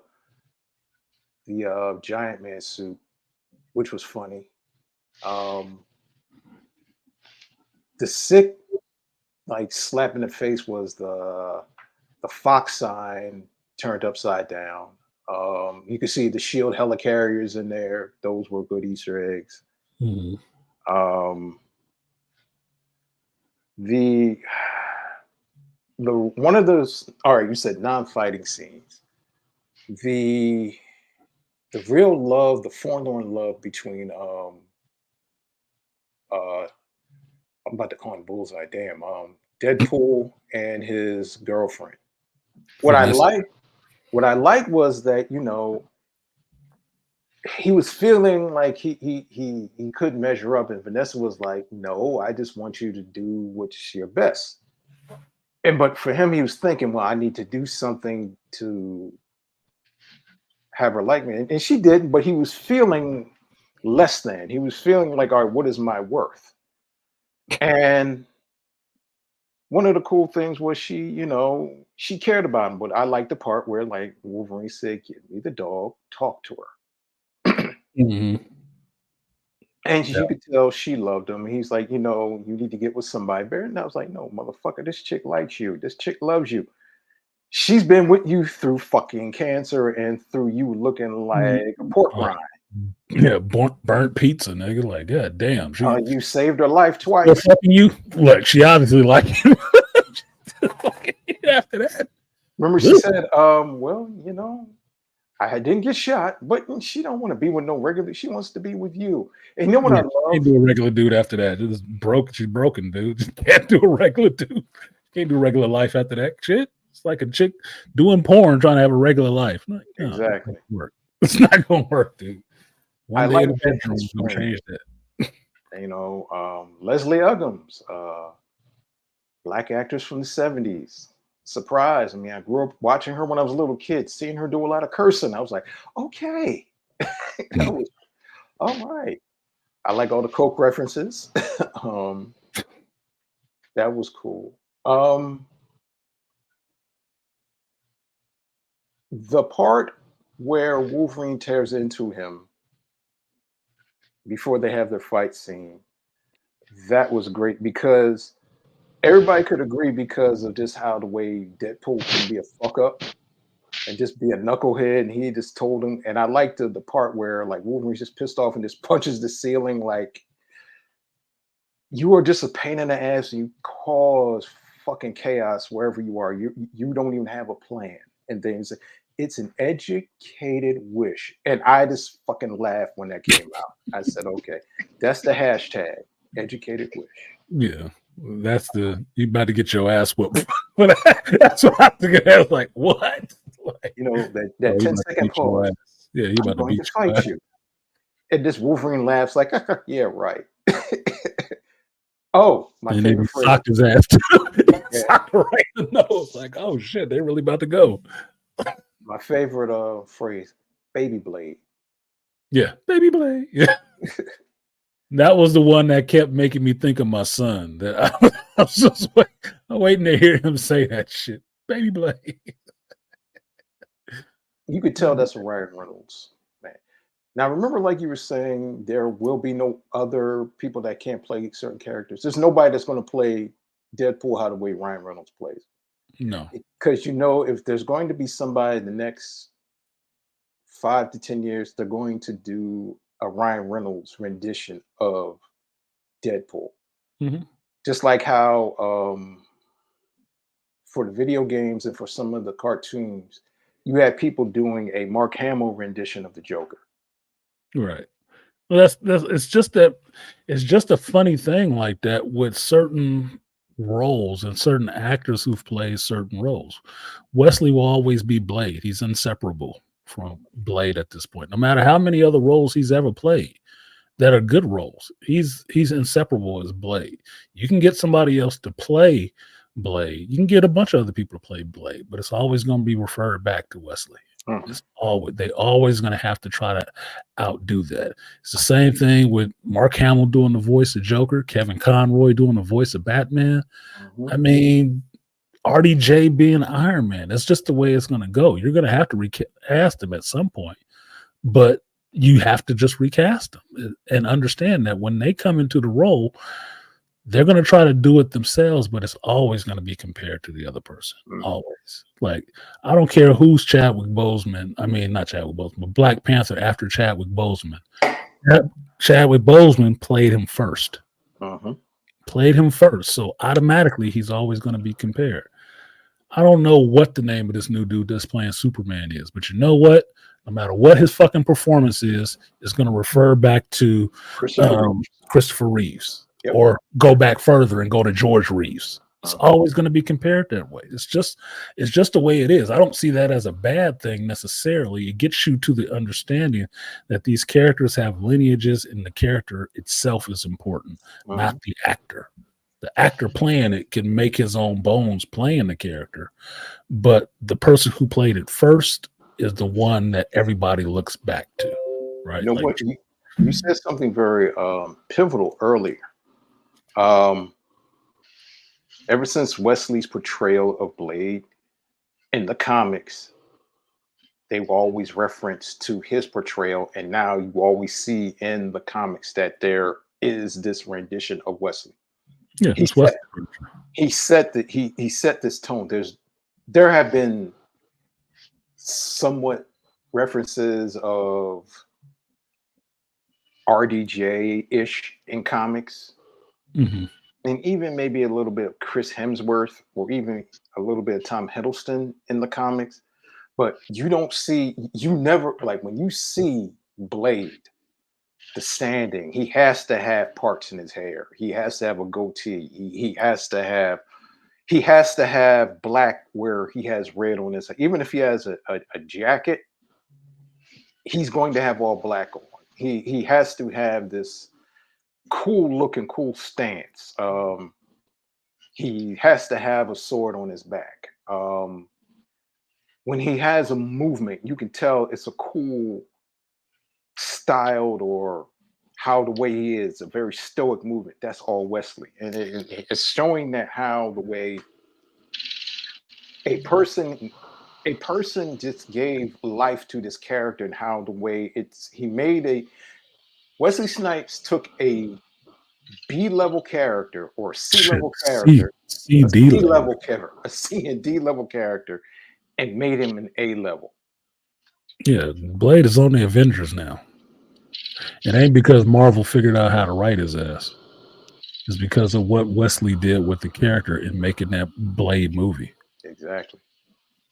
Turn that character into a premier character that people want to see and they can sell stuff off of. Get that man his respect. Get that man his respect. At the very least, write a first refusal. Like, hey, you know what? We're making a new Blade movie. Want to be on this shit? We'd really like to have you involved in some kind of form or fashion. Yep. Something. Look, Stan got to do cameos. Stan ain't been the CEO, editor of Marvel in I don't know how many goddamn decades. He still got to do his cameos, right? You still give him his respect. Stan is dead right now. Ryan still gave Stan his shout out. Yep. Still gave him his cameo in this movie. Why? Stan Lee didn't create Deadpool or Wolverine. Neither one of them. Oh, but he still got his respect, didn't he? So what's the problem with giving Wesley his respect? Speaking of creations, I like the Rob Liefeld Easter egg name over the clothing store. Because Liefeld always gets his respect. Yeah. In every movie, in the first one, Liefeld was in the goddamn movie. Right? He's in the movie in the bar. Yep. Right? The other movies, they mention Liefeld. This one, they mention Liefeld. He gets his credit. No matter if he can draw feet or not. Liefeld still gets his credit for what he created. And what did he create? Cable and Deadpool. And a bunch of other goddamn characters. Shatterstar, Domino. So you don't have to like his art style. Understand his contribution to this art form. That's all you have to do. Pay him his respect. Don't matter if you liked it or not. But what I liked about it was because people loved that character. Before Wesley Rainfire, Blade wasn't even Marvel's Blackula. Nope. He wasn't even a vampire. He was a He wasn't a hunter. half vampire. Nope. He was somebody who hated the supernatural and killed him. He looked like fucking Mario Van Peebles. Jerry curl and all. Don't Well, make if we me. want to go back to the 70s. He had No, that was the 90s. Are you talking about the 90s one? That was the late 80s, early 90s. That's what Blade looked like. He looked like Mario Van Peebles. Here, I'll fucking show you too. You're talking about the Marvel Knights rendition. Not Marvel Knights. You talking about where he had brown, the green pants and the brown top? No, that was the original. That was the original Blade. You talking about the black jumpsuit Blade? Here we go.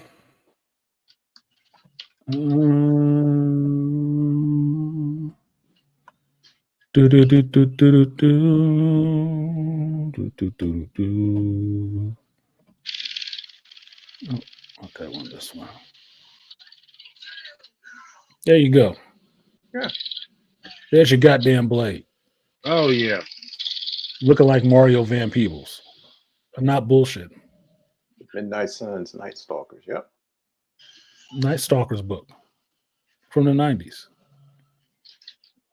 Not Tomb of Dracula, when he looked like a fucking retro dude with green and brown on and goggles on his fucking head and wooden stakes and stuff. No. This is Blade. You see any fangs? You see any long coat? See any guns? No, because he didn't use that shit. That was Blade before Wesley took the character on. You want to see Blade today?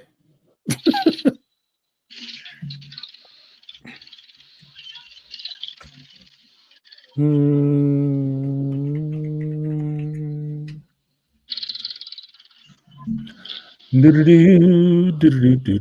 you mention Blade, you cannot get Wesley's rendition out of your head. No. Because he made that shit fucking iconic now. He made the character more than it ever was under Marvel.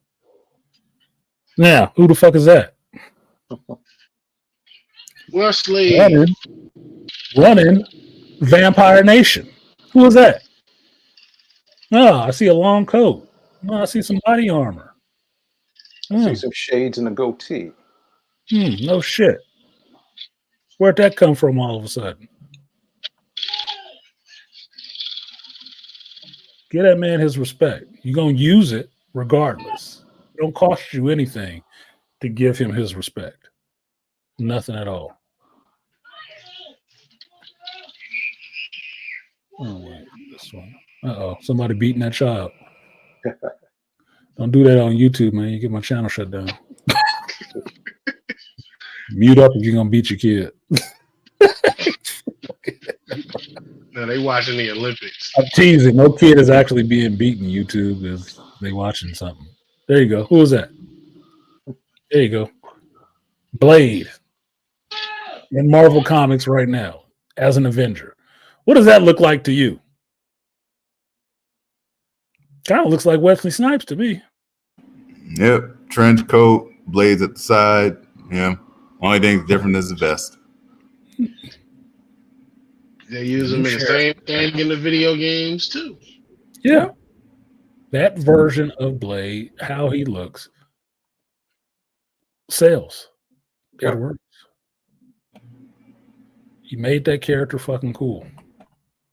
So I just want to see us get his respect. It's disappointing to me that it took Ryan Reynolds to have to do it for them to show some fucking respect to that dude. But as long as it got showed, I'm happy with that. Despite fucking Pat Oswalt said. I can't believe you just fucking mentioned Patton Oswalt to me. I can't stand that fat fuck right now.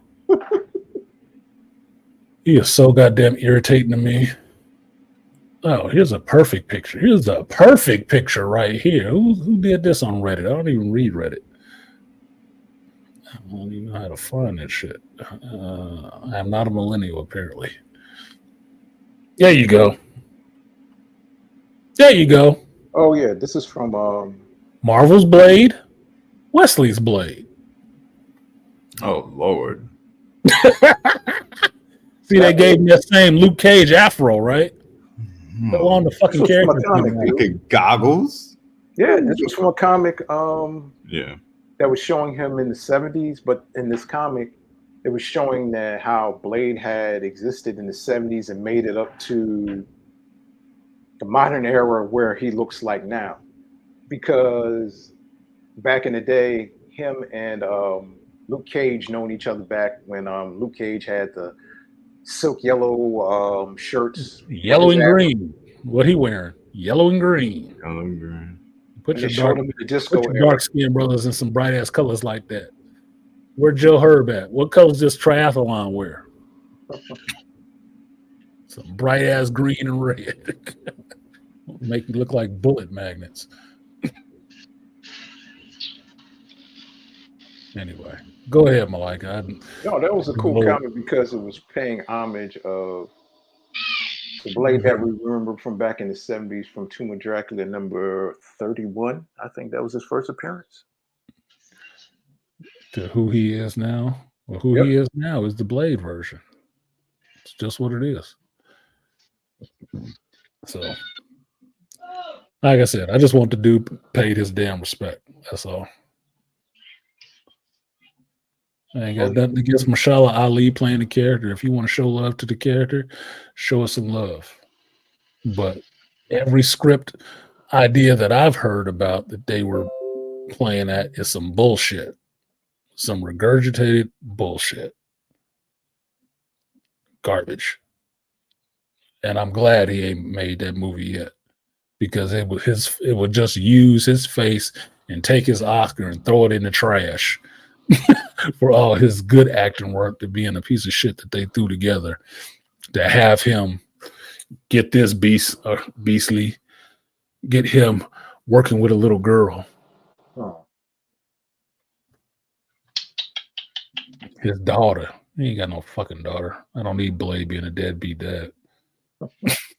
Absentee father. I don't need that. Who's the mama is the question.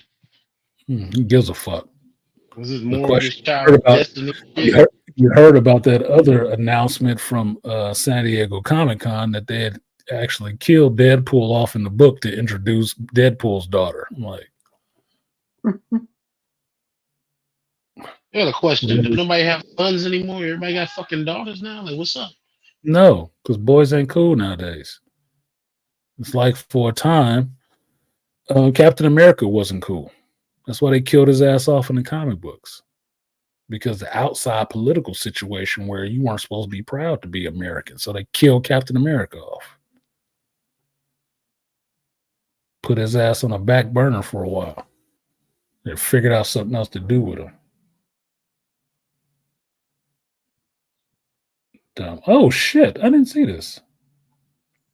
It's supposed to be Bishop? Where? Hold on. I'm going to show you.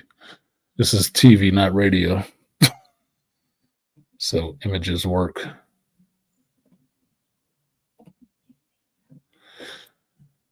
That looks like the guy. Oh, no, it's not. He looked like the guy That played Bishop? That played Bishop, yeah. French, the French actor? Yeah, it looked like him. A little bit, yeah. There's one in the corner is the one they were saying was Blade. And I'm like, that's not fucking Blade. That's Bullseye right there. I didn't know that was Ray Park playing Toad. I thought it was somebody else. I thought it was somebody else too. Was it really Ray Yeah, Park? it didn't look like Ray Park. They said that, but it didn't look like Ray Park at all. Didn't look like him. Yeah, they had him. Yeah, they had him dirtied up. But Comics Explained laid it out. He said it wasn't. I don't know. That looks like Ray Park to me. But yeah, if you look at the credits, if they can give him a credit in there, then it stands to be corrected. But that don't look like Ray Park to me. I mean, the chick that was supposed to be Deathstrike didn't look like Kelly Hu. It wasn't Kelly Hu. It wasn't. They replaced a lot of those people because they didn't have those people in the movie. So the character was there, but the actor who played it originally was different. So that's what I thought it was for most of these people. They're just the variants. Yeah, so it didn't matter. Like the Russian, you can tell that was a variant. All you knew was this is a striped T-shirt. That's all. Yeah. Well, because Kevin Nash did play the Russian in Yep. Yep. the one, but what's his name? And the Big one Kevin with Beasy. Yep. For that Thomas Jane Punisher movie. yeah.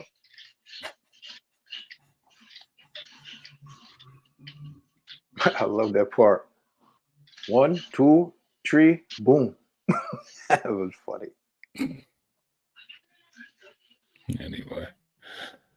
So what y'all got? What did he say? Shout out to Rainfire Designs for supporting the stream. I gotta go back up to it. Where is it? Where'd it go? Oh, he said, because my area won't sell the blow up doll popcorn holders. I didn't even buy a Deadpool popcorn bucket. They wanted too much goddamn money for that piece of shit. It was just a bucket with some Deadpool shit on the side and little figures of Deadpool and Wolverine sitting in chairs eating popcorn, watching a movie on the clipped on the top. Like, they asked the dude, how much for the bucket? So it's part of a package. How much for the package? $34.99. I'm like, for regular popcorn, nigga? Really? Yeah. Never mind. Just give me a bag. You know what they were selling at the movie theaters? Wolverine and Deadpool Funko Pops. I was Yeah, I like, saw that. get the hell out of here. They was making their money. Okay. So shout out to Rainfire Design. Appreciate you for supporting the stream. I will give you the power of many. Appreciate you. Power of one. The power of two. The power of many. The power of one. The power of two. The power of many.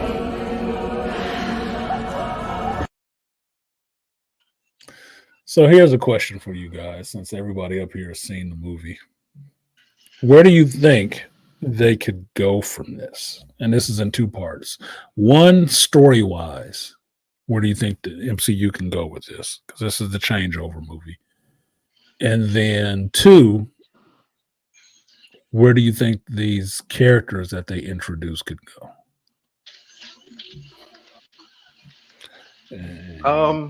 Well, one cool thing is I hope that the TVA could bring more of the people from the void, like, into the MCU verse.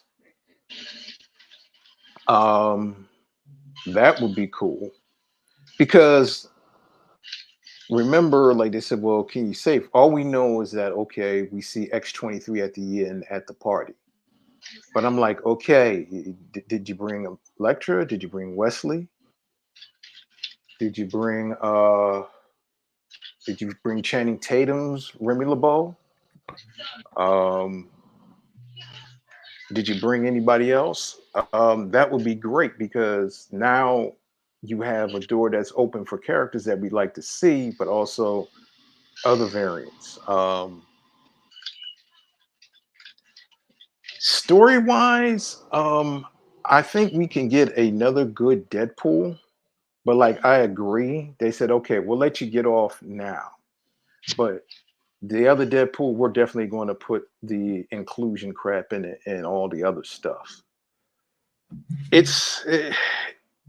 It can go either way, because they'll pimp out a character in the story, but they'll suck it dry, and now we'll leave with a husk, and then we'll try to revive it. Because now it's riding high, because this thing is great, because it's fan service, it's going to make its money. Because now this bridge is like, okay, it's this little bridge of hope. But then now we got to wait till sometime in the fall or next year or 2025 and see what they're going to do. And now we're going to be giving like Marvel the side eye. I'm like, all right, last summer you gave us something good. What type of turd and a bow and tuxedo you going to give us now? And I love RDJ, but I'm like, really? Oh God. I'm just like, wow, really? Ugh. Yeah, Blade did dust Azazel. That was fucked up. I like Azazel. I like when it was a showdown. They had that look on their face, like, yeah, what you gonna do? No, what you gonna do? Bring it. Yeah. Donnie Mac said he'd have them all work under B-15, the TVA. My bad. When you guys see my review for the movie, I'll put it out tomorrow. You're gonna hear me say B-13 a lot because I forgot the chick's number.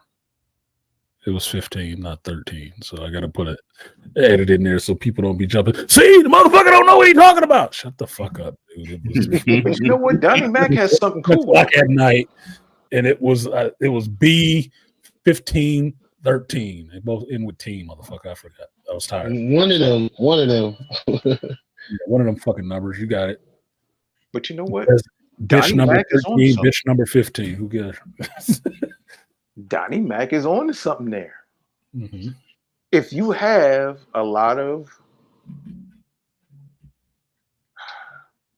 superheroes really have no place to go in the world, instead of making a super team, why would you not put them on the TVA that you could put them in other realities and work for them, but add some balance? Well, that Almost would be like your multiversal Avengers team. Yeah.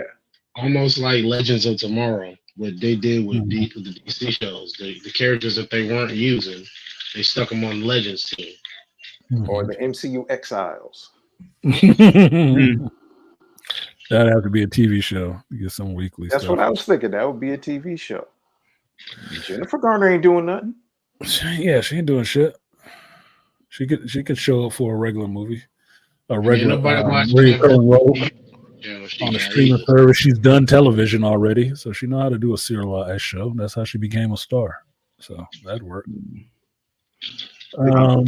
Quote unquote alias for her. Yeah, no shit. Well, we know that the next Captain America deals with discovery of adamantium on the celestial island. Yeah, I saw that. I peeped that in the trailer because that scene that I liked of Falcon breaking the sound barrier, he's flying away from Tiamat. Mm-hmm. You see it on the edge of the screen. He's flying away from the Celestial. So, all right, so what? That's a lot of adamantium floating out there in the fucking ocean. But somebody got to deal with that problem that they created in the Eternals, since no other show else otherwise has dealt with it and even spoken about it necessarily outside of newspaper clippings. Somebody got to deal with that shit. So what you gonna do? That's a lot of goddamn adamantium sitting out there in the middle of nowhere. That's a turd in a punch bowl that nobody wants to talk about. That nobody wants to talk about, but they keep wanting to dip their cup in it. But that's the next project. I mean, I'm looking at the next, as far as Phase 5 as a whole, and the very next movie is Captain America, which will be February. The next TV show is Agatha. It's September. Look, I'm looking at Agatha like I look at Deadpool comics. This should just be fun for a laugh. It should just be fun. I'm not taking this. I'm not thinking anything comes out of this show. I'm not taking it serious in any way whatsoever. I'm just looking at it like this is light entertainment. This is an appetizer before something else. But this is not going to be. I didn't know why they were making a side show for her anyway, outside of liking Madeline, what's her name? Catherine Hahn. Outside of that, there's no reason for this character to have a fucking show. No whatsoever. None whatsoever. But she's gonna have But one. if you want to give her a show because you like Catherine Hahn, well, knock your fucking self out. It's not gonna do dog shit though. No. It can't possibly do anything. Can't possibly. I'd be more interested in seeing a Werewolf by Night show than watching this one. Yeah. But whatever, I guess I'm gonna watch it. I got to get through this summer, the rest of the summer watching some shit. Unless you want me to keep giving more time to Netflix watching shows that I'm catching up on. You might as well keep going because that's not until this Agatha show ain't till September. Whatever the fuck. Yeah. But everybody Set my table for October so I can go in there and watch Joker and Venom and all this other shit that's coming out. Yeah, that's it. I actually want to go watch that Trap movie, that new night. Oh yeah! Oh hell yeah! Hell yeah! I want to go Look, watch that movie. I always fuck with M. Night movies, so I always Yeah. fuck with M. Night movies. Yeah. So I might That be the looks- only one, but I'm an M. Night Shyamalan fan. I'll go watch every one of the movies he makes and won't give a fuck. Yeah. But that's all we getting from Marvel as far as the future of them. I would watch it if they did. I think they should consider doing an X-23 TV show. No. There's certain characters, and this goes to my point on the question I asked you guys, where would I want to see this go story-wise and character-wise? Story-wise, they can go forward with closing up this multiverse shit. Yeah. And getting to like they're doing, which is introducing the mutants. Character-wise, some of these characters work as a solo character in a solo show or movie, but the rest of them are mainly just good if they're on a team with somebody else. Right? Like, you already know Wesley could carry a movie. You already know that. Right? His Blade character could carry a movie. If you can think of a compelling story to write for him. And that's usually the hard part, because Blade, you have to make up Blade's interesting parts. Because other than Dracula or Deacon Frost, that's all that's really happening with him. So they're having success with him in the comics because they put him on a team again, like he was in the Night Stalkers. He was on a team. He wasn't solo. Solo, his books always die. So he's better working with somebody to play off of and give you some more interesting beats. Gambit is the same way. Would I want to watch a Gambit movie by himself? No. But having Gambit, like he just did in this, show up or be there works. It works. Because my thinking, if I was going to watch a Gambit movie, you'd have to take me back to young Gambit when he was in the Thieves Guild and him just stealing shit, like some Thomas Crown affair type of situations with Gambit. That would be interesting before he ever hooked up with the X-Men. Yeah, that would be interesting. I'd watch it. I'd watch it. But other than that, I'm not just gonna watch him walking around in the suit being an X-Men. That's not even interesting. It's not. It's just how they made the character. It's not a lot there in that sense. I like the character. I'm a fan of the character, but I'm a fan of the character on the team. True. Not by itself. Like, if he ain't running with Rogue, what's the interest? If he ain't on the X-Men, what's the interest? If he ain't part of the Thieves Guild or stealing shit all over the world, what's the interest? It's not. So I don't see why it would get a solo movie. X-23, you could probably get away with a show with her if you were trying to integrate her into the real world, more regular fucking teen life, because she ain't supposed to be that damn old. No. Show, yes. A whole movie, no. But traditionally, clones, the knockoffs of Wolverine don't do that good. They don't do that good because nobody likes pretenders. They don't. Yeah. Wolverine is a bigger draw, and the only reason you would watch an X-23 is because she's a clone of Wolverine.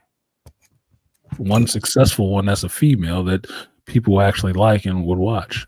She's better on a team, not by herself.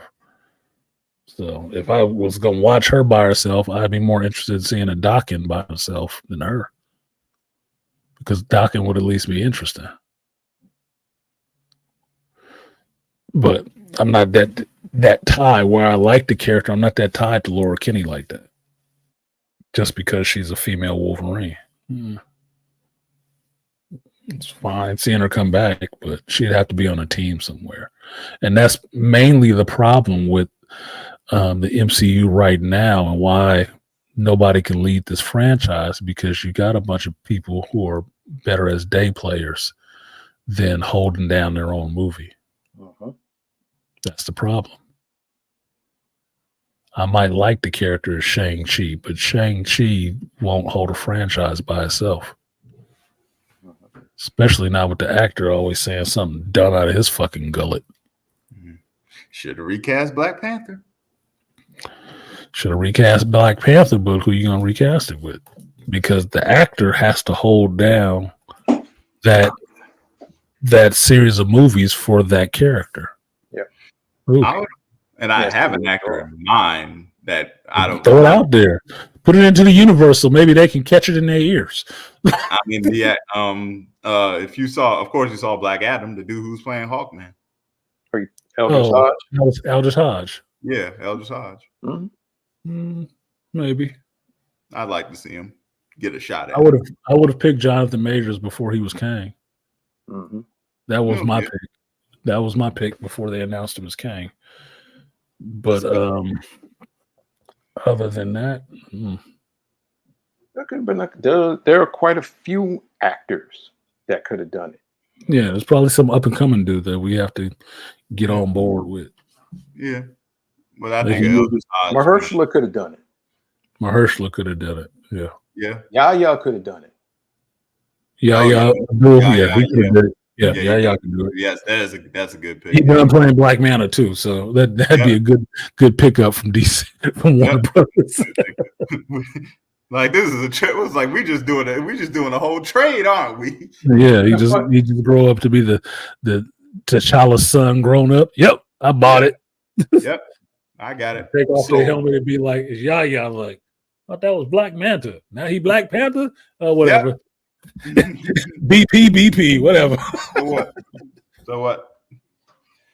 That's a good pick. I would have watched. Yeah, I'd go for that too. Yeah, it had to be a damn sight better than his fake ass Morbius. Morpheus, excuse me. Yeah, I just watched that movie the other day. Why did you do that? What the fuck did you watch that for? I still haven't watched it. I thought we were beastly. I thought we had an understanding that us as geeks are rehabbing from the Acolyte. I thought we understood that. You're only supposed to be watching good stuff. You detoxing from the toxicity and only watching good stuff. You went there and watched fucking Matrix. Oh my God. I watched it too, but I watched it by an accident. I was at work. You didn't watch that shit by accident. No, you just no. on the remote that turned that shit on. Let me explain. Let me explain. You just want to get it out, so you can smell the bullshit up. You just want to see what grade of it is. Like, you know, FX. You know, FX be on their whole Marvel marathon shit, right? And they were playing Morbius, and I was like, "It's Morbius." So I ended up. I'm like, I ended up sitting. I actually ended up paying attention because I'm like, I ain't never seen it. I'll never pay to watch it. So well, here's the thing. I'm not talking about Morpheus. Fucking Beastly is talking about watching Matrix 4. Oh God. Yeah, he's talking about watching Resurrection. I'm like, what the hell is your issue? Well, hold on. You see, you didn't hear the part where I said I fell asleep on this shit. I needed something to go to sleep. Wow. Of all the movies to pick. Wow. It was either that or Twilight. I would have watched Twilight. You might have watched Twilight. I would have stayed awake watching Twilight, wait until I got to Dallas Bryce Howard, then I would have went to sleep. Yep. Hell, could have watched the damn sequel to the Werewolf show up. No shit. You could have watched The Maze Runner. You could have watched any of them teen flicks turn the movies. I am number 4. And you know what I found out? Not number 2. And you know what I found out watching it again? It still sucks. You know what I found out watching it again? How does hold on, Lion? The thing I found out from watching it twice is how does Christopher Lambert never make a good second movie? That's true. Ghost Rider, Spirit of Vengeance, and Highlander 2. 2 shit movies. He was in both of them. How? How does that happen? Stop picking this when they want you to come back for the second movie. If it's only the second one, don't do it. Don't do it, Christopher. Damn. Stop it. But go ahead, Lion. You were saying? I'm saying it's funny you mentioned I Am Number 4 because wasn't that also 20th Century Fox? Yep. Yeah. Mm-hmm. Damn. It's a series of books too that are good. Series of yeah. Could have been making the movies. Would have worked. That was a sequel I definitely would have gone to see. I would have watched the sequel of that too. Because I want to see about the rest of them kids. I gotta read the damn books to figure out what happened with the rest of them. My kids didn't read those books. They were reading Maximum Ride by James Patterson. Hmm. We did that one, and we did. My son was reading the Aragorn books with the dragons and stuff like that. They didn't make a second movie of that one either. It's like, They have a second. They do have a second movie out, but it's like a low budget one. of Aragorn? Fuck no. I ain't talking about Dragonheart. No, Aragorn. It was like a real low, but I think it was like a low budget one that they were supposed to put out. It was. I Like, hope not. Shit, don't let me find out. I wanted them to put it. I liked Aragorn. As far I as liked it too. as far as MCU's future, I'm just like it's like you come out of watching Deadpool Wolverine, you go home and you know it's getting shared about RDJ being Dr. Doom. It's like getting off a roller coaster or just something dope and then getting shot in the arm. Yeah. Caught a stray, like, damn, that was fun. Ricky! Oh God. It's like Oh, God. what happened? It's like pretty much it's like getting shot in the arm. Yeah. Honestly, Glad you liked it. We got this other news to follow up with. yeah. Which I was not, like I said, I was not happy about that shit. That did not blow my skirt up and think, oh, great, this is wonderful. It's like, no. Just Nah. That would not have been my pick at all. I thought of like 3 different actors when they unveiled that when he was sitting Other than him. Like, fuck it. I thought about 3 different actors that I would have been hyped to see like step up if they would have done that reveal. Here's the thing, man. It's like, I don't know of all the young actors on TV shows and stuff like that that are coming up right now putting in good work, because I can't watch every fucking TV show, right? But y'all, I watch enough television to know that all of you guys watch television and streaming services too. You see actors that are playing roles that you like, black, white, females, males, whatever. See them roles you like, and then look at them for the characters that you know of. And then that's when you start putting together your list of who you would fan cast as this person. Robert Downey Jr. never made my fucking list for Dr. Doom. Never. He was never on the list whatsoever. And that's just, I want somebody new. I want somebody new in there. Dude, you could have put Michael Fassbender in that costume and I would have been fine with it, but not RDJ. Why? We've already done that. Come on, man. Yeah, it's cheap art. It's artistic laziness at the end. It's lazy as fuck, and they really want people to clap for that shit like they did something. They didn't do a goddamn thing. They didn't give you anything. They gave you the same thing they gave you the last time, meathead, just in a different costume. And I question the rationale of people actually defending this shit too. People that ask. Ooh, Donnie Mac got a good pick. Yeah, the other Skarsgård brother from the Northman. Hell yeah. See, me and him is on the same plane. I was going to say the other Skarsgård brother. Yeah, the other Skarsgård brother. That motherfucker's That's the one that played Tarzan. Oh, right? He played Tarzan, right? Yes. Yeah, I didn't see that Tarzan, but I saw the Northman. That motherfucker was putting in work. That Tarzan movie. Boys can act. Goddamn.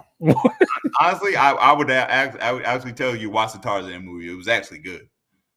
Okay, I'll watch it because Tarzan is one of those characters in the vein of Zorro, Lone Ranger to me that I've grown up with liking. So I've seen enough of them. I just haven't seen that latest Tarzan movie because I don't know if I was over it or Disney ruined it for me with Tarzan, limb surfing shit in the animated version. I was like, okay, I'm done. They're making this shit goofy. It was actually good. Samuel L. Jackson was in it too, and he did it justice. I like Sam. Yeah, Sam was in it, but yeah, that was good. But yeah, that actor, yeah, and you damn it, why the fuck not? And you would have saved a whole lot of money because you given that's RDJ, that's 30 million already. Yeah, look, I already said he was breaking the bank in the Marvel movies. He was breaking the bank. He was making it harder for them to sell the movie because his portion was so big. And I'm not mad at him for getting that shit. Yeah, I'm get not. your money. He got a smart deal, right? He got a smart deal. But for me, go with an unknown. Go with what works, which is getting yourself a relatively unknown actor, so they can come in and play the role, and then you don't have to blow the bank. You don't have to cater to the motherfucker's ego like you got to cater to Robert Downey Jr.'s ego. Here's another guy we always talk about, Luke Evans. Luke Evans is good, but they want to say that Luke Evans is fucking old. But he would have been a perfect Dr. Doom for me. Yeah. He was on my list. Here you go. Yep. Skarsgård from the Northman. Yep. Motherfucker right there. That's it. Physically Dude, he imposed. can be, if he can stay like that, he could be the replacement for Chris Hemsworth. Yep. He can be the new Thor. Because I believe it. Yeah. I fucking believe it, dude. I believe him. This is the new Thor. I believe him. I'll follow it. But I've seen him in other movies. He is a good actor. So yeah, he would be a good doctor. He's freaking 6'4", 6'5" too. Holy shit. Yeah, he could be Thor all day. See that? And that's maybe 10, 15 million to pay him. Half. Yeah. You know, Skarsgård, Daddy Skarsgård has Alexander. It's Alexander Skarsgård. He is the Alex. Skarsgård. Yeah, he's the Alex. The father, the wife, the 3 sons, and the daughter are all in acting. And good actors too. Yeah. Mm-hmm. I know he had 3 boys. I know he has 2. 2. Alex. He has 2? Just I know he has a daughter too, and she acts. I know he has a daughter too. Let's see what's still in. Y'all got me Googling shit. I know the children: Alexander, Bill, Gustav, Sam, Elijah, Walter. Shit, Walter. I didn't say that wrong. It's a V. It's Walter with a V. Walter. You got a bunch of goddamn boys. Still be killing it, boy. Yeah. You be beating it up. Mm-hmm. You be beating it up. Megan Everett Skarsgård and my Skarsgård, who he is currently married to. Oh no, he's currently married to Megan. Damn, he's 6'3" too. I didn't know Stellan Skarsgård was 6'3". Yeah. Oh, yeah, he's tall. He's a big dude. Fucking Luthen. Let's get it, Baron Harkonnen. He knocked out a bunch of kids, dude. He has knocked out a bunch of goddamn kids. Thank you. We populate the earth, and they all good actors. Cool.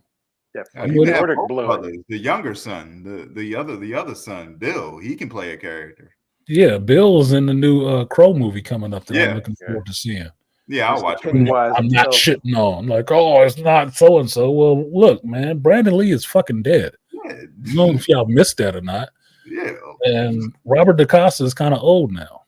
Yeah.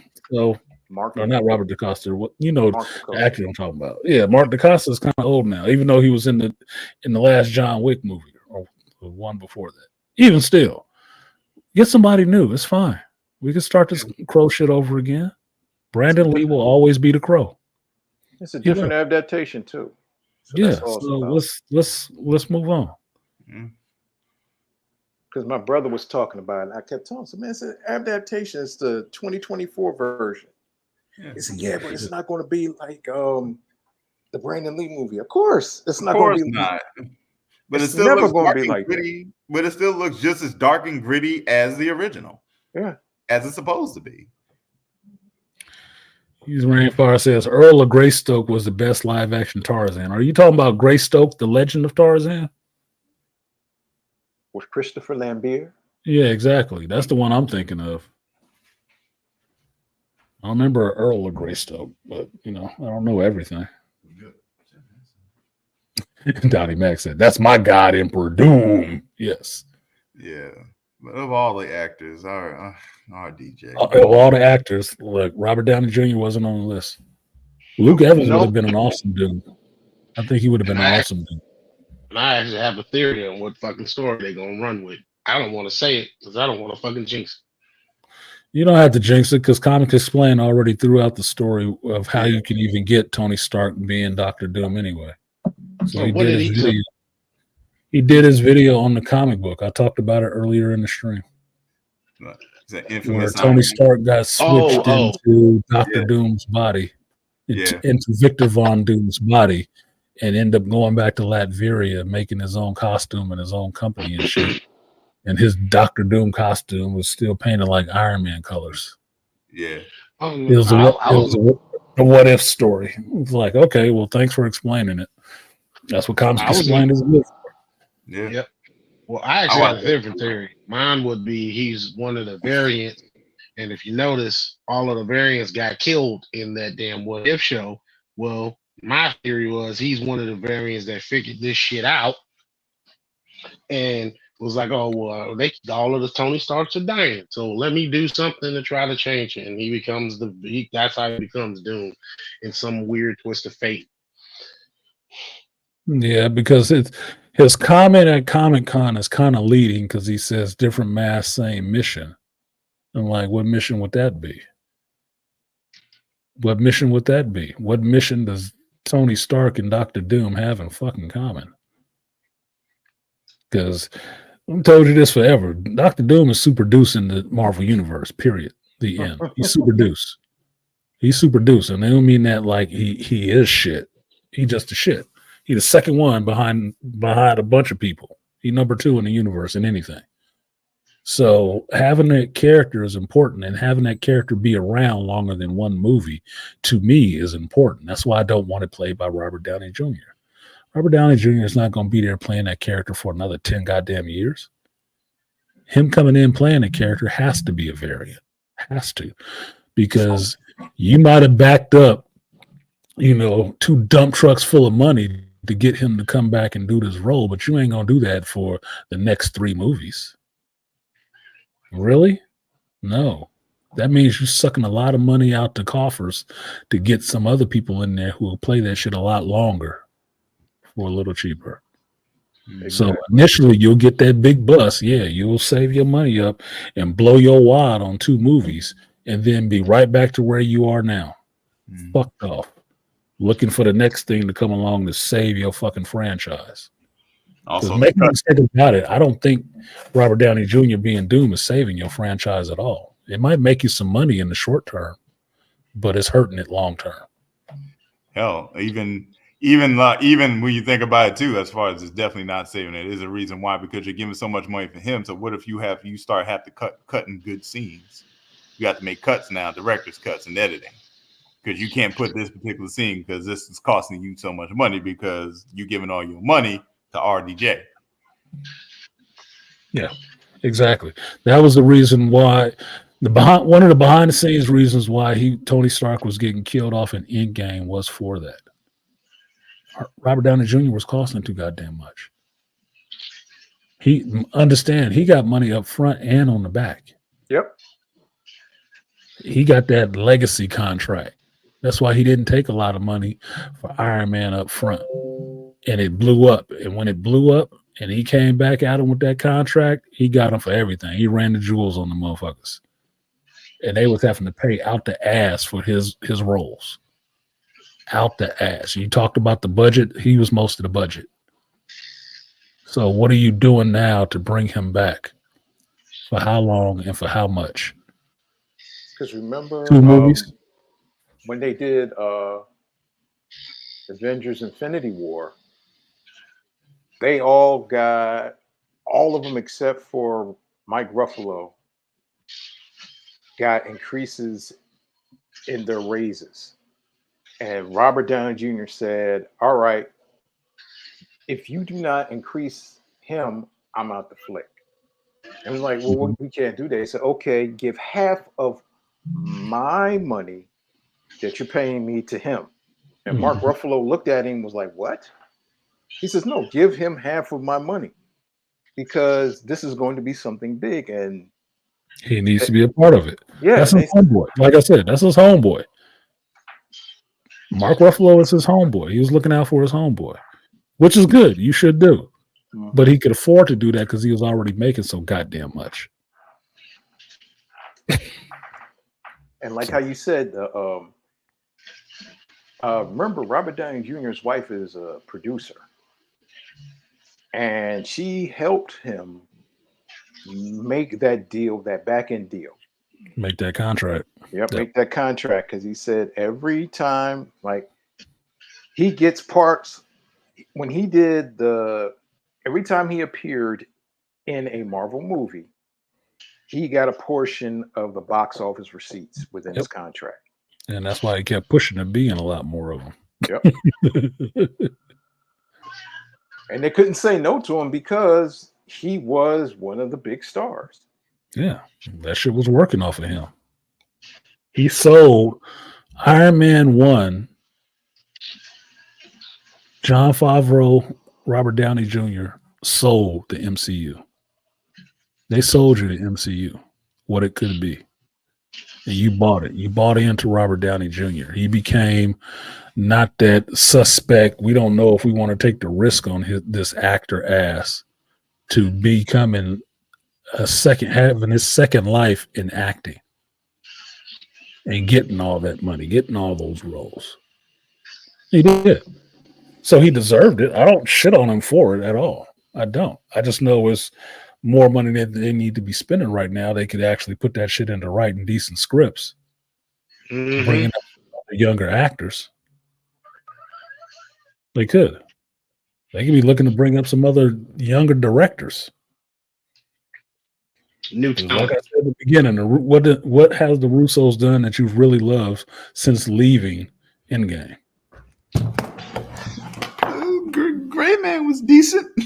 Gray Man was decent. It was decent though, wasn't it? It even had Chris. That's why I even pointed out. Yeah, it even had Chris Evans in it. Even had Chris Evans ass, and they had Ryan Gosling in it. You know what I'm saying? They love Ryan Gosling. Always wanted to work with him. Hannah de Armitage. She was the standout for me in that shit. She was getting it in. Mm-hmm. I told you. Gray yeah, Man. what did it do? What did it do? Grayland was decent. I'll give him Did they announce Gray Man 2 coming anytime soon? No. There's a book there too. There you go. There you go. No. Part of the reason why they back. That's why I said earlier, that's part of the reason why they're back. They ain't getting no money outside of that. No, they wasn't getting no real money out of that. Let me see what they did after this shit. I haven't even seen Cherry. Yeah, I haven't seen Cherry either. I ain't seen Cherry. Extraction 2. I did see Extraction 2 with Chris Hemsworth. That was good. That was good. I didn't see that shit. Didn't see Another Avenger. Y'all done 3 movies with a former Avenger. Yeah, because that was the easy walk for them. Mm-hmm.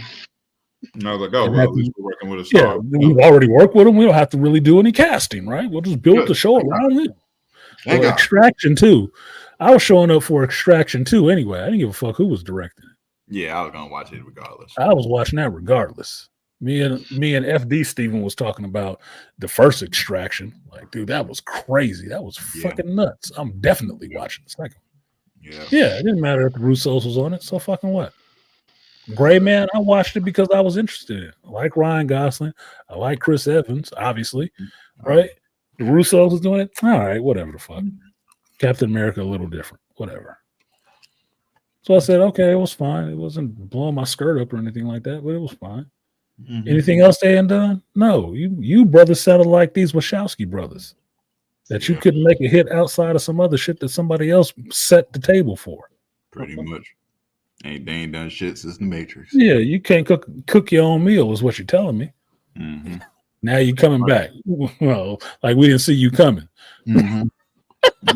We knew. You know what it was? Let them on. You know what really was? Let them on. They both needed each other. Marvel needed them, and they needed Marvel. So yeah. Perfect who came to who first? Like it don't matter. Yeah. Don't matter. We need a hit, and y'all need a show. Yep.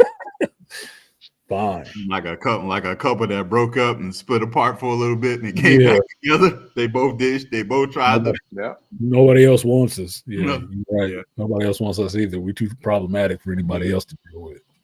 Take on somebody new. Might as well match made in heaven, literally. Or hell. So yeah, that shit was not surprising to me. It's not making me excited for these other 2 movies. And I don't know if it's just me. Hearing the Russos coming back for these other two Avengers movies don't make me get, oh yeah, well, it's going to be Endgame again. No, it's not. No, it's not. You know why? There's no story set up for this shit. Nope. No. You know why We must be Infinity taking their War and cues. Endgame works so well? Because he had fucking 10 years of story built behind it. Yep.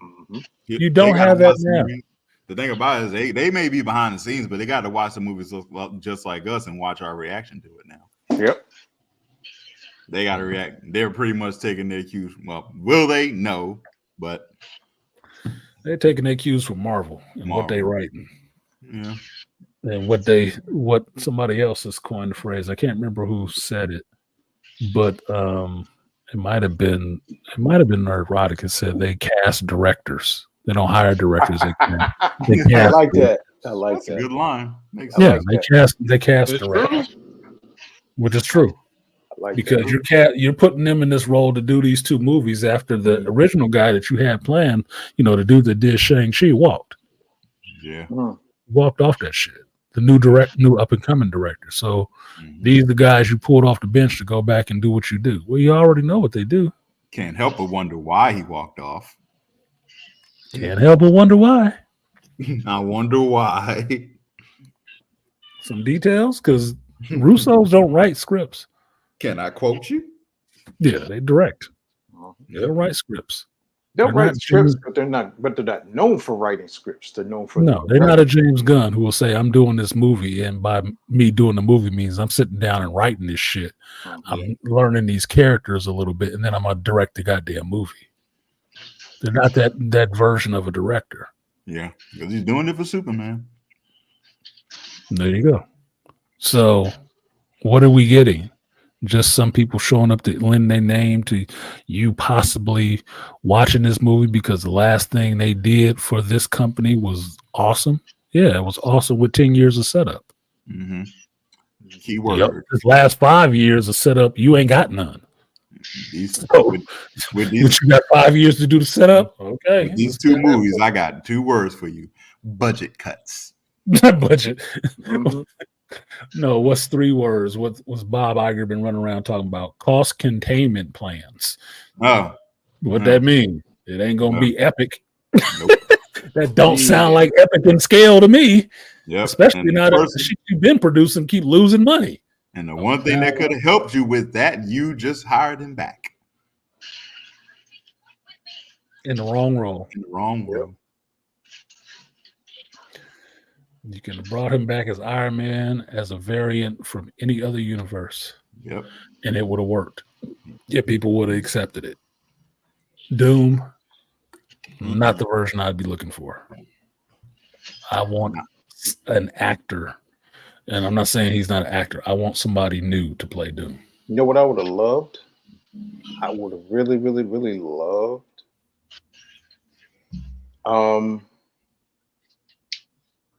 Who was the Lion? Who was the first black guy that you said that could play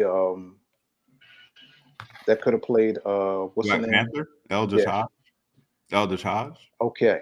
Suppose if we're talking about variants, we have a Captain America variant, but Eldritch Hodge played him from another world. Just make him Isaiah Bradley. Yeah. But that's what I'm saying. If that's an Isaiah Bradley. Actually, you know what? I just thought about it because I didn't think about that actor you brought up, Yaya. I would probably take him. I would accept him as new Black Panther, and I would like to see Eldritch Hodge as a younger version of Isaiah Bradley. That's what I'm saying. But in this world, that should be a show. The Isaiah Bradley character should be a show. Yes. Yeah. There you go. That should be a 7-episode show. I'd watch where it. they're showing how the way Supercell deals with the social issues in Britain.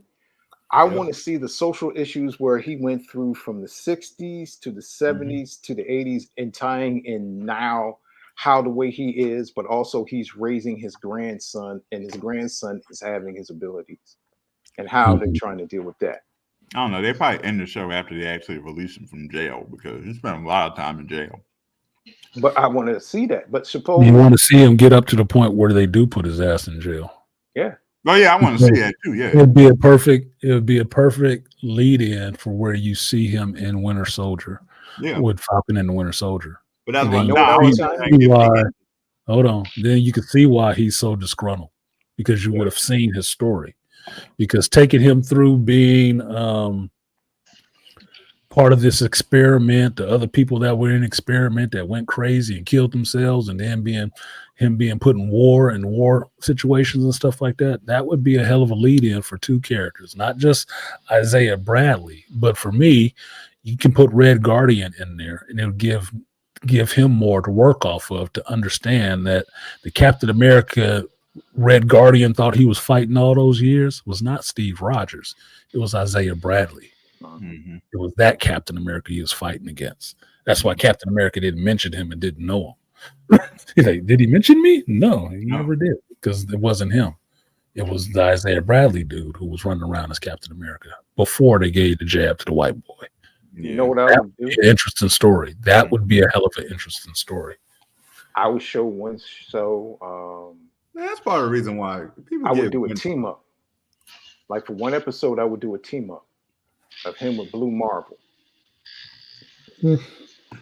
I don't think the time frame works, because Blue Marvel was around in the 60s, and then Isaiah Bradley would have been around in the 40s for World War II. So That's right. But then in Falcon Winter Soldier, they said he was doing some stuff in the 60s, or was he locked up in the 60s? I think he was locked up by that time. Okay, my bad. He was definitely. I think he was locked up before they even gave the jab to the white boy, because he was done away with.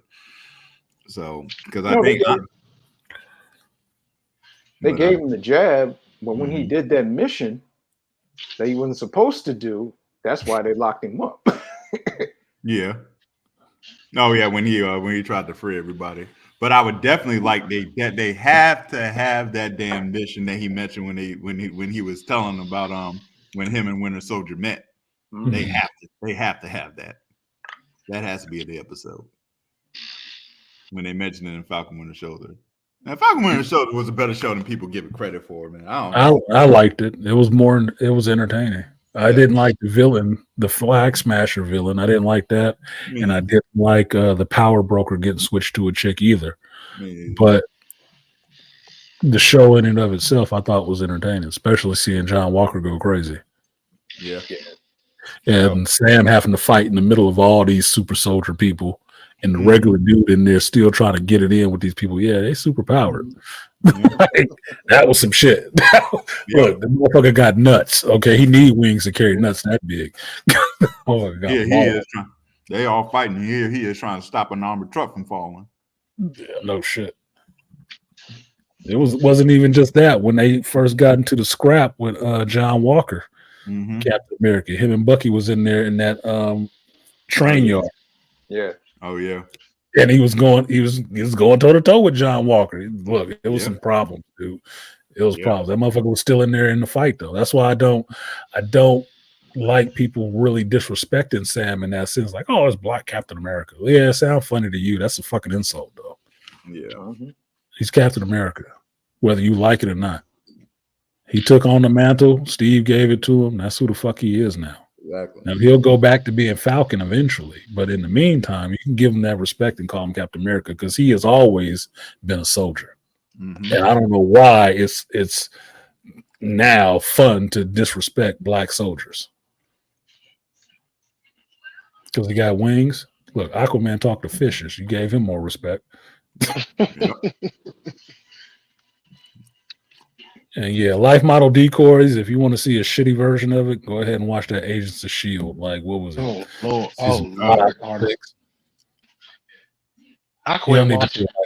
You don't need to see a life model decoy. Trust me, Ghost Man. It's problematic. You can have a comics clone that was saga. in the book. Yeah, exactly. It's like, dude, I only like life model decoys being something that Nick Fury has. I don't need to see them all over the place. I don't need to see a bunch of them. I just need Nick Fury doing that. So unless you're gonna do Original Sin, Shut up about life model decoys. Y'all don't know what you're doing. You can't handle a multiverse. How you gonna handle multiple characters? Just shut up. They couldn't even handle a secret invasion for 7 or 8 episodes, man. So And fucked up scrolls. How do you fuck Is that- up scrolls? Is that what that You was? You just saw how they did it. Like, we know now. You just saw how they did it. Scrolls. You got Nick Fury making love to a green alien. So would've what? been the We could be best Captain Kirk. That would have been the thing that pisses me off about scrolls is like that would have been a dope ass subplot for this phase. The secret When invasion. everybody's concerned about Doctor Strange, when they were like, "Oh fuck these damn scrolls! Who's a scroll? Which one of you motherfuckers is a scroll?" I said that should have been the next thing was secret invasion. Give you some time to come up with your next little big bag. Even if you did like half of the phase, that's what this phase should have been. Mm-hmm. Scrolls would have been a dope subplot. It would have been. Everybody like, no, it would. Nobody wants to see secret. Fuck out of here! Look now you're begging for something. Mm-hmm. Now you're begging for content because ain't shit to look forward to right now. Well, because they fucked up Super Scroll. Super Scroll ain't never supposed to been some little ass chick with Captain Marvel powers. That's not how Super Scroll works, man. That's not how it works. You shouldn't have tried to. You shouldn't have tried to rush to that so fucking quick before you had your Fantastic Four movie locked down in the can. That's what you should have did. You didn't need that. You didn't need that. Catering to her damn Daenerys Game of Thrones ego. Catering to that Well, shit. no, it wasn't even that because Amelia Clark doesn't seem like that type of person. That's not her. That's Marvel wanting to push that shit out there. That was Victoria Alonso wanting to push some shit like that out there. Because make no mistake about it, Kevin Feige is behind her, but Victoria Alonso is the one who pushed all these women into these roles hard. Like she got a dildo, a studded one. And this is 7. Like that's the one who pushed that shit in there like that. Come on, man. This chick did not say, yeah, this is what I want for my role, and you got to do this for me. No, they put her in there because they wanted somebody else in that show to sell it off of, outside of Sam. Now, the brother who was playing, the other little scroll, the brother, he was really good. He was an awesome actor. He was interesting. Yeah, he was interesting. Brother playing Bob Marley. Story. Yeah, the one playing Bob Marley. The story was shit though. Yep. Yeah. That got nothing to do with him. It has nothing to do with Amelia Clark. That half Hulk hand flaming like Captain Marvel bullshit. That got nothing to do with Amelia Clark. That is Marvel writing. Yeah. That's them. That's MCU, Marvel Entertainment writing. That should be more specific. That's Marvel Entertainment writing. Once again, that's not the actor. Remember, the actor is only hired to memorize the lines that's put in front of them, stand on the mark, and fight for the integrity of the character. That's it. Yeah, that's it. They ain't there to make the goddamn movie or to say the words. But like I said, you motherfuckers always want to get creative when the females there, though. I always want to get creative when the females show up. But I tell you who's in the writing room. Mm-hmm. That's what it tells you. It tells you the disposition of the people who are in the writing room and who's in the writing room. Do you want to push an agenda? Or do you want to tell the story? You tell me this. Somebody was pointing this out. What's the difference between a really good novel and a really good movie? Writing. But the novel is not a groupthink project. No. That's it's not a consensus writing theater. It's not. It's the imagination of the writer and the writer alone. It's one person's vision, right? When you get down to a movie, if you have a writing room, it is no longer one person's vision. And that's why you get a lot of dumb ideas introduced.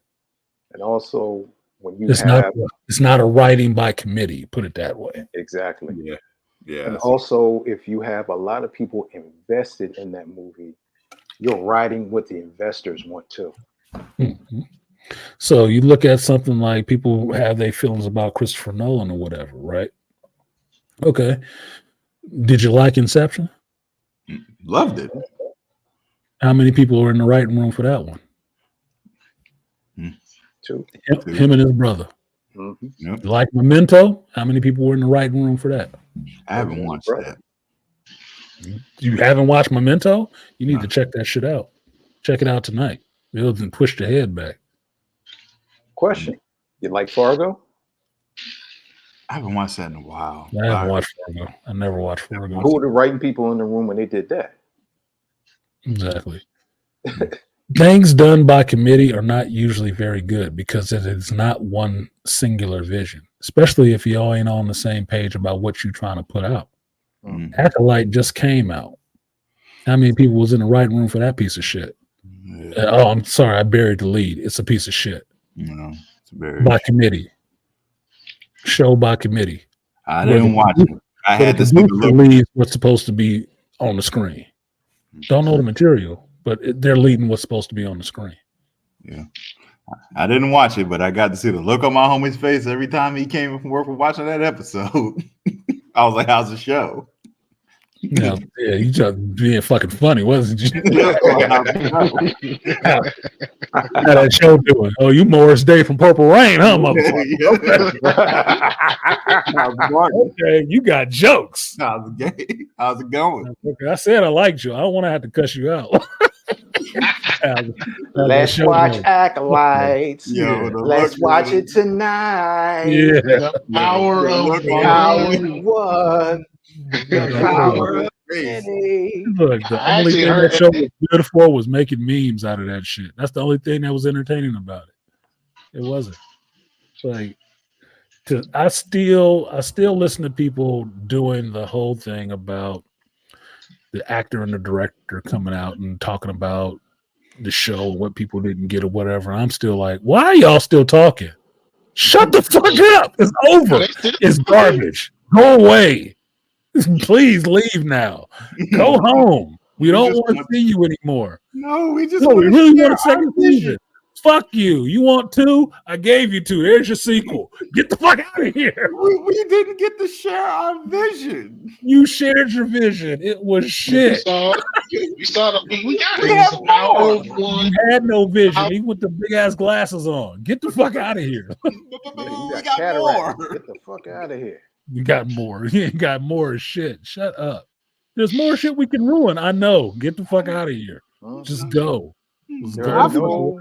There are no more bows for your turds. Come on. Get the hell out of here. Even as thin as the story for Deadpool and Wolverine is, Red Reese and Paul Wernick did a better job of fucking writing than this bitch sitting there with her writing room. Damn. In 8 episodes. They did better in a 2-hour movie than you did with 8 goddamn episodes of a story you said you created on your own, while shitting on the man who had a singular vision and wrote these stories for it. He didn't really know Star Wars. Anybody thinking they need to talk to just him about Star Wars doesn't know what they're talking about. Why the fuck not? Who else was sitting down with him writing this shit? Oh, y'all still haven't done Bitch. better. So. Woo! Where's your book? Where's your novel? Where's your ideas of what this is supposed to be? Where's your franchise? Put it like this. Could you at least talk to the motherfuckers that did Rogue One? You could have talked to them. Did you at least talk to them? Did you talk to anybody that's been successful in this business? No, she didn't talk to no fucking body. She talked to Kathleen Kennedy and her little room of ass kissing sycophants, I guess. I don't know. You know who she talked to? Oh, no. Here, I'll update. No, wait. Her girlfriend. She talked to her wife. That's who she talked to. Did you talk to she ain't got no sycophants because she'd be a celebrity that has sycophants. She ain't a celebrity. What about the crew after Andor? Tony Gilroy. Why you know who she talked to? Lion, you know who she talked to? Oh, the voices in her head. Apparently. It was the thread, guys. What are you talking about? It was the thread. She talked to the thread. I can imagine when her mom. That must have been the thread attached to that one can that you sent across the way to your neighbor's house, so you could talk through a can to each other and get a story idea. Pretty much, she was like, "The hell with these misogynistic pricks." No, the thread. That's all you wanted to say. You could have made your own independent project and said that shit for less money.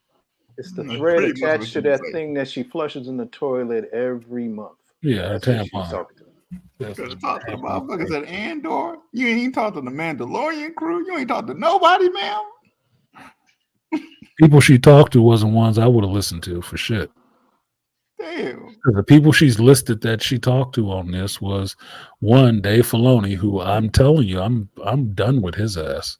That fucking Judas. I have no love for disability like that. I really don't. Plagiarizing Judas, dude. That's two things you don't need to be on my book. You died twice. I'm sorry. His ass, Pablo Hidalgo ass, who I don't even know what the fuck he does, but I haven't heard a good take on anything that he's giving people advice on. I don't know why you listen to his ass. Kathleen Kennedy, why are you listening to this bitch? Really? Who got her own vendetta against George? For whatever reason. I guess he aborted a baby for his ass or something. I don't know. Certainly seems so. It must be. No, it was she didn't make the coffee right, and he threw the shit away one day. That's what it was. I don't know. He liked his sister. I don't know what the fuck. Probably. You chose that bitch over me. But you listen to these people about something that none of them created. None of them created. And none of them have any intention of having the creator's vision go forward. None of them. That shit crazy. That's who you talk to. That's why you got this goddamn show. All that hype you were trying to build up for this show to get people to talk about this. Oh, we're going to talk about it, but not the way you want us to. And not for what it was. Damn. You deserve a smack in the face for this shit. Somebody should smack you with some Bantha Poodoo. For real. Damn. Firing squad. Nah, need one of them stiff Wolverine jabs that he gave Deadpool in the Hollywood shit. She ain't got to get really hurt. You just need to line up at the elephant sanctuary at your local zoo, and everybody come by the big dung heap and take a handful of that shit and throw it at her ass like you're playing racquetball. Shame. Yep. Shame. Ring the bell. Shame. So what you telling me is the only show I got to look forward to this fall is the final season of Superman and Lois? Yeah. And that was actually a good show for what I was watching first season of it. That was a good show. It was written well. A good show. It was really written like somebody actually gave a fuck about the character. It's actually a good show. It's actually really is a good show. I wasn't thinking I was going to be into it at first when they was doing the whole thing. Oh, you got kids and the kids got powers, and one of them was the little zennial crybaby ass, and one of them ain't. It was like kind of like a jock. I'm like, okay, but when I was watching, it's like, dude, this kind of feeds off of Smallville a little bit. It works as a good sequel to Smallville. This is actually really fucking good. I think it was Charles that got me to watch that shit because he was talking about it. I was telling you about it before. It was a good show. I was like, oh shit, this is actually really good. And I was watching it on some service and they took it off of there. I was like, what the fuck? Like, oh, great. Now I got to get HBO Max. Yeah. Now I got to get this shit. Last year. I was telling you about it last year. I was like, yo, Superman was actually a good show. No, season 1, I watched it. I watched season 1. I was enjoying that shit. I was liking that dude's version of Superman. Mm-hmm. I was liking how he was playing it. Yeah. It was working for me. Yeah, it's a good show. I didn't finish watching it. I still just gotta have the visual of him getting his ass kicked by Supergirl. That's all. That's the only problem I have with it. I'm like, it happens. Yeah. You know, there's certain parts of DEI I know to expect from certain things, like watching the Acolyte show. No woman was actually going to be legitimate. The villain was not going to be a villain by the end of the show. She wasn't going to get killed. Nobody was going to bring her to justice. No, she was going to get a board wipe and get brought back. Why? Because they can't suffer any consequences nowadays. You just knew that was going to happen. It was like, did Wanda die? Of course Wanda didn't die. What? You would kill a woman in a movie? No. No, she has to survive and get redeemed. Come on, man. Like, that's not happening. That's not how that shit works nowadays. And there's certain things I accept. I'm not saying I like it. I just saying I accept it. It's like going outside and the sky is orange and not blue. Well, why is the sky orange? Because there's a forest fire over there. Okay, I accept the fact that I'm probably going to be breathing from fucking ash this week. It's just what it is. You just accept it as this is what it is. Doesn't mean you like it. Doesn't mean you condone of it. You just understand what you're in for when you walk into that situation. Look, Noir is like shaking my damn head. It is what it is. They're not going to accept no consequences or none of that shit. They're going to get redeemed quicker than a dude is. But anyway, final thoughts on this Deadpool. I'm going to close this out now and get myself something to munch on because I'm thirsty and hungry now. Gotcha. And I got to get something to eat before House of the Dragon come on because I ain't talking about last episode. I had a big list on there, but I forgot that Deadpool was coming out, so it just bumped everything I was going to talk about House of the Dragon. I was like, fuck Cobra Kai and fuck House of the Dragon. Nope, what are you talking about? Oh, shit, new season of Cobra Kai? Did you Yeah. Oh, Yeah. damn, I gotta go back to Netflix. Fuck. Yes. You got to go back to Netflix. Damn. And you had to go 3 back shows to to watch on Netflix. Cobra Kai season 6. Super Set. I have season watched 1. And Dark. Okay, I'll look at Dark. But I watched Supercell. I actually like Supercell. I like that. Good. Good. But yeah, Cobra Kai is back. Damn. Yeah, Cobra Kai is back. Part 1 is out. 1 through what is it, 6? Yeah. No, So 5. this is final season 2, ain't it? Yes. Yeah. Damn, I definitely gotta watch it. Yeah, I did 3 episodes. I did 2 reviews on episode 1 and 2, and then I stopped. And I put it aside and I went back to Dark and finished watching Dark. And then I'm gonna come back this week and finish up Cobra Kai. So I can get those videos out and done. So this is how I'm stretching out my rehab from the Acolyte. I got to watch good stuff. I'm not watching no shitty television, beastly nerd. Fucking. You talking about, I've been on Crunchyroll, sir, watching animes. I don't know what you're talking about. You know what? The way we need to talk about Acolyte and Matrix is like, man, it's like a bad drug that you won't like. Resurrection's like, man, I'm on the wagon. Like I got off of that shit. I got off of it, man. I went to rehab. I got clean. I can't even be in the room with that kind of stuff, man. I have a relapse or something. Something bad. But then you see girl. RDJ. It was cool. She was all right until I went to her crib. Why? She pulled out this stuff. What were you in this stuff? She pulled out Matrix Resurrection. I had to get away from her. Word? Yeah. Yo, man, like when she was doing said that it was stuff, the best movie ever. I was like, damn, I really like that girl. You know what she said to me? It make me feel good. But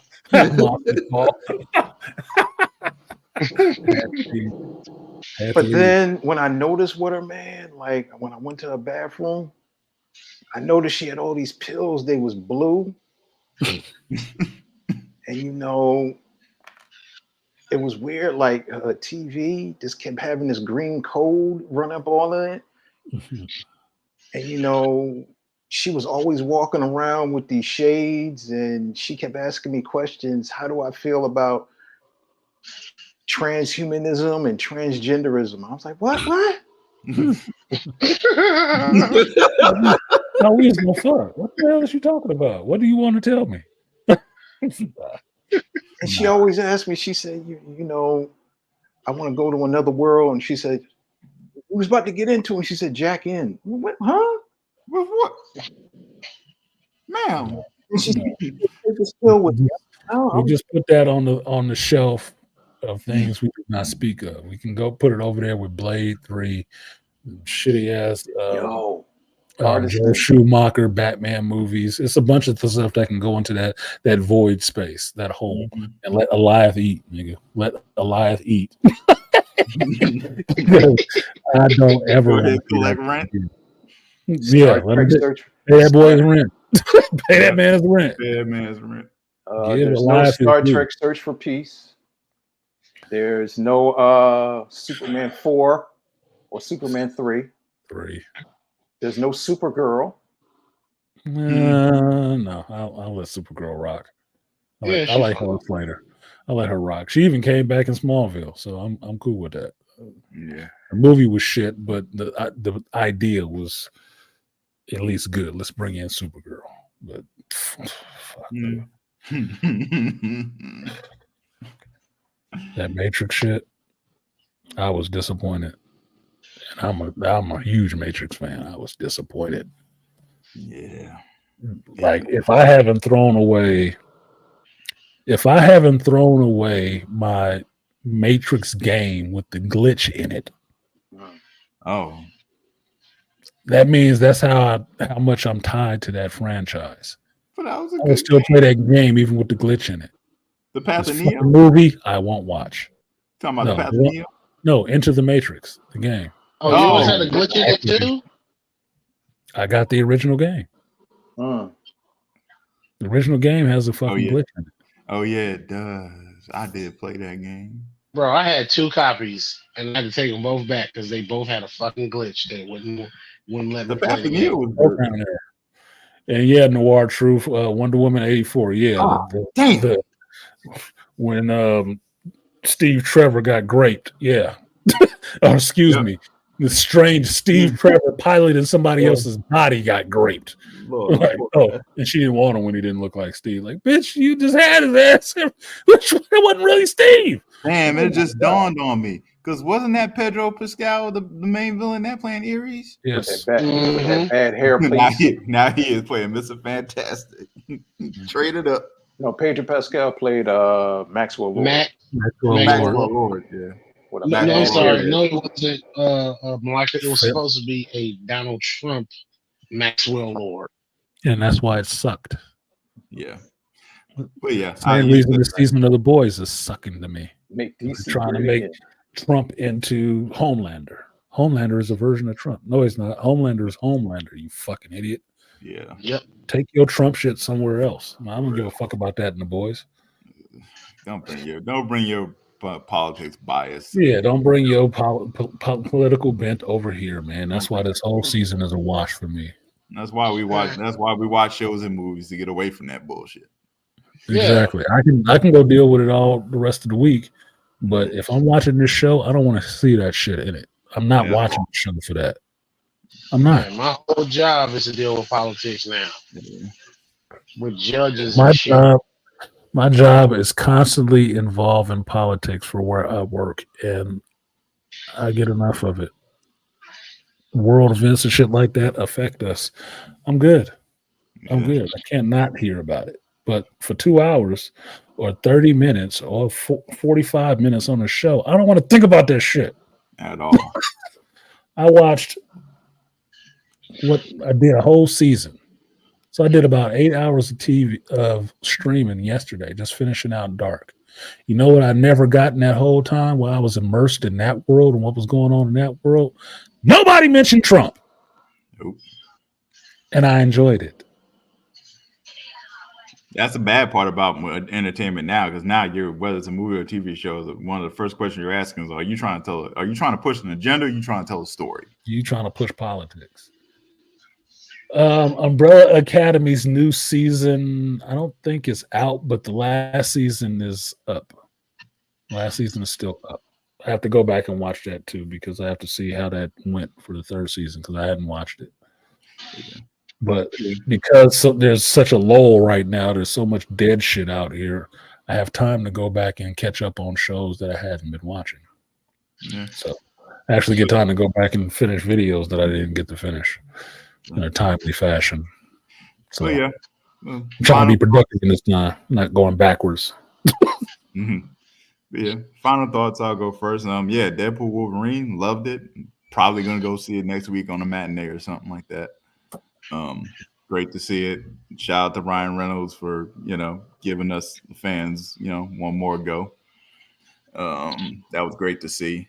As far as the future of the MCU, I'm really not enthusiastic about it. Just whatever. Whatever. And that's whatever. Just whatever. It's just sad to say. And to the point now I'm really looking at James Gunn. All right, James, what you got? Yeah, what you doing over here, man? What you got? What you got? What you got going on? Superman shit. Told you I didn't need another goddamn Superman, but here we go. Yeah, because we thought Marvel over here had a pair of cowboys, but I mean he ain't got shit. Man, he got rags over here. So what hand you hold? What you got? Mm-hmm. But yeah, as far as geekdom, yeah, I agree with you. Like geekdom is slowly, you're watching the slow death of geekdom because creativity, we're trading in creativity for agenda push. Yeah. Oh, Well, geekdom as a whole for me is in a low point, but Yeah, some of these franchises are dying. They're just dead. yeah, They're circling the drain. They're trying to climb out of the crypt. Geekdom in and of itself will always be here in one form or fashion because there's still shit that people like. There's still geek shit that people like. As long as people playing tabletop games and video games and stuff like that, geekdom will still be there because geekdom is mostly just counterculture, right? yeah. It's not the popular shit that everybody's into, so it'll be there. But these franchises, these IPs right now, that's the part that's dying. Oh yeah. Marvel's doing it to themselves. Star Wars is definitely doing it to themselves. Running Yeah. downstairs in roller skates with knives in both hands. Like Jesus Christ. Lord have mercy. But yeah, speaking of circling the IP, circling the drain, you know they're bringing a Terminator anime, right, for Netflix. I heard about it. I haven't watched the trailer yet. Go ahead if you dare. I don't know why Terminator needs an animation, but Because they're trying to capitalize on that market, man. It's yeah, not working. They won't let Make that shit damn alone. robot die. they Um, can because I think it's what is it, 5-10 years or something like that, and then your franchise or your rights will be up if you don't do anything with it. They got to do something to They keep got the to right. revive it. They got to keep it going. That's why they're putting out the latest Aliens movie. Yeah, Oh I yeah, just saw the trailer for that. Romulus, yeah, Look, that looks. What is it? Next week after? Looks Yeah. scary. I might It's watch look. but you know Just what it give is? one at a time. Weaver. One at a time. Can't hear both of you at the same time. Go ahead, Beastly, then Malika. Go ahead and give Sigourney Weaver that damn movie. Okay, she been saying she want to do another Alien movie. What the hell is taking so long? Just go ahead and do it. Damn. She don't need to do another one. Don't matter if she want it. Sigourney Weaver is old, and I don't want to see her running around running from aliens again. I like to see aliens go forward somewhere. I'm really not. I'm really not being a fan of a lot of these franchises doing time travel or going backwards and doing prequels and shit. If you just can't go forwards, I don't know what the fuck you're telling me. You're basically telling me what me and Lion been saying about this MCU shit. You ain't creative. You ain't got no ideas. You're creatively bankrupt then because you can't go forward. None of these people in these companies know how to write a story in the future anymore. Because last I heard, Got Star right. Wars, Star Trek was even sucking. It's like, how do you make Star Trek suck? It's supposed to be way in the future. Got writer's Go block. ahead. Got writer's block. Writer's block. They ain't got writers. Couldn't have a block. Well, just like you said, Lion, are you trying to push a story or are you trying to push an agenda? Push a narrative. Yeah, you're trying to tell a story. You're trying to push an agenda. A lot of times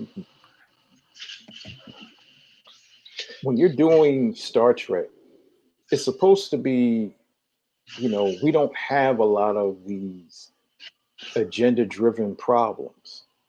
What we're dealing with, because, well, the whole idea is in that world, the future, on Earth, there's no famine, there's no political upheaval, there's no problems. The thing is, we have to go out in space and see what the problems are. And we kind of get that, but we're not really trying to see any political agenda. But now you got to try to push it. Now you got to try to do that, and it becomes a problem. When you have fans of franchises that love the franchise because, like how Arjun said, I go to a movie for escapism. I read a book for escapism. I don't want somebody to pound an agenda over my head where, okay, if we have a character that is gay, fine, all right. But I don't want to hear everything about their total lifestyle. If a character is of a certain race or whatever thing is, that's cool. We know that, but I don't want that to be your superpower. I don't want to be your driving force. What is the story about? Okay, that's cool. Give that to me. But if I just want to hear about that, I mean, it becomes a problem. And Mhm. especially when you got to put it there, and when you want to be entertained, you don't want to be lulled to sleep, you don't want to be bored, and you get mad because you grew up with these IPs. And now, like it's like, they're defecating, they're urinating on them, they're and they want to shove it in your face and say it's pizza. No, it's not. It's bullshit. Yeah. But no, it's pizza. You have to like it. No, I don't. Well, if you don't like it, then you're not a real fan. Kind of like, if you don't vote for me, you're not black. You know? Exactly. It's exactly like that. Like I'll put it to you this way, Malika. Who was the gay character in Supercell? Not one. Not one. There was one. Oh, Rodney, I think Rodney and his brother Rodney? buddy, right? No. Yeah. Well, Yeah. Rodney. Oh yeah. It was implied that they were gay. Yeah. And Because when he went where? to his mother's house, Yep. her mother said she was happy that they found each other.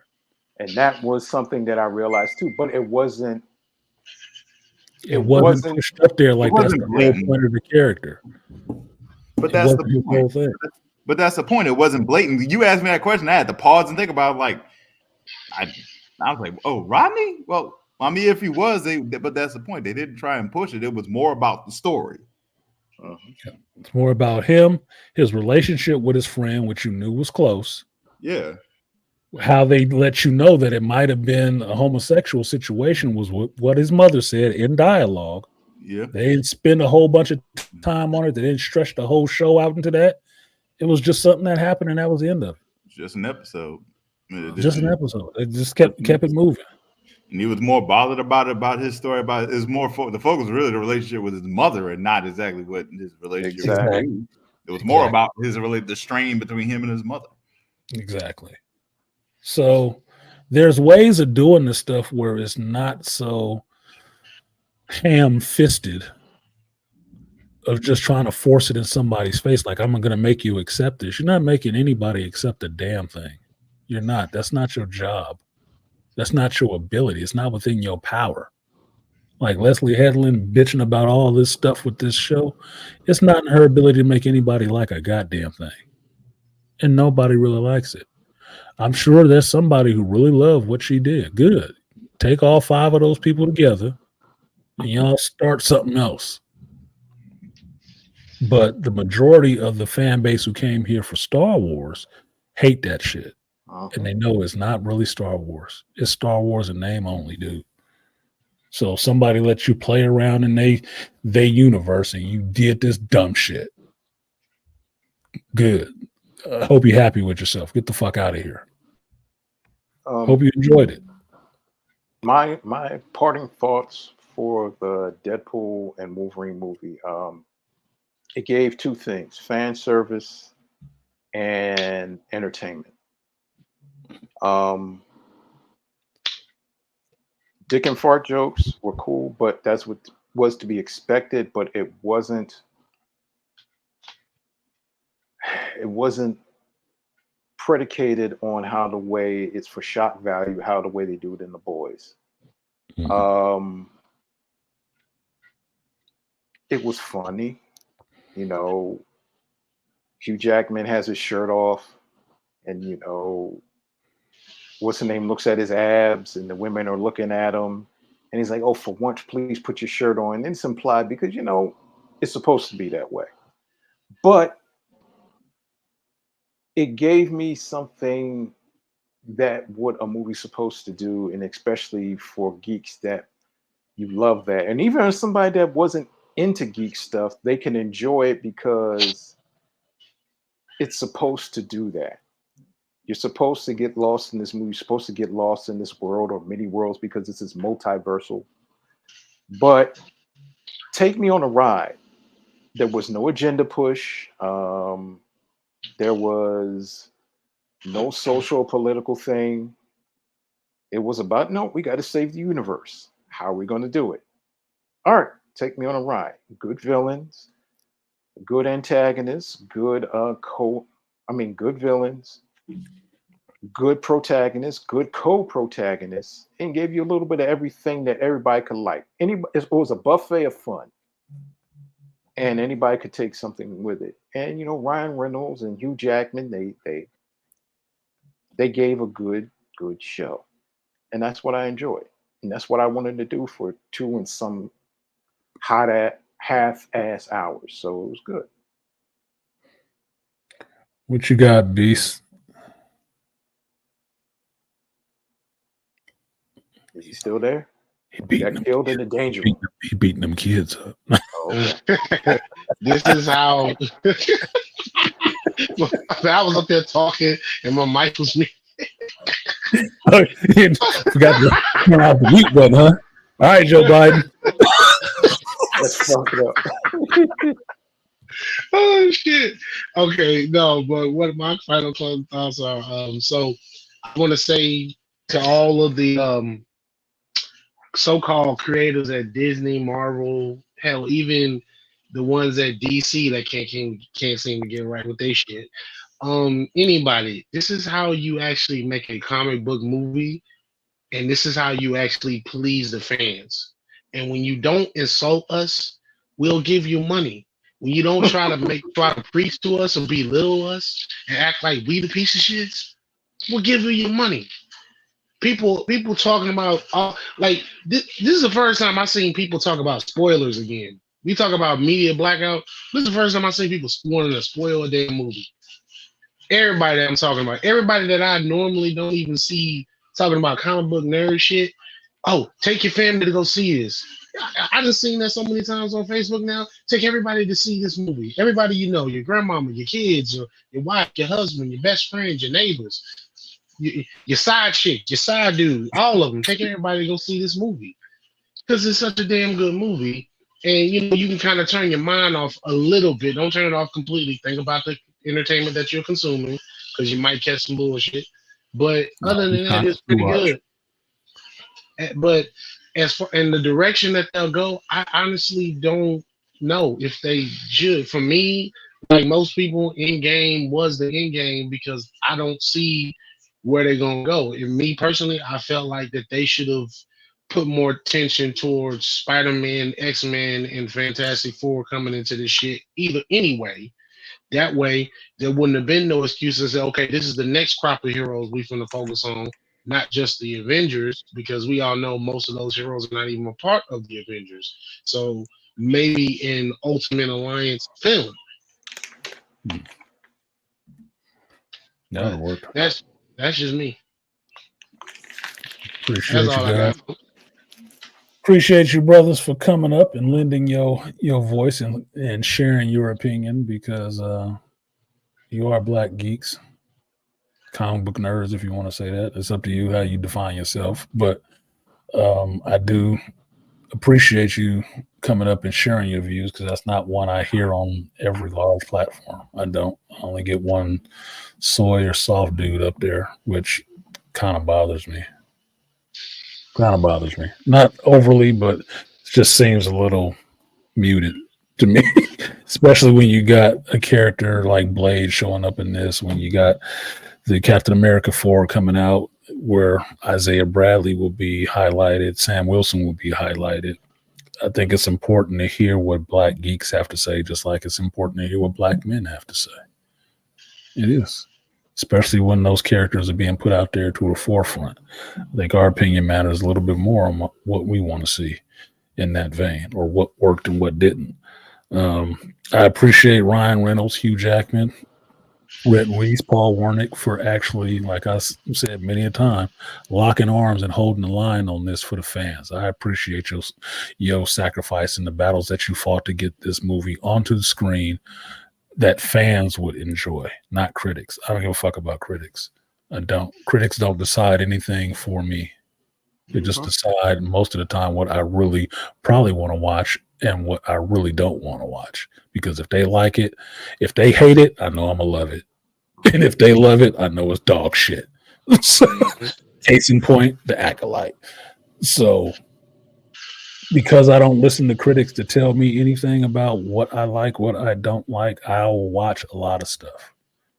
I will. And what I saw in Deadpool and Wolverine. Is it a perfect movie? No, it's not. It has its flaws.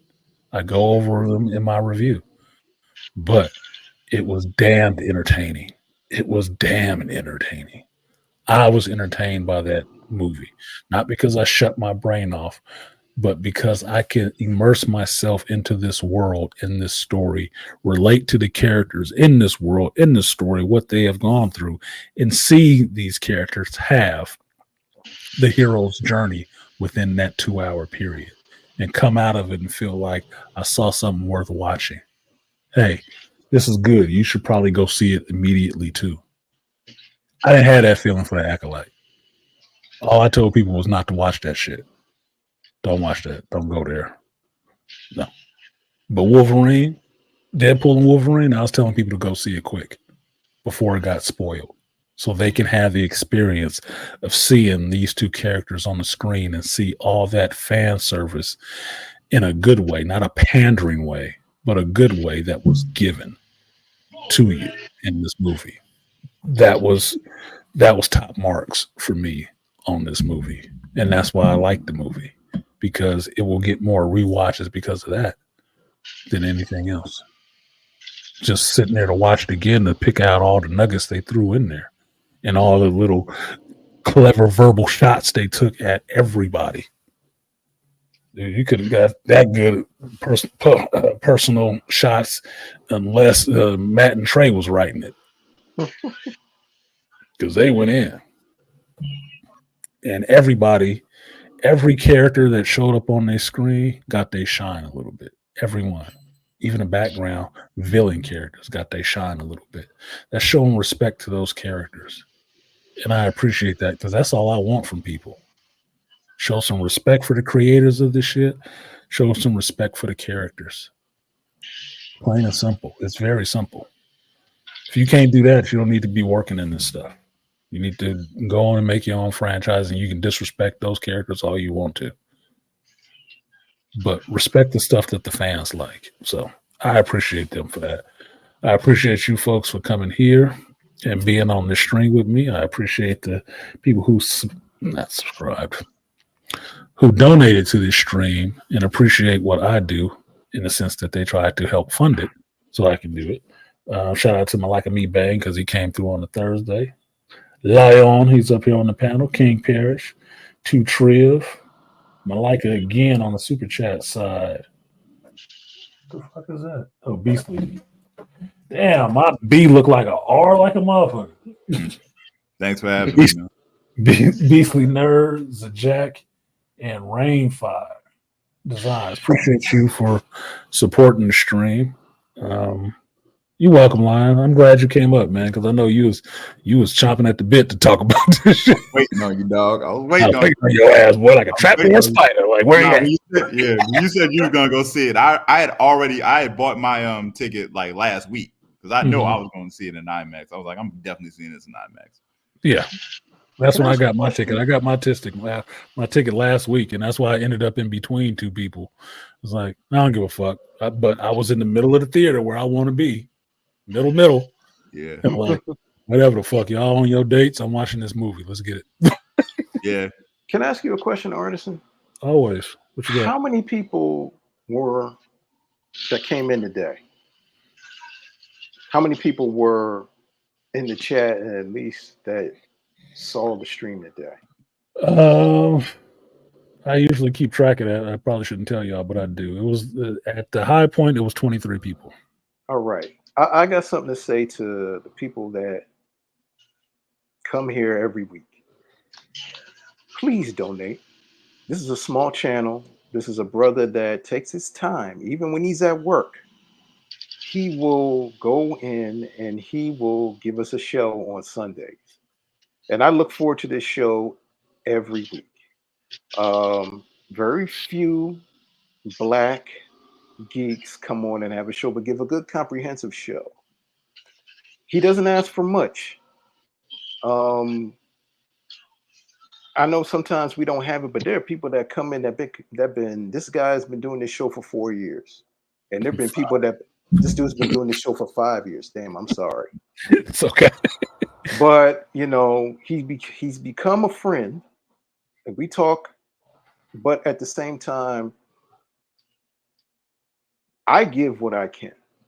And I know everybody, I ain't in everybody's pockets, but $5, that's your cup of coffee. $3, that's a Cliff Bar. You know, give something. And there are people that here that come up and hey, what's up, artisan? And we'll talk for hours and hours on the stream, but don't give shit. Within 5 years, I've given only $5 or $3. I'm like, wow, really? Y'all motherfuckers just jaw jacking and talking and having good stuff, but y'all can't even break, and y'all motherfuckers got jobs, careers. And he's a small YouTuber, but everybody's faithfully there. It's fun, and it's the truth. Amen talks about this. Angry Man talk about this, man. If it's a white person, y'all be breaking off your bread left and right. I guess the white man's geekdom is always colder. Mhm. But I White mean, man's geek is geekier, yeah, even when they stealing it from a black dude. exactly. But this is a brother that we True, all true. love, and we love this to come and talk, and he gives time, and he always puts content out. And the thing is, he would like to do a lot more of it, but he has a job and a career just like the rest of us. But I mean, give something. And I'm not calling out no names, and I don't do it, but I mean, like, come on, like, it was 20 of us. Somebody can't give $3, $5. Y'all go to, when you go to the Chinese restaurant, $5, $5, $5. Can't you get $5, $5 to artisan for something, man? And I'm not saying you gotta give it to them every week, but I mean, damn, we always come in and we look and like looking in the clouds. All right, but hook a brother up. It's always. I appreciate you saying that, Malika, but me, I try not to bitch about that shit too much because I know where I am. I know what it is I'm doing, and for me, it's all relative. Donating is relative. It's relative to what you see value in, and probably shouldn't even say anything about it. But I try not to worry about it. I'll just put it that way. I try not to worry about it because I can go to anybody's stream and see shit flooding in, and that's why I just made the joke about the white geek is geekier, right? Mhm. Because I can see shit streaming in for super chats and shit like that, and then I'm just sitting there listening to people parrot stuff that I've already said or that I said on my stream or my live or something like that. Like, well, they can get paid for it apparently. But YouTube is competitive, and it is what it is. I figure like this: nobody appreciates that shit until you blow up, and then other people really start chipping in and donating to your ass. Because Kevin went through the same shit, right? He wasn't getting to support it like that, and he made a pivot and did something different, and everybody was talking shit about him, right? But as soon as that started coming in, and that acceptance was there by the larger group, namely white folks, more than likely, then everybody wanted to say how long ago they knew him. Yeah. So I'm basically, it's like that. It's the winner that hasn't won yet, but that's Mhm. okay because I have a long memory. It's fine. Yeah. It's fine. So as long as at one point this grows to where it can grow to, maybe this is as big as it can get. Maybe it's not. I don't know. But I will keep putting in the effort that I put in and bringing what I have, which is my knowledge on this stuff, these topics, these comics, these characters, and my view on geekdom as a whole. I'll keep bringing that. And that's nothing that I had to get paid for. I didn't develop it because I thought I was going to get paid for it. I developed it because this is stuff that I loved before I was ever on YouTube. And I talked about before I was ever on YouTube. But you know what Oh, I take this as, even though we started off as people that would go on BGS, and this is years ago. mhm. I never saw Artisan. I only heard his voice and would see him in the chat on BGS. And we would sit there for 8 hours from Friday going into Saturday. and Saturday on Overrated. Sunday. Overrated. Over 8 hours. Yeah. The Coliseum. Like, Yeah.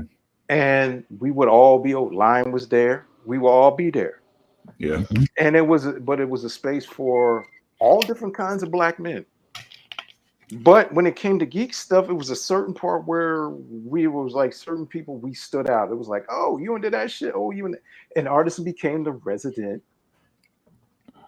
superhero and geek guy to go to because Artisan was working in a store. He didn't own the store yet. He was working in the store part-time. And he's been working, he said he'd been working there for over 10, almost 20 years. yeah. I was But actually hyped. Yeah. I was hyped when I found your channel. I was like, oh shit, he works in the store? Oh, I'm subscribing to this. Yeah. but for Yeah. me, And that was my friend's store. I just did that just having to get back into the workforce after being in college for 4 years and unemployed. I just started working in a comic book store. It was my store. It was the store I bought my comics from. Gotcha. Fuck that. but Why not? for me coming to for getting to know you and becoming a friend, and it kind of seems weird, like you say, you gain friends online, but yeah, you gain friendships, and people do, and you have good connections and networking. But this is like your store. It's like patronizing black business. I'm still going. I'm like, no. I said, it's funny when I say to people like, my friend Artisan, he has his show, right? And like sometimes people see him like, oh, who's that dude? I said, oh, that's my buddy Artisan. They're like, oh, that's your boy. I said, yeah. And I kind of think, and I said, yeah, I guess, but people thinking like when you say your boy, that's somebody like you grew up with, right? Right. But then at the same time, I'm like, I know him. He's like on the West Coast, I'm on the East, but we talk about shit like somebody that's my boy, and we have this commonality. Mm-hmm. But every Sunday, I'm going to my boy's store, but I pay him. I'm like, yo, here's my money, here's my down payment. I'm gonna pick up my shit on Sunday. Like every other Thursday is like, here's my down payment. I'm gonna pick my shit up on Thursday. It's like rolling into the comic shop. Like, hey man, I'm picking up my books for the week. Picking up my books for the week. How you doing? And the greatest you thing watch that is, shit? Did you see that? But here's the greatest thing. Like now, I'll keep the shop open for you after hours when you get off work. Yeah. And that's when I'm like, all right. I'm like, for real? You like, just come around back or do the secret knock. Well, I'll tell you, at the shop, when the shop was open, and Saturdays was the regular day, right? The shop would close at like 8. We would still be in that motherfucker till 2 a.m. Because the group of people that gathered at the shop on a Saturday to talk was mostly friends. They became friends. They were customers, but they're mostly friends. When that shop closed at 8 and that last customer left, we locked the doors. This is all the friends in here now. That's what we are. We all friends. And we'd be in that bitch all night. Herb would leave. We would still be there. We had been there shooting pool. We'd been there playing D&D or playing Magic or just talking shit, watching stuff on the TV. And then we'd all end up at Denny's after we left there to get something to eat. We would hang together all fucking day. You know what happened Sunday morning? You wake up at home, you go right back to the fucking shop. Yep. That is the community. When people like to throw that word community around like that now, these were geeks. Ford, his dad, Joe Z, Ron, I'll be his name in the shop forever. Jeff, Jay, my kids. We just be there hanging out. Just hanging out, talking shit, and talking about the stuff that we love, that we had a deep passion for, which was geekdom and everything else. That's all I try to bring to YouTube. That's why I tell you, it'll have the size that it can support because it's not a conversation that everybody can have. It's not. Even your big YouTubers don't do 5-6 hours. They'll give you an hour and a half and be the fuck out. Yeah. Why? They can't talk about it that long? No, it's a different format. They do a different format than I do. I don't necessarily do short form content. I do long form content, right? I don't do digital era content. I do long form content, which means we talk about things Gen X. for a while. It's not a rush. We talk about it. Look, Herb in here right now. Yeah, talking for hours. Store closed, lights off. I think Herb was there that day. Were you there that day, Herb? We was in the shop, and we was in the shop. It had to be like 1:30, 2 in the morning. And the fucking dude came down San Pablo and flipped his car over to where we could see it above the windows. Like, God damn, what was that? Dude wrecked his car flying down an empty street. We all in the shop still. Like, dude, it became more of a family. And this is what I mean by the family that you create as opposed to the family that you're born into. Herb is like my family to me. I don't call him brother lightly. I don't. Herb is like family to me. When I passed out in front of that store, it was Herb and Jeff that brought me inside. Made sure I was okay. Forever had my respect for that shit. Herb, my boy. I do whatever I can for him like he was my brother. But I do that for my friends. That's just how I am as a person. That's why I dislike fucking disloyalty and Judas. Like, fucking cross the line. So But that's having this small group that comes here regularly is what I understand that I can draw, because I'm not for everybody. I definitely am not for everybody. I don't even like everybody. I'm not. But I'm trying to find the people that I do resonate with, and that's what I appreciate. That's why I appreciate you guys coming through every week. That's why I appreciate you when you do donate. I do appreciate that shit. It's not meant lightly. It's not meant lightly at all. There is no falsity in some of the shit that I say. It's not. Unless I'm making a joke. That's why I say some of the shit. Because if I'm making a joke, it's a fucking joke, dude. Don't take it serious. But I appreciate you. But I appreciate you being here, especially now, because outside this, everybody wants to talk political shit, and I'm over it already. And it ain't even November. I'm over it. When it's not even November. Look, yeah, it's not even November. I'm like, man, can I just vote now and get this shit over with? Get it over, because shit gonna go back to normal anyway. We're gonna talk this shit and everything, and ain't nothing gonna happen, and we're gonna be back to the shithole. It's the same circus all the time. We'll be back to loving each other again after November. After January, you'll be back to loving each other again and complaining about whoever's the president. Yeah, you'll be tired. Whoever wins, you'll be tired of them in the first 2 years anyway. I heard this same script before many times. I've been hearing this shit since I could vote. Yeah, dude, I'm 50 now. I started voting when I was 18. I've heard this shit enough. I've heard this same refrain for decades. I don't know about y'all, but that's the definition of fucking torture to me. Yeah. I've heard the same bullshit every time from the same voices about this different people, the same shit every time. I've heard the story already. I'm waiting for another one. You ain't got another one? I don't need to listen to this one. I know how it ends. Yeah, I'm damn near 40. I'm damn near 40, and I'm tired of it. I'm tired of hearing this shit. Same shit, different red or blue toilet. Same rhetoric. Exactly. It's the same rhetoric over and over and over. It's like, okay, whatever. Like, whatever. Tired rhetoric. That's why I don't like having those conversations. It's like, what new are we getting into?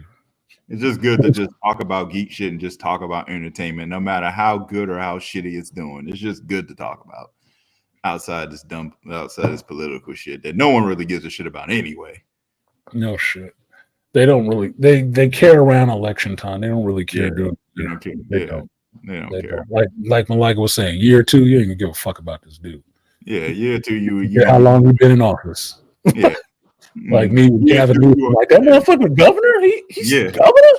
I forgot all about that shit. By year 2, you're already talking about the next president. Yeah, jump into the cycle and ride with everybody else. Yeah. Rainfire said, at my local shop, we started a Wednesday night dinner club. We would hit restaurants 20-30 deep, often with the spouses and kids, the PG-13 nights. Rainfire, that's what we did at my shop. When I was working at that shop, there was a couple of things that I instituted at the shop that I tried to bring to the regular customers. That it was just stuff that we did as friends, which was like, the shop did movie nights. right? So that meant when a movie like, say, Deadpool and Wolverine came out, well, if the shop was still open, this would have been a movie night thing, right? Where we would have got a bunch of people together, any customers that came through the store, signed up on a list. We all got a group of tickets, and we tried to sell out that goddamn theater with just us, with just people who know comics. They coming in the shop every fucking week. We got a movie theater 5 doors down. Let's go to this movie theater and take this bitch over. That was something that we did as friends. Herb, no, he been there. X-Men movie come out, we all go to see it at the same time. Same day, same time. We posse up and we go to the theater. You want to see Superman? We go and we watch it, and then we leave there, and then we end up eating and stuff like that, and just chopping up the movie. I tried to bring that same experience to the shop, just for the regular customers, and it worked for an extent until people started fucking with shit. But it worked for an extent, right? Because it builds that sense of community, that bringing geeks together to understand we are all people that love that shit. Because outside of a con experience, you don't usually have big groups of geeks together. You usually don't. They're really insular, right? Yeah. Like when I was living in the city, when I was living in New York, when The Dark Knight came out, and you went, because they were running extra late shows. So the show we saw was like 12 at night. We were still out till like 2. The movie was over at like 3 in the morning. We were still out till 4 in the morning, just bullshitting. That's the fun to me. What I think of fond memories of geekdom, that's my fun. Yeah. That's what I think of. I think of that. I think of being with my friends and watching these movies and hearing the conversations we're having about these movies and about the characters, about the story and what's happening. All I did was try to bring that shit to YouTube because I thought it was something very vital to geekdom and what it means to be a geek. That's why I don't call it a comic book nerd. I know the difference between a nerd and a fucking geek. I am a nerd at some things, but I'm a geek about these comics and these movies and shit. Okay. That's why I make the separation and I understand the difference. So I geek out on geek culture. I can be a nerd about nerdy shit like language and reading books and shit like that, and science and archaeology and all that stuff. That's what I nerd out on. My geeking is my fucking geeking, and the geek is who the fuck I am. So I just tried to bring that experience to the YouTube audience because I don't think it, at the time that I'm bringing it there, people wasn't seeing that shit. Every time you talk about some geek shit, these motherfuckers is thinking about, what was that show? Big Bang Theory. I'm like, no, those are fucking nerds. No, those are nerds. People walking into the shop would be saying that. Oh, you work at a comic shop like Big Bang Theory? Man, fuck you. No. Those are nerds. They got PhDs and shit. Just because he wear a Green Lantern shirt don't mean a goddamn thing. He probably bought it at Target. He didn't order it out of a Previews magazine. Like this. Where did you see? This is all stitched. This is stitched. Where did you see it? Mm-hmm. You didn't. You know why? Because you had to order this bitch. It wasn't mass market buy-in. It wasn't a movie for this shit. Yeah, it was something that you bought because you wanted it. I advertise my geekdom proudly. I have a car sun cover. It's Deadpool symbol. Look, one of the campaigns I ran in the shop to get people in there, Herb will probably remember this. When I was working at the shop, you remember that week? It was fly your flag week. You had to fly your geekdom flag. You had to fly it.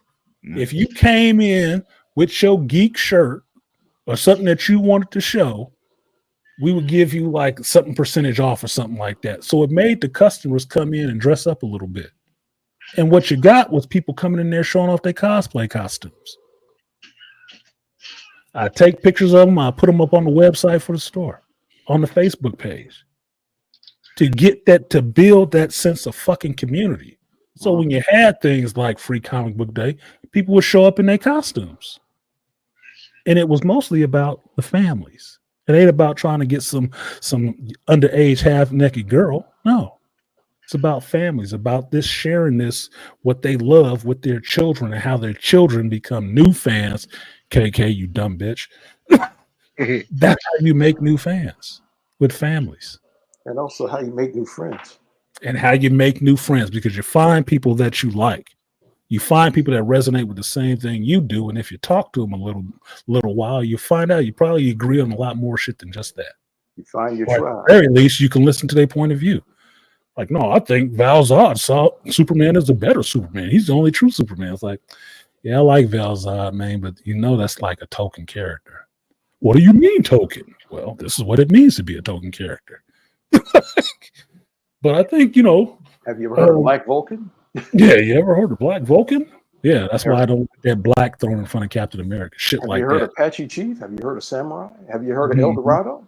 Some low key racist shit that doesn't do it. This is Black Vulcan. This is Black such and such. This is Black such. We know you black, okay? You don't have to put it in front of the name. It's good. It's good. We got it. Totally fucking got it. Are you gonna say how bad would it be if you had a guy called Yellow Dragon? Yeah, no shit. Because Richard Dragon was never Yellow Dragon. Or not Richard Dragon. Shang-Chi wasn't Yellow Dragon. Yeah. That would have been kind of fucked up, wouldn't it? I'm gonna get up out of here, man. Thanks for having me up, Art.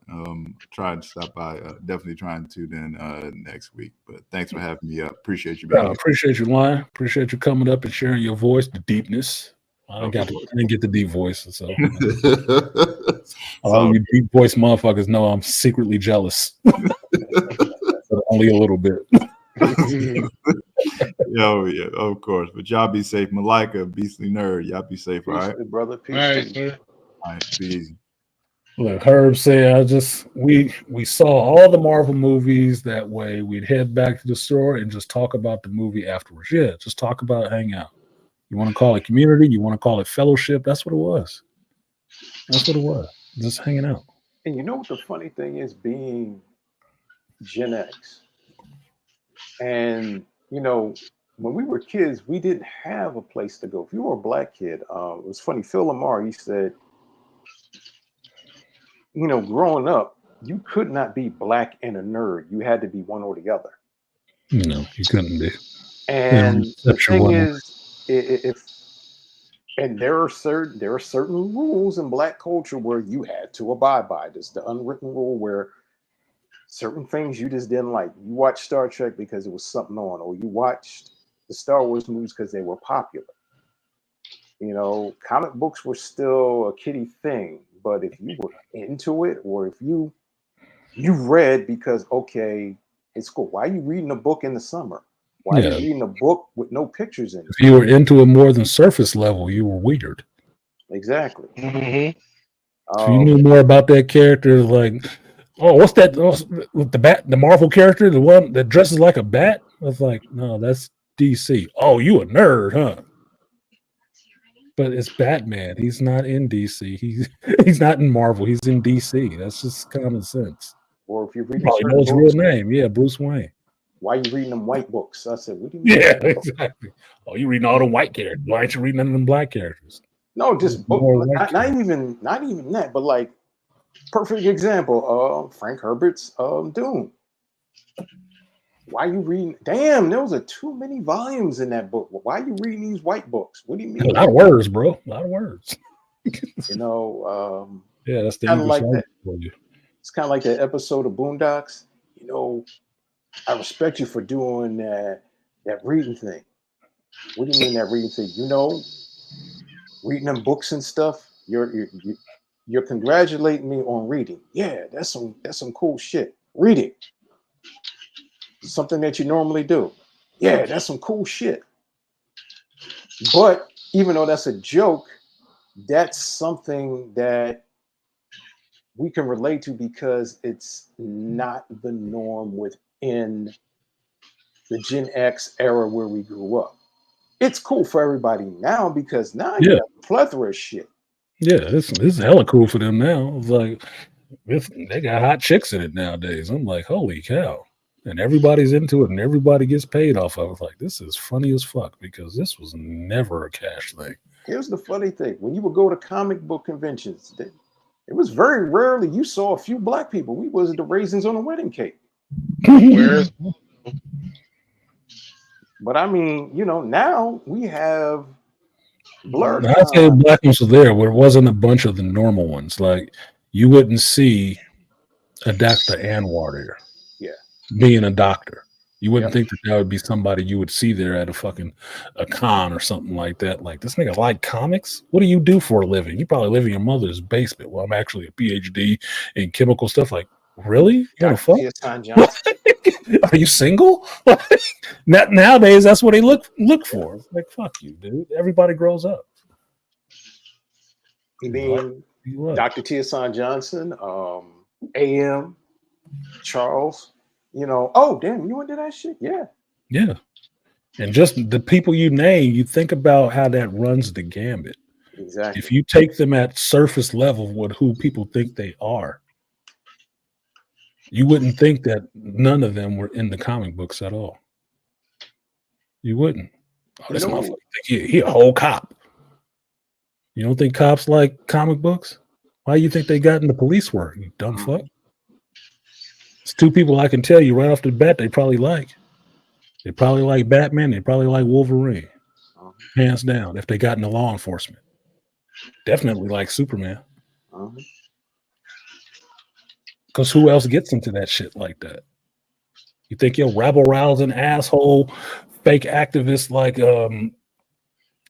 Leslie Headland would be a part of some non-profit activist group? Be getting the police work or anything like that? No. They wouldn't. Because it's surface level shit. It's not deep with these people. No. It's something that they picked up yesterday. They can ride for it today, and then they hear something they don't like, they'll throw it away tomorrow. Because in comics, get taught us something: morality and respect. Morality, respect, lineage, hierarchy. One of the things when I was a kid, that I learned. I was about 10 years old, and I'm reading a Fantastic Four comic. I think it was by Jack Kirby. And Doom is doing something, and Reed Richards saves him. And I said, why is he saving him? And that taught me about morality. Like, even though that Reed Richards is saving the day, he still wants to save his friend. And I remember looking at the next episode, Doom was pissed. Because I said, why is he mad? And then I realized Doom had a problem because he did not have the morality or the love and the respect. He respected Reed Richards because he was his equal as far as his intellect. But he did not have the love for him because he didn't have the morality. He said, I would have let you die. He would have let me die. And that was something that kind of messed with him. Now, one of the things that I always liked, and they showed it later on, like when I became a teenager and got in my early 20s, the love and the respect that Magneto and Professor X had. And even though they still fought, Magneto, and even Magneto still had love for the X-Men, even though because they were fellow mutants. And Magneto would never, ever, ever, ever would want the X-Men to die or get hurt. And anything that would happen to Charles, he would never do. And I always liked it. And people were saying in 87, X-Men 87, why would Charles put Magneto in his will to do? I said, Charles always had that in his will. He always had that in the comics. I said, because Magneto and Charles set out for an idea for a better way. But Magneto's like, Charles, this is your idea. This ain't my idea. Fuck you. He has a different way that he would go about doing it. It's their ideological difference doesn't make it that I hope you die because you don't agree with me. That's not what it was. It's not what it was with them. They do have an ideological difference because of their different origins to become the people that they are. Yeah, that's where they split, but they still hold to that friendship. That's still his friend. When they go up against each other, it's my friend. Let me see if I can reach him. Right? Maybe, Charles, you're going to see it my way. These motherfuckers I'm telling you, you need to get on the good foot with me and wipe these motherfuckers out. But you don't want to listen. Let them cheat you. Let the world teach you. And then you can come back to me and we can talk. That's always what it was. He didn't want to see Charles dead, just like Charles don't want to see Magneto dead. He don't. That's his friend. They just understand. Look, we just differ at this. We're gonna go about it differently.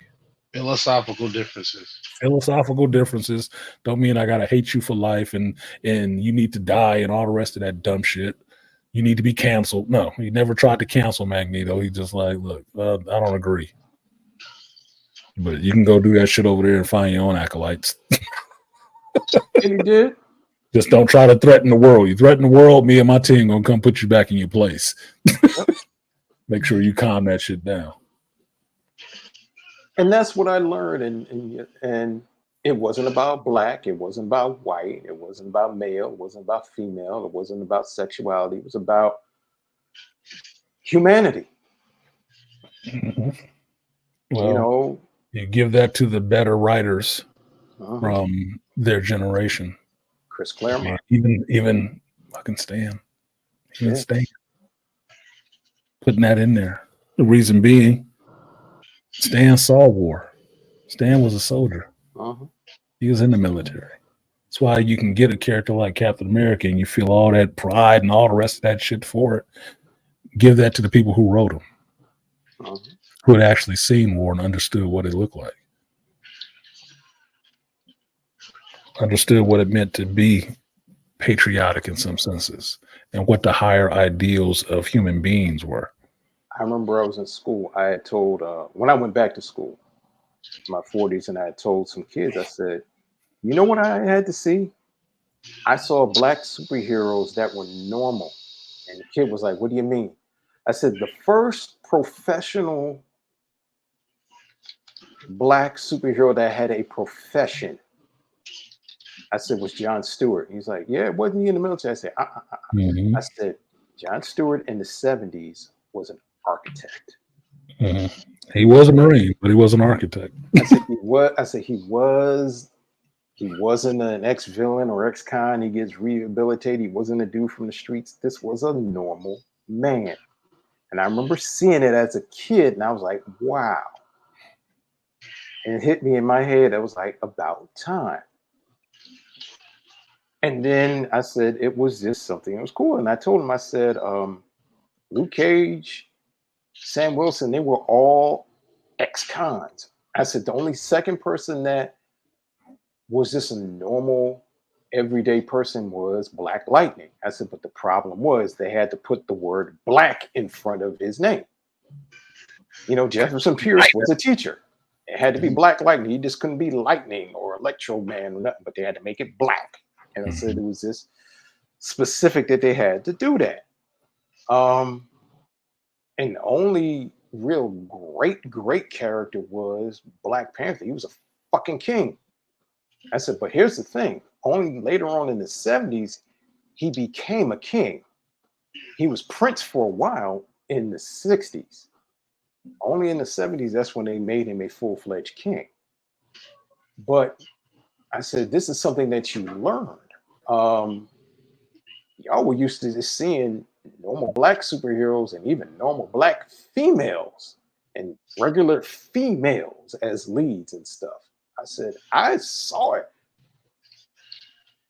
And it was prideful that you saw, oh, wow, this person is this person is that. Oh, this person is just as smart as Reed Richards. Oh, this person just as tough and can fight just as good as Batman and Captain America. Okay. But it was just, it was a progression.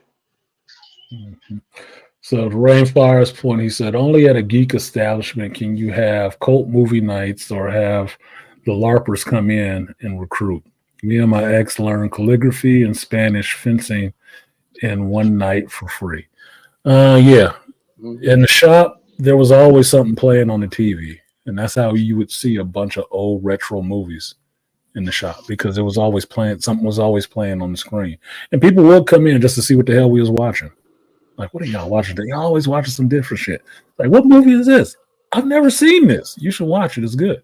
Because the same way we give them a rundown on the comics, we can give them a rundown on a movie that was on the screen. I'm like, man, I'm going to go back and check this out. Yeah, you should. It's a good movie. Because we watched all of that shit. And LARPers, I learned about LARPers in a comic shop. I learned about LARPers in a comic shop. I was like, are you serious? That should sound kind of fun. But y'all like some martial artists who learn how to do some kendo and shit, right? You go out there with LARPers, that's not fair, right? I was like, okay, that could only be some white folks doing that shit. A bunch of black folks dressed up in that shit, going out there with foam swords and shit, is getting arrested. Yep. Sorry, there's just certain shit you can only get into with white folks. So you'll be the one raising in the potato salad. Yep. It'll happen.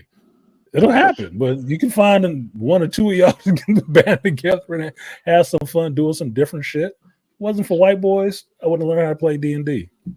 My mother wasn't buying that shit. My mother grew up in the same generation. Was like, them kids killed themselves in the 80s playing that game. They summoned the devil. I'm like, Mama, you had a whole Ouija board. Find out my brother's name. But I can't play D&D. All right. Fuck. I guess I'll wait till I get grown enough to go somewhere by myself and have some friends who play this shit. Like, you ever play D&D? No. You want to learn? Hell yeah.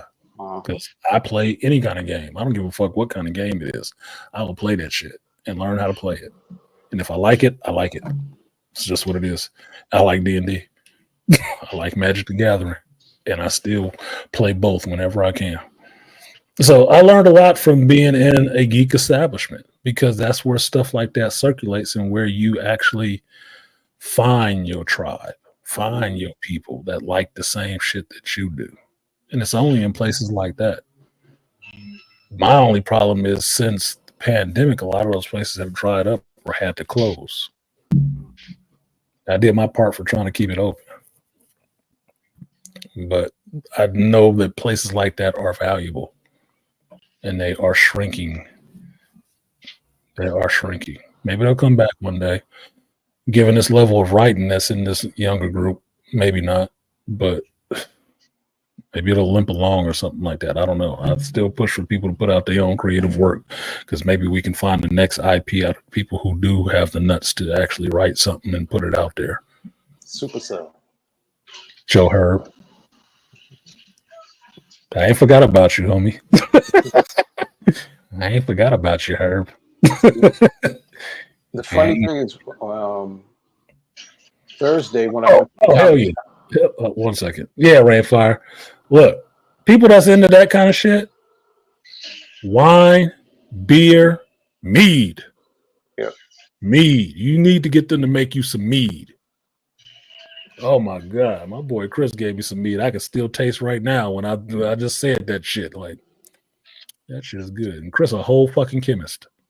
He a whole chemist. That mead was delicious, nigga. I never knew what mead was. Like, shit, I can get drunk off of this. This is just honey and some other shit. Man, I like the natural taste. But go ahead, Malika. Final thoughts, so I can go ahead and get out of here, because it's about... like you said, just word of mouth. I went to my local comic shop, and the owner, he's a brother. He didn't hear about Supercell. He's like, "What? What?" And he went on it. I was telling him, and he went on his computer and looked up. He's like, "How did I miss this?" He says, "So much shit out here." And I said, "Dude, you and your wife and your daughter got to sit down and look at this." I have to do my fucking review. Maybe I'll do that tonight. I have to do my review of Supercell. Yes, that needs to be watched. I'm serious. By Black geeks, y'all need to watch that shit and support that show. Yep. I mean, and support this brother. It needs a second season. Trust me. If Acolyte gets a second season and Supercell don't get a second season, I might give up geekdom. I might give up. I'm serious. I might give up. That's because rough. That is a sacrilege. Exactly. That is a sacrilege. That should not be happening. And supporting this great brother, Rap Man, for his creativity. Yeah. Another brother across the pond, multi-talented rapper, producer, writer, and director. Mm-hmm. You know, when you're talking about jack of all trades and doing well. A lot of people. I'm sorry, go ahead, brother. No, just making good work, because he got more credits under his name than Leslie Headland did. Yeah, because he's a creative. Yeah. Once you said rapper, that was already in my book. Like, yeah, he can actually put some words together, apparently. You just got Netflix? What the fuck is your problem, Herb? You could have been on my Netflix forever. My kids on my Netflix, they don't even use that shit. Like, I got 4 profiles set up on my Netflix. My daughter, my son, the shop. Nobody's using the shop one. All you have to do is tell me, man. You want me to text it to you? Jesus Christ. Somebody got to watch that shit. I'm paying for it monthly. Somebody got to watch that shit. Should have said something, man. But look, my friend, I am going to have to get something to eat because I'm yawning and I'm running low on fuel cells. It's always a pleasure every Sunday. Peace to you. Peace to you, Beastly Nerd, and peace to the rest of the Geek Elite crew. And I will see you next Sunday. Peace, Malika. Thanks for coming through. Glad you enjoyed the movie. I may go back this week and catch it. Maybe I'll get a popcorn bucket. Maybe I won't. I don't use my Top Gun Maverick popcorn bucket. I use that shit for putting my fucking dish rack in, but I don't put popcorn. I don't. It's cool. I just don't use it for putting popcorn in. I eat out of a plastic bowl. It's weird. so appreciate you coming through, man. Appreciate the good words and supporting the stream always. You need me, you know how to find me, or you know how to get in contact with me. So I'm glad you came through and got to share your views on Deadpool and Wolverine. And yeah, you made me smile, but I was pissed off too. It's like I saw your message. It's like it was awesome. I'm like, that's a spoiler, Malika. In your opinion, I gotta go see this shit. I'm on the way. I'm on the way. I don't want nobody to say shit to me. Don't say shit to me about this movie till I see it. I didn't say shit to you. You didn't. You just told me what you thought of it. Yeah. Yeah. I was just laughing to myself when I saw that shit. That's exactly what I said. You know, I was spoiler, Malika. I was stirring in my fucking boots not to tell you, Blade. Tell you and my best friend that lives in Ohio about I appreciate Blade. you not telling me that shit. I said, I want to tell this motherfucker Blade is back.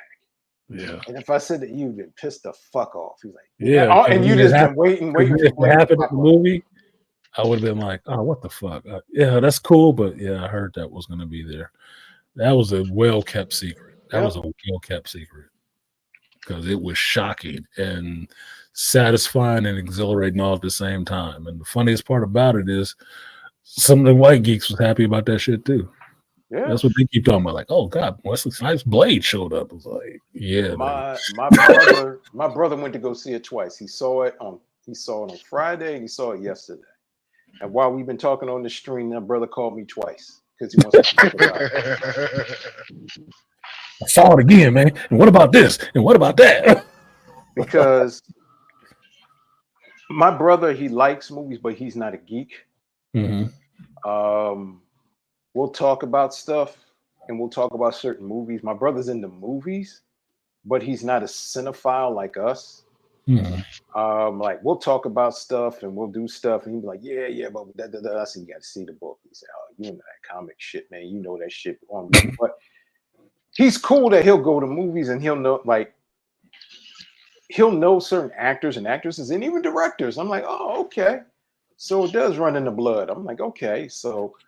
But shit that we'll do like now, a fucking 6.5 hour fucking talk about certain shit. He ain't gonna hang that long. He's not gonna go into that.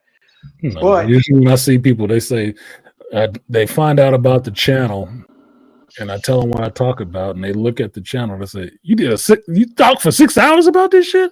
I'm like, "Yeah, but it goes really quickly." It goes really quick. Yeah, it goes really quick. But trust me, 6 hour stream, that's good content in your earbuds. I'm sorry. That's good entertainment in your earbuds just to listen to some shit, because I listen to stuff all week in my earbuds while I'm working. And it's fun to be able to play something and not have to keep changing it every 10 minutes. Now, for my brother to go back and see that movie twice, I'm like, okay, that nigga really liked that flick. I was like, okay. Yeah, I got to see if my brother watched it, because my brother is not a geek at all. He's not. He likes movies. He likes certain types of movies, but he's not a geek at all. My brother's like your brother. But yeah, I'm waiting to see if he watched it. He might have, because it's something new that's out, like, standard people. But my mother, she liked movies. She liked watching TV and movies and shit like that. She probably would have watched it if it comes on, if it has an on-demand playing or something like that. But if she goes to the movies, it's gonna have to be one of her girlfriends take her to the movies to go see that shit. My mom will call and she'll talk to me and she'll ask me, says, "So did you see such and such?" And like she was trying to call me Thursday, and like this whole past week I was on vacation, right? So I really didn't talk to nobody. I really didn't want to say to nobody. I was just, I was just chilling and enjoying myself. So she had asked me, and she's like, "Well, what was up with you?" I said, "I went to go see Wolverine Deadpool." She said, "Yeah, I thought about it." And when I told her, she heard the hypeness when I said about Wesley Snipes' name. She's like, "Oh yeah, yeah, yeah." She starts smiling and laughing because she know when I get hyped when I talk about something. She's like, "Just like when you was a little kid." I said, "But I said, my man was back, Mom." I said, "I had to geek out in the movie theater," and she's like, "Oh Lord." But when people know you, know what you're going to see, like, certain movies and certain things, when I shut down, I'm like, "Don't call me, leave me the fuck alone. No, I'm going to do this. No, I'm not run. No, I got to see my shit." Yeah. And that's the beautiful thing about it. But, all right, man, let me shut the hell up because I know we got to get the hell out of here. I said this about 5-10 minutes ago. I'm really leaving right That was now. about 40 minutes ago. Well, I'm taking my ass out now. I'll talk to y'all next Sunday. All right, peace, Malika. That was the one and only Malika Me Bain, my cinephilic brother from another mother on the East Coast. What you got, beastly nerd? I hope he wasn't over there vaping, nigga. I kept hearing that sucking sound. No, I wasn't doing none of that. And if anything gets the sniffles, man, I done fucked around and caught COVID after vacation. I was like, he ain't even came on the microphone with it. Mask. No bullshit. I did have a mask. Yeah, I'm sorry to hear that. It's probably why I forgot to turn the mute off. I already felt like he was muted. Sorry to hear that, man. You probably caught it from the kids. Kids is nasty. No, if it was from that facility, bro, that shit would have been on lockdown. So now I told him, so now I got to determine what I'm going to do because I said, look, I'm quarantining my damn self. And it's like I said, I didn't coming back to work, so just let y'all know. I come back to work with a mask on. All right, who the fuck got me sick? Who the fuck brought the bug in here? I don't like having the sniffles, okay? I hate sniffles. Whoever did that shit, you better hope I don't find out. It's going to be a problem. What you got? Final thoughts so I can close this out and let these good people go on their way who rock with me this long. No additional final thoughts. What I said earlier should still stand as far as I don't know what they're gonna do next, but wrap it up there. Hopefully it's something good. I mean, RDJ was not a good chess move, but all right. House of the Dragon should be coming on soon, so we gonna watch that. Apparently, I mean, apparently Rhaenyra is like cooch now, but all right, that was new, but okay. Yeah, I ain't talk about that. They took a swerve on that show with that shit. It's like, all right, whatever the fuck, dude. Okay, here's the DEI insert. Can we just move on with the story? Yeah, I had a lot of notes on that, and that was one of the notes about that cringeworthy fucking kiss. I was like, this bitch, don't tell me you falling for this. This was the whole whore. What are you doing? Ugh. Kissing in the mouth? Any people spooged in that shit? Yuck. Come on, man. Masari ain't about nothing. She ain't about no good. Fuck there. But whatever. She needs somebody. She just want to feel good. We got dragons. It isn't monster ball. Oh, you need somebody to love. That's all. Yep. You think you're lonely now. Damon gone with his dragon. Like she missing his little dragon. His own personal dragon. I've had a lot of kids with an uncle. I'm just saying. They don't have a problem not wanting each other, I guess. Like, You got more kids than Lena got out of her ass. So, you know, But it is what it is. But I want to see what happened with this because I gotta see Alan and see Smoke, see how that shit go down. oh yeah. Right near. I know she gonna ride up there like, the fuck you doing on that dragon? Who's that nigga on that dragon? Who that nigga on that dragon? Who that Negro on that dragon? Oh shit! I just thought about it. That's exactly what this fucking. This is. Yo, they gotta start thinking about this casting. I'm like, do you not understand how many jokes that we are doing? That we came up Boy, you cannot mess with the quick witted with shit like that, boy. It's gonna come. Like, It's coming. can we think about casting from now on, please? Boy, you better not yell Falco or none of that shit, dude. Because he's a black dude on a white looking dragon. It's called Sea Smoke. So the black dude riding smoke. What is it? Yeah, What is it? Chronic? You got some white woman challenging this too. Oh my god, the optic. Oh, she gonna fly up there like a Karen on a dragon. What you doing on that dragon? You stole that. You stole that dragon. Your dragon found me. Call the give it police. back. Yeah, She gonna call. Oh shit! She gonna call the night police. Call the King's God.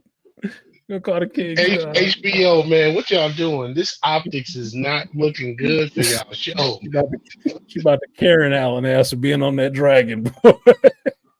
Carlos, you go talk to him. You can speak his language. This motherfucker don't even know how to speak High Valerian. Doing on this dragon. You speak Negro. You speak Negroes. Niggerosi. Speaking Niggerosi. From the drift mark. Oh man, that's fucked up. I'm more excited to see the episode now. I want to see Karen pull up. He hitting switches on the dragon, playing the Driftwood 2000. Guess who's back? I'm saying that, man. I'm already sitting here thinking he's gonna be riding a dragon like bounce, rock, roller skating. To the hood on Dragon Dayton's. Come on, man. Stop it. Pull up to the shawty in the house on the show. Yeah, what up, shawty? Oh, you got a whole dragon now, Alan? Yeah, man. You know, I got it like that. I didn't know you was a dragon rider, man. You know, brother coming up in the world. Holy shit! This he gonna turn down. He gonna turn down his start dog. Start dog.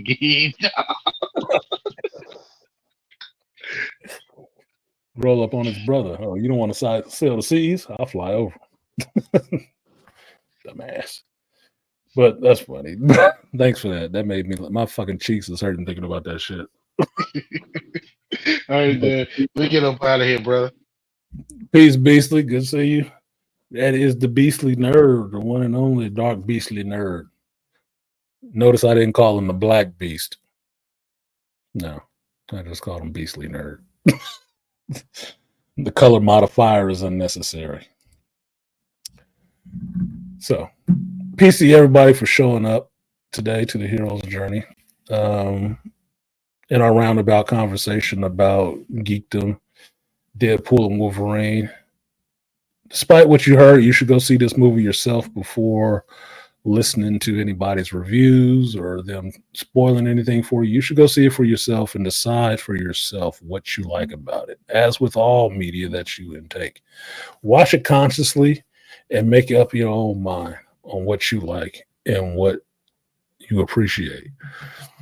And bring that to the conversations that you have with people, because that is what people buy about these properties more than what they've heard. They buy you, how you share this with them.